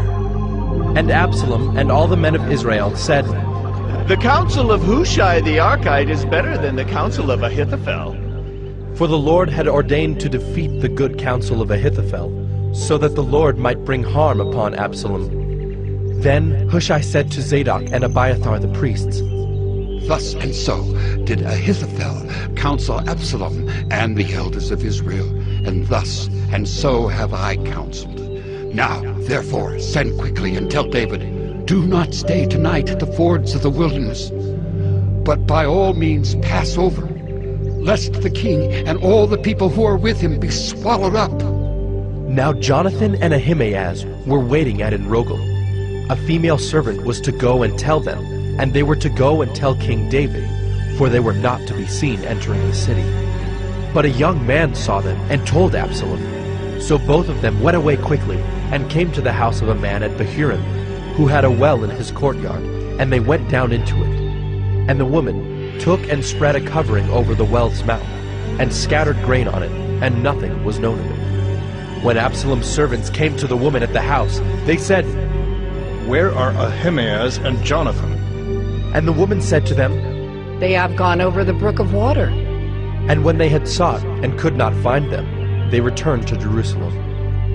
After they had gone, the men came up out of the well, and went and told King David. They said to David, Arise, and go quickly over the water, for thus and so has Ahithophel counseled against you.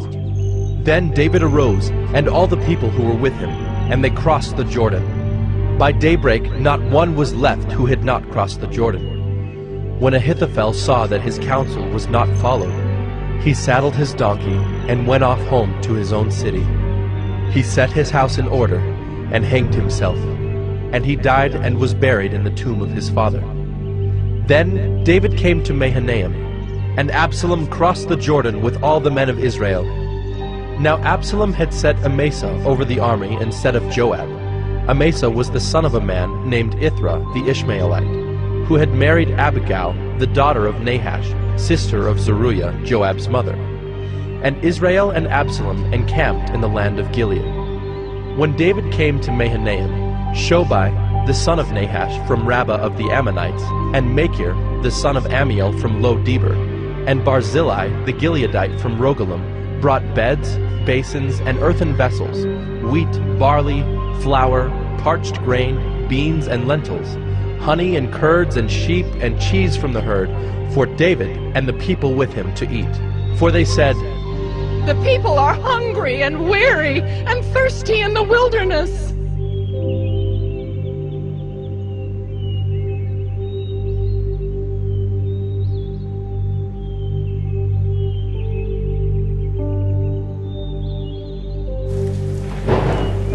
Second Samuel 18. Then David mustered the men who were with him, and set over them commanders of thousands and commanders of hundreds. And David sent out the army, 1/3 under the command of Joab, 1/3 under the command of Abishai the son of Zeruiah, Joab's brother, and 1/3 under the command of Ittai the Gittite. And the king said to the men, I myself will also go out with you. But the men said, You shall not go out, for if we flee, they will not care about us. If half of us die, they will not care about us. But you are worth 10,000 of us. Therefore it is better that you send us help from the city. The king said to them, Whatever seems best to you, I will do. So the king stood at the side of the gate, while all the army marched out by hundreds and by thousands. And the king ordered Joab and Abishai and Ittai, Deal gently, for my sake, with the young man Absalom. And all the people heard when the king gave orders to all the commanders about Absalom. So the army went out into the field against Israel, and the battle was fought in the forest of Ephraim. And the men of Israel were defeated there by the servants of David, and the loss there was great on that day, 20,000 men. The battle spread over the face of all the country, and the forest devoured more people that day than the sword. And Absalom happened to meet the servants of David. Absalom was riding on his mule, and the mule went under the thick branches of a great oak, and his head caught fast in the oak, and he was suspended between heaven and earth, while the mule that was under him went on. And a certain man saw it, and told Joab, Behold, I saw Absalom hanging in an oak. Joab said to the man who told him, What? You saw him? Why then did you not strike him there to the ground? I would have been glad to give you 10 pieces of silver and a belt. But the man said to Joab, Even if I felt in my hand the weight of 1,000 pieces of silver, I would not reach out my hand against the king's son. For in our hearing the king commanded you and Abishai and Ittai, for my sake protect the young man Absalom. On the other hand, if I had dealt treacherously against his life, and there is nothing hidden from the king, then you yourself would have stood aloof. Joab said, I will not waste time like this with you. And he took 3 javelins in his hand and thrust them into the heart of Absalom while he was still alive in the oak. And 10 young men, Joab's armor-bearers, surrounded Absalom and struck him and killed him. Then Joab blew the trumpet, and the troops came back for pursuing Israel, for Joab restrained them. And they took Absalom and threw him into a great pit in the forest, and raised over him a very great heap of stones. And all Israel fled, everyone to his own home. Now Absalom in his lifetime had taken and set up for himself the pillar that is in the king's valley, for he said, I have no son to keep my name in remembrance. He called the pillar after his own name, and it is called Absalom's monument to this day. Then Ahimaaz the son of Zadok said, Let me run and carry news to the king that the Lord has delivered him from the hand of his enemies. And Joab said to him, You are not to carry news today. You may carry news another day, but today you shall carry no news, because the king's son is dead. Then Joab said to the Cushite, Go, tell the king what you have seen. The Cushite bowed before Joab and ran. Then Ahimaaz the son of Zadok said again to Joab, Come what may, let me also run after the Cushite. And Joab said, Why will you run, my son, seeing that you will have no reward for the news? Come what may, he said, I will run. So he said to him, Run! Then Ahimaaz ran by the way of the plain, and outran the Cushite. Now David was sitting between the 2 gates, and the watchman went up to the roof of the gate by the wall. And when he lifted up his eyes and looked, he saw a man running alone. The watchman called out and told the king. And the king said, If he is alone, there is news in his mouth. And he drew nearer and nearer. The watchman saw another man running, and the watchman called to the gate and said, See, another man running alone. The king said, He also brings news. The watchman said, I think the running of the first is like the running of Ahimaaz, the son of Zadok. And the king said, He is a good man and comes with good news. Then Ahimaaz cried out to the king, All is well. And he bowed before the king with his face to the earth, and said, Blessed be the Lord your God, who has delivered up the men who raised their hand against my lord the king. And the king said, Is it well with the young man Absalom? Ahimaaz answered, When Joab sent the king's servant, your servant, I saw a great commotion, but I do not know what it was. And the king said, Turn aside and stand here. So he turned aside and stood still. And behold, the Cushite came, and the Cushite said, Good news for my lord the king, for the Lord has delivered you this day from the hand of all who rose up against you. The king said to the Cushite, Is it well with the young man Absalom? And the Cushite answered, May the enemies of my lord the king and all who rise up against you for evil be like that young man. And the king was deeply moved, and went up to the chamber over the gate, and wept. And as he went, he said, Oh, my son Absalom, my son Absalom. Would I had died instead of you, O Absalom, my son, my son!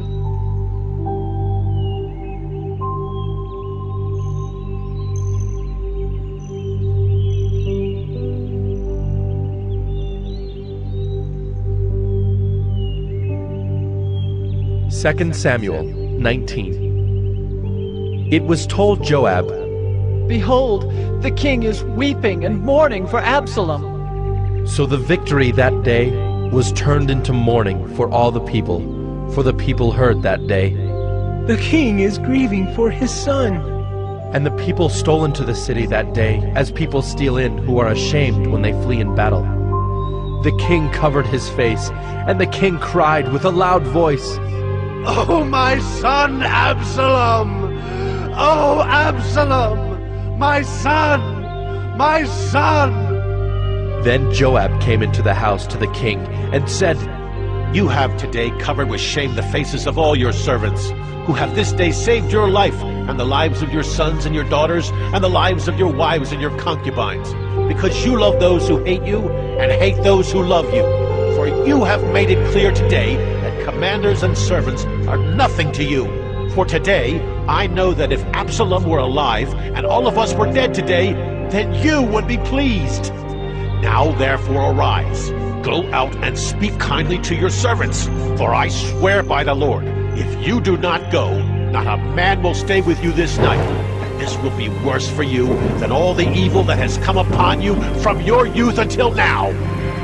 Then the king arose and took his seat in the gate, and the people were all told, Behold, the king is sitting in the gate. And all the people came before the king. Now Israel had fled, every man to his own home. And all the people were arguing throughout all the tribes of Israel, saying, The king delivered us from the hand of our enemies, and saved us from the hand of the Philistines.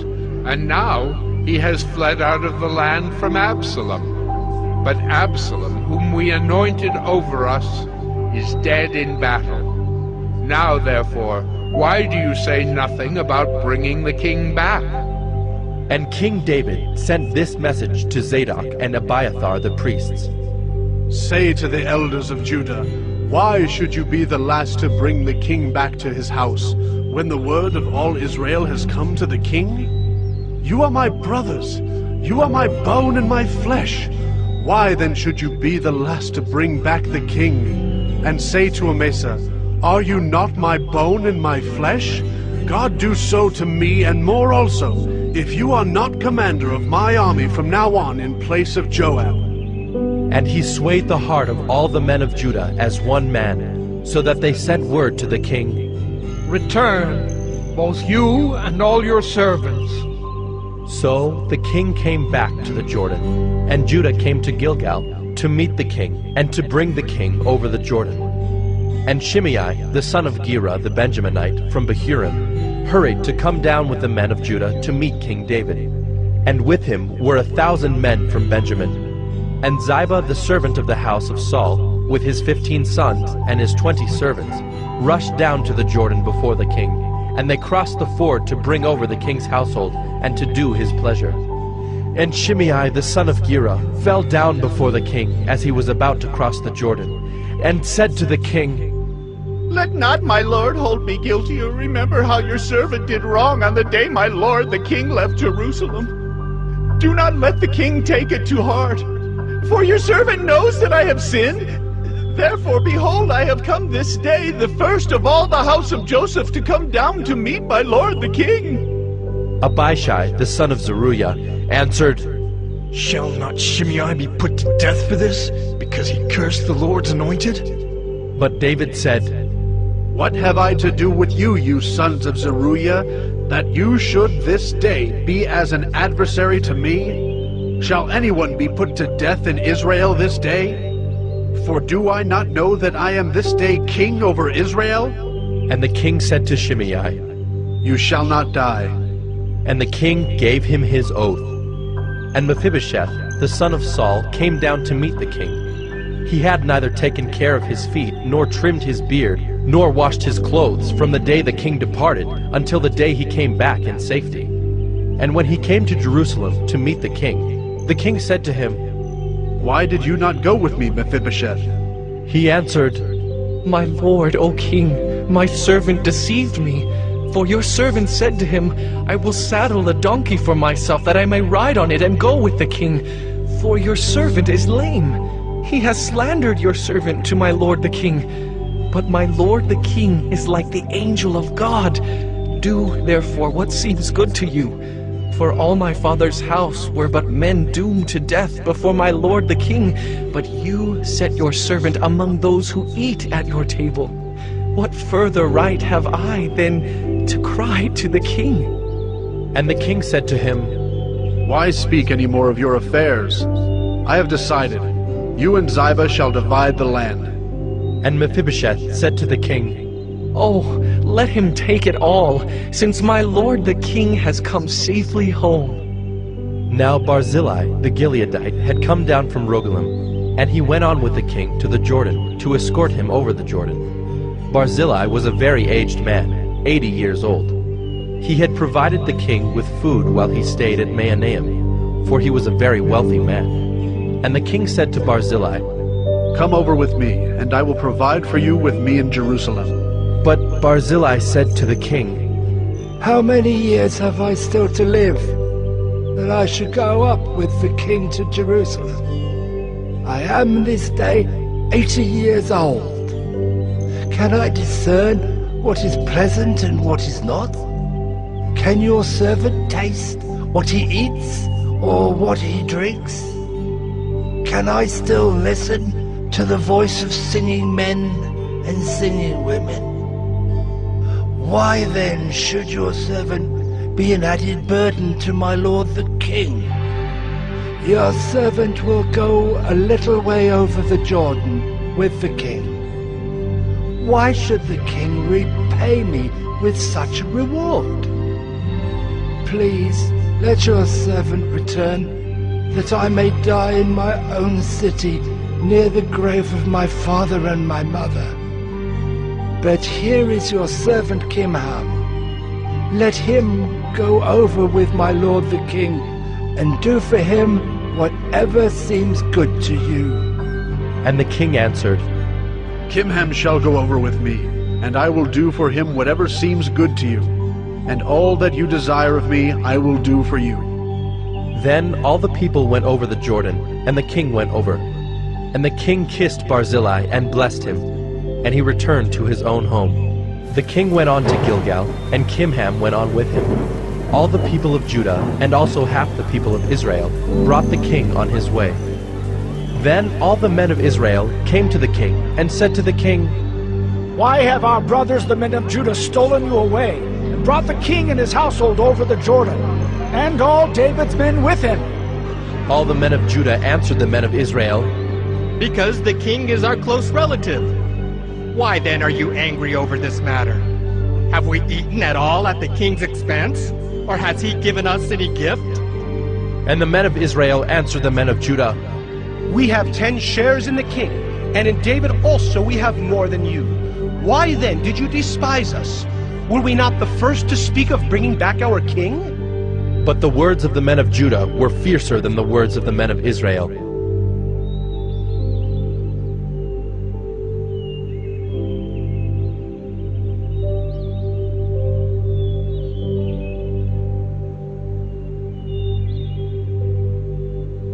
Second Samuel 20.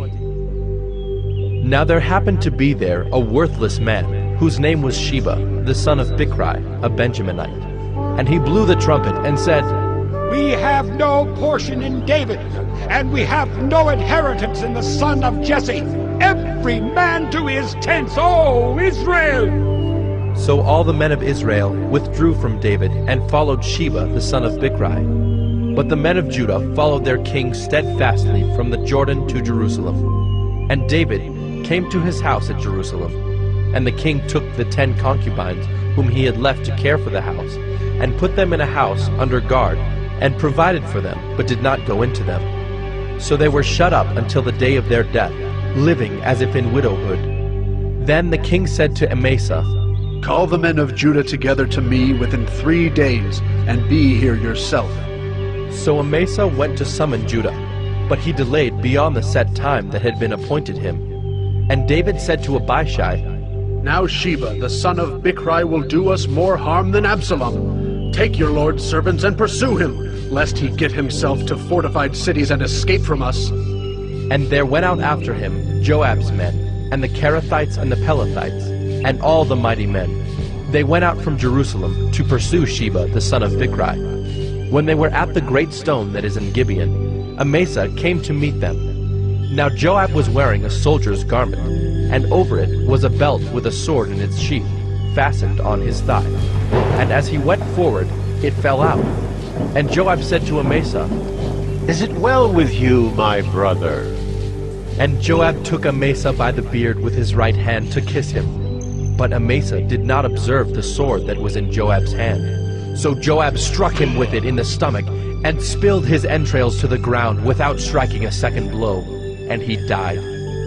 Then Joab and Abishai his brother pursued Sheba the son of Bichri, and one of Joab's young men took his stand by Amasa and said, Whoever favors Joab, and whoever is for David, let him follow Joab. And Amasa lay wallowing in his blood in the highway, and anyone who came by seeing him stopped. And when the man saw that all the people stopped, he carried Amasa out of the highway into the field and threw a garment over him. When he was taken out of the highway, all the people went on after Joab to pursue Sheba the son of Bichri.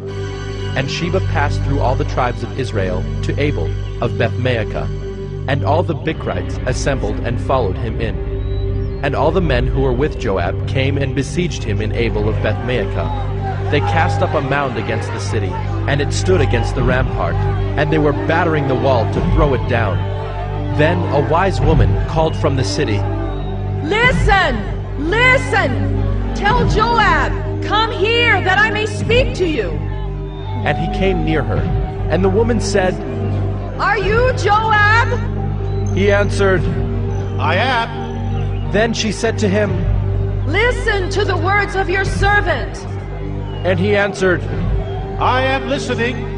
Then she said, They used to say in former times, Let them but ask counsel at Abel. And so they settled a matter.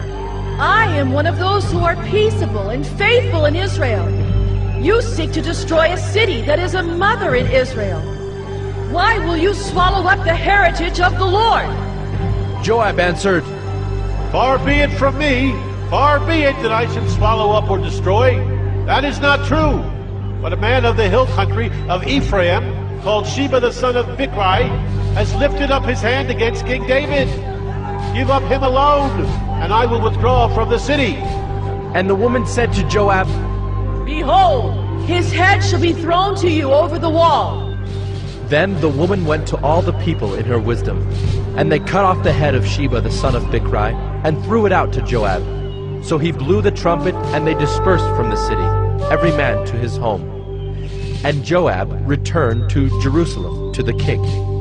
Now Joab was in command of all the army of Israel, and Benaiah the son of Jehoiada was in command of the Kerethites and the Pelethites, and Adoram was in charge of the forced labor, and Jehoshaphat the son of Ahilud was the recorder, and Sheba was secretary, and Zadok and Abiathar were priests, and Ira the Jairite was also David's priest.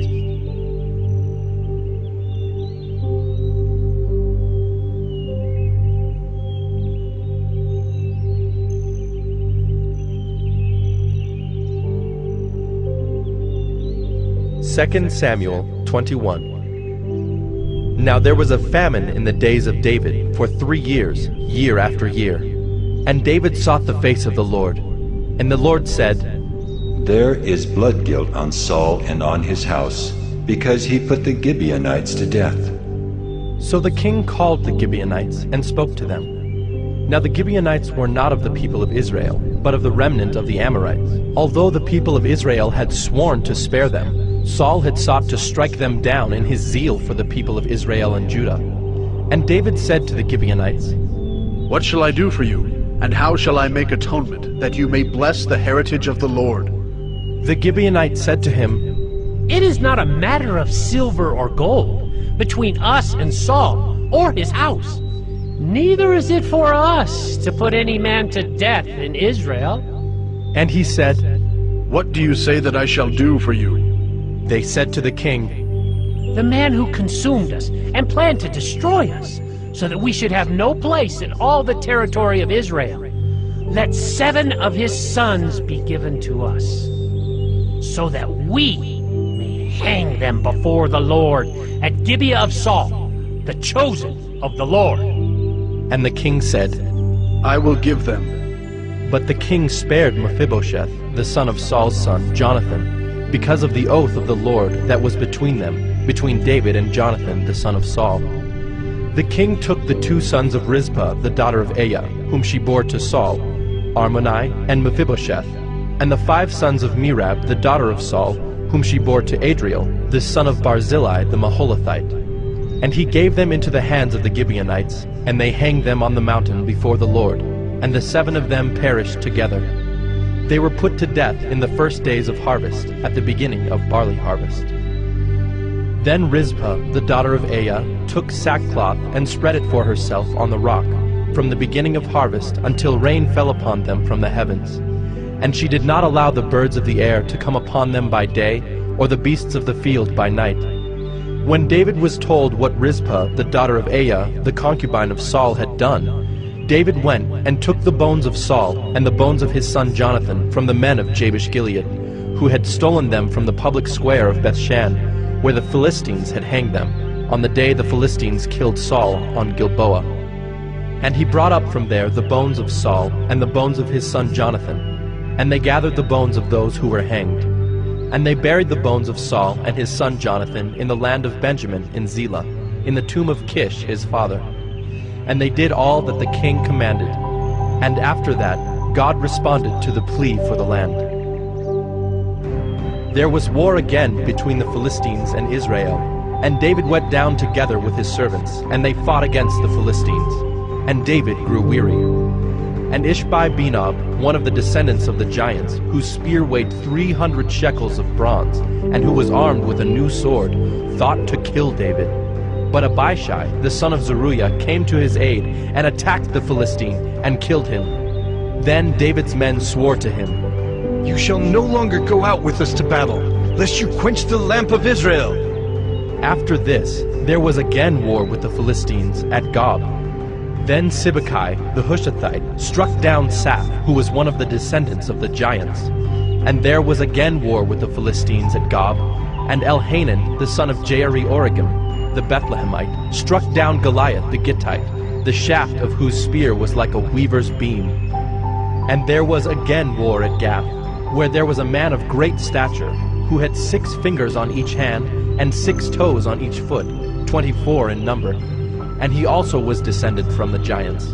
And when he taunted Israel, Jonathan, the son of Shimei, David's brother, struck him down. These 4 were descended from the giants in Gath, and they fell by the hand of David and by the hand of his servants.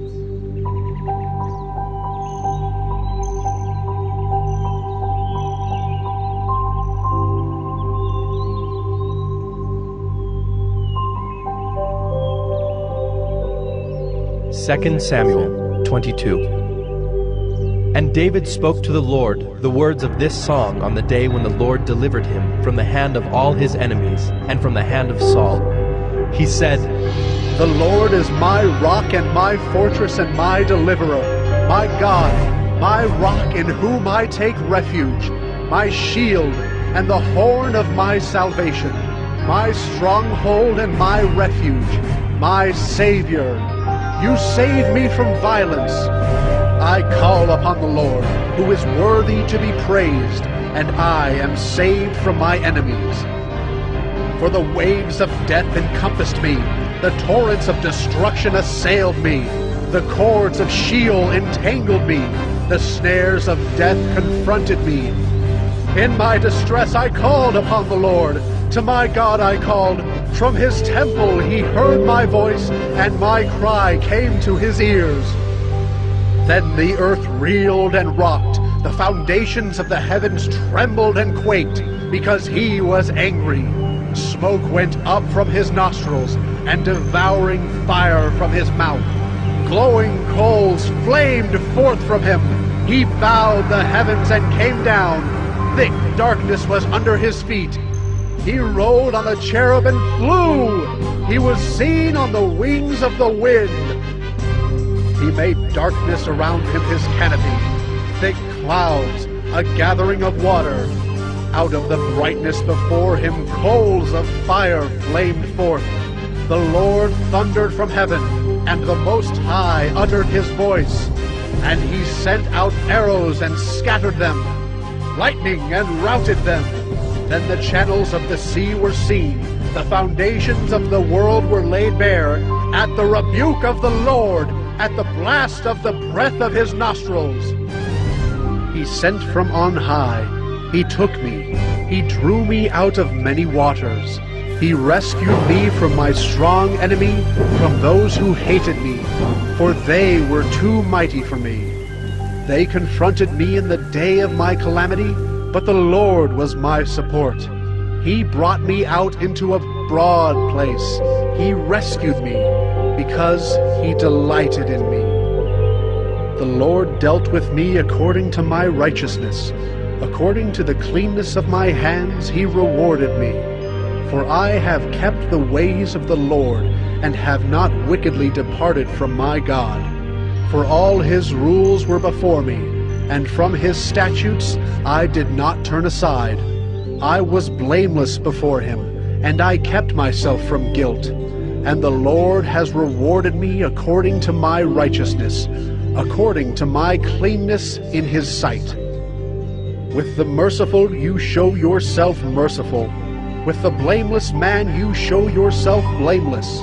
With the purified you deal purely, and with the crooked you make yourself seem tortuous. You save a humble people, but your eyes are on the haughty to bring them down. For you are my lamp, O Lord, and my God lightens my darkness. For by you I can run against a troop, and by my God I can leap over a wall.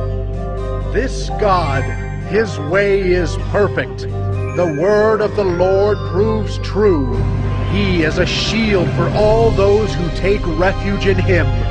For who is God but the Lord? And who is a rock except our God?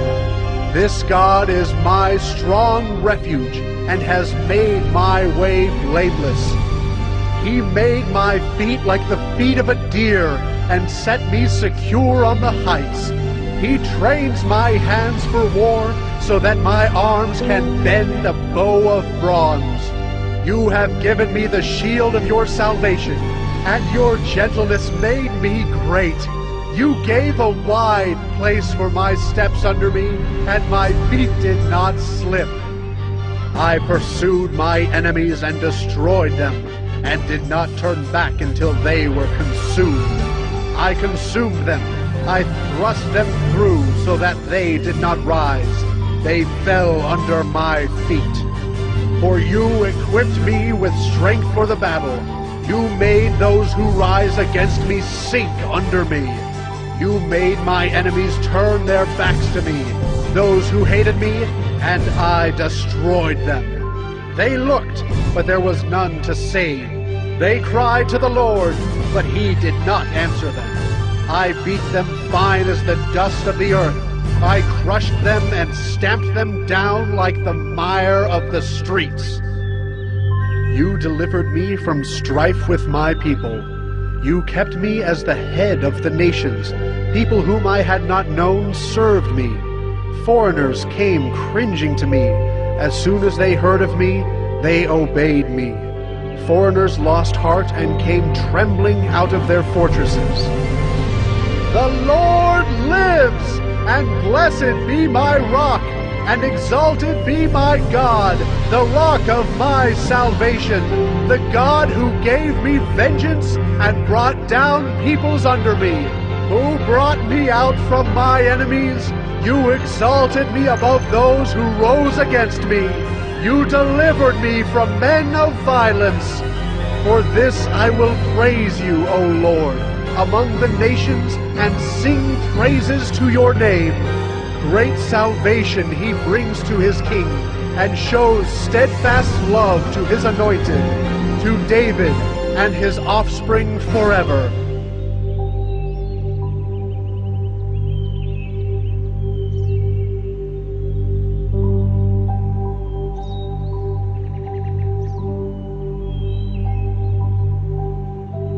Second Samuel 23. Now these are the last words of David, the oracle of David, the son of Jesse, the oracle of the man who was raised on high, the anointed of the God of Jacob, the sweet psalmist of Israel. The Spirit of the Lord speaks by me. His word is on my tongue.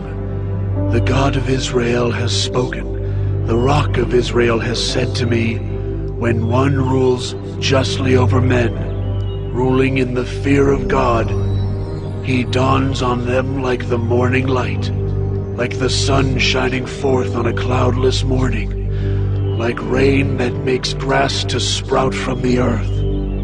For does not my house stand so with God? For he has made with me an everlasting covenant, ordered in all things and secure. For will he not cause to prosper all my help and my desire?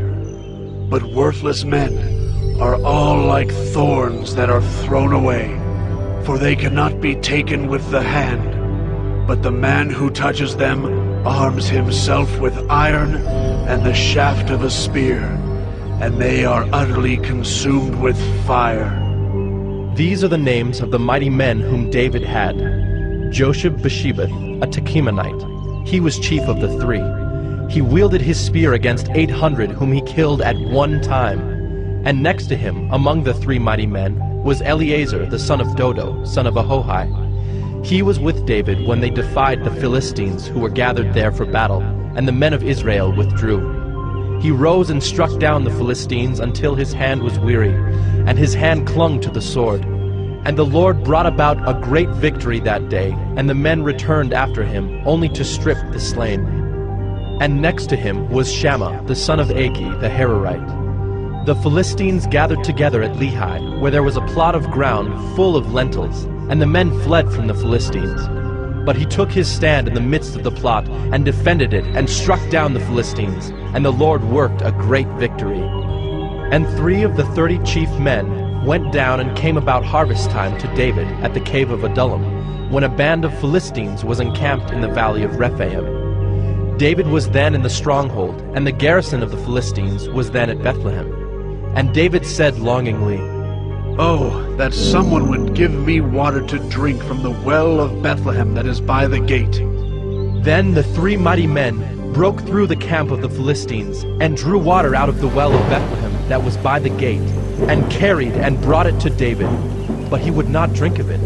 He poured it out to the Lord, and said, "Far be it from me, O Lord, that I should do this. Shall I drink the blood of the men who went at the risk of their lives?" Therefore he would not drink it. These things the 3 mighty men did. Now Abishai, the brother of Joab, the son of Zeruiah, was chief of the 30. And he wielded his spear against 300 men, and killed them, and won a name beside the 3. He was the most renowned of the 30, and became their commander, but he did not attain to the 3. And Benaiah, the son of Jehoiada, was a valiant man of Kabzeel, a doer of great deeds. He struck down 2 Ariels of Moab. He also went down and struck down a lion in a pit on a day when snow had fallen. And he struck down an Egyptian, a handsome man. The Egyptian had a spear in his hand, but Benaiah went down to him with a staff, and snatched the spear out of the Egyptian's hand, and killed him with his own spear. These things did Benaiah, the son of Jehoiada, and won a name beside the 3 mighty men. He was renowned among the 30, but he did not attain to the 3. And David set him over his bodyguard. Asahel, the brother of Joab, was one of the 30. Elhanan, the son of Dodo of Bethlehem, Shammah of Harod.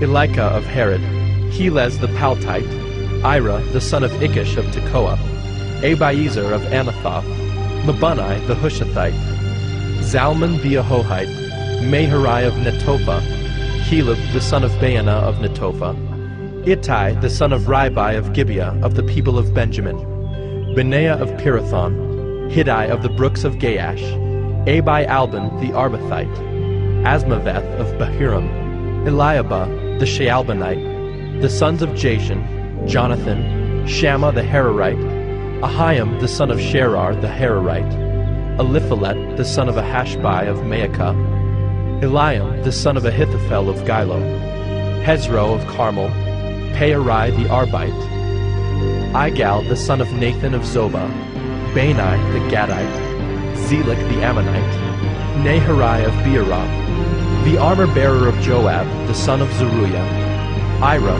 the Ithrite, Gareb the Ithrite, Uriah the Hittite, 37 in all.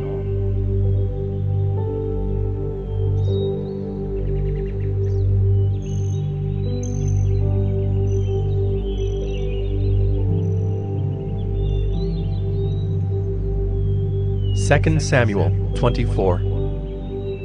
Again, the anger of the Lord was kindled against Israel, and he incited David against them, saying, Go, number Israel and Judah. So the king said to Joab, the commander of the army who was with him, Go through all the tribes of Israel, from Dan to Beersheba, and number the people, that I may know the number of the people. But Joab said to the king, May the Lord your God add to the people 100 times as many as they are, while the eyes of my lord the king still see it. But why does my lord the king delight in this thing? But the king's word prevailed against Joab and the commanders of the army. So Joab and the commanders of the army went out from the presence of the king to number the people of Israel. They crossed the Jordan and began from Aroer, and from the city that is in the middle of the valley, toward Gad, and on to Jazer. Then they came to Gilead and to Kadesh in the land of the Hittites. And they came to Dan, and from Dan they went around to Sidon, and came to the fortress of Tyre, and to all the cities of the Hivites and Canaanites.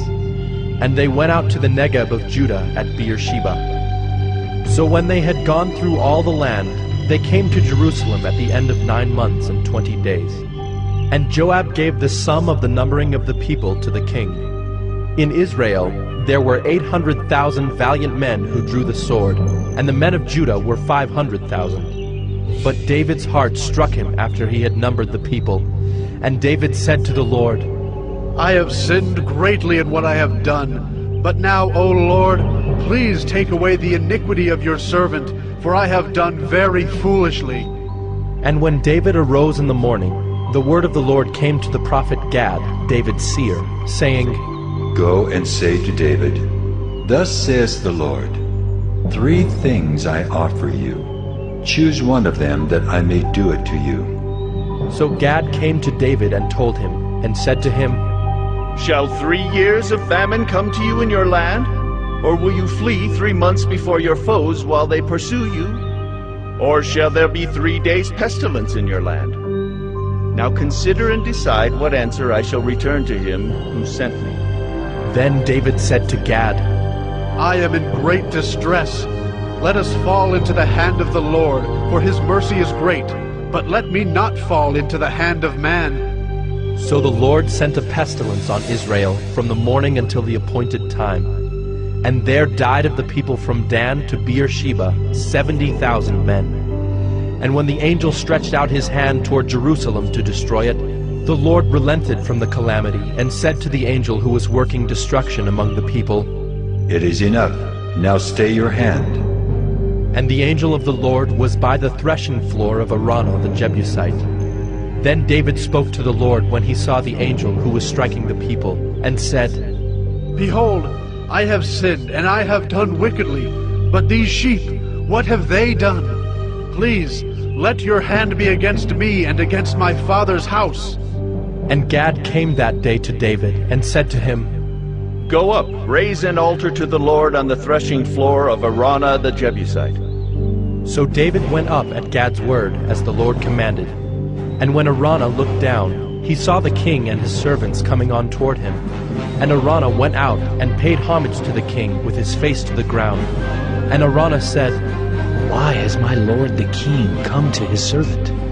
David said, To buy the threshing floor from you, in order to build an altar to the Lord, that the plague may be averted from the people. Then Araunah said to David, Let my lord the king take and offer up what seems good to him. Here are the oxen for the burnt offering, and the threshing sledges, and the yokes of the oxen for the wood. All this, O king Araunah, gives to the king. And Araunah said to the king, May the Lord your God accept you. But the king said to Araunah, No, but I will buy it from you for a price. I will not offer burnt offerings to the Lord my God that cost me nothing. So David bought the threshing floor and the oxen for 50 shekels of silver. And David built there an altar to the Lord, and offered burnt offerings and peace offerings. So the Lord responded to the plea for the land, and the plague was averted from Israel.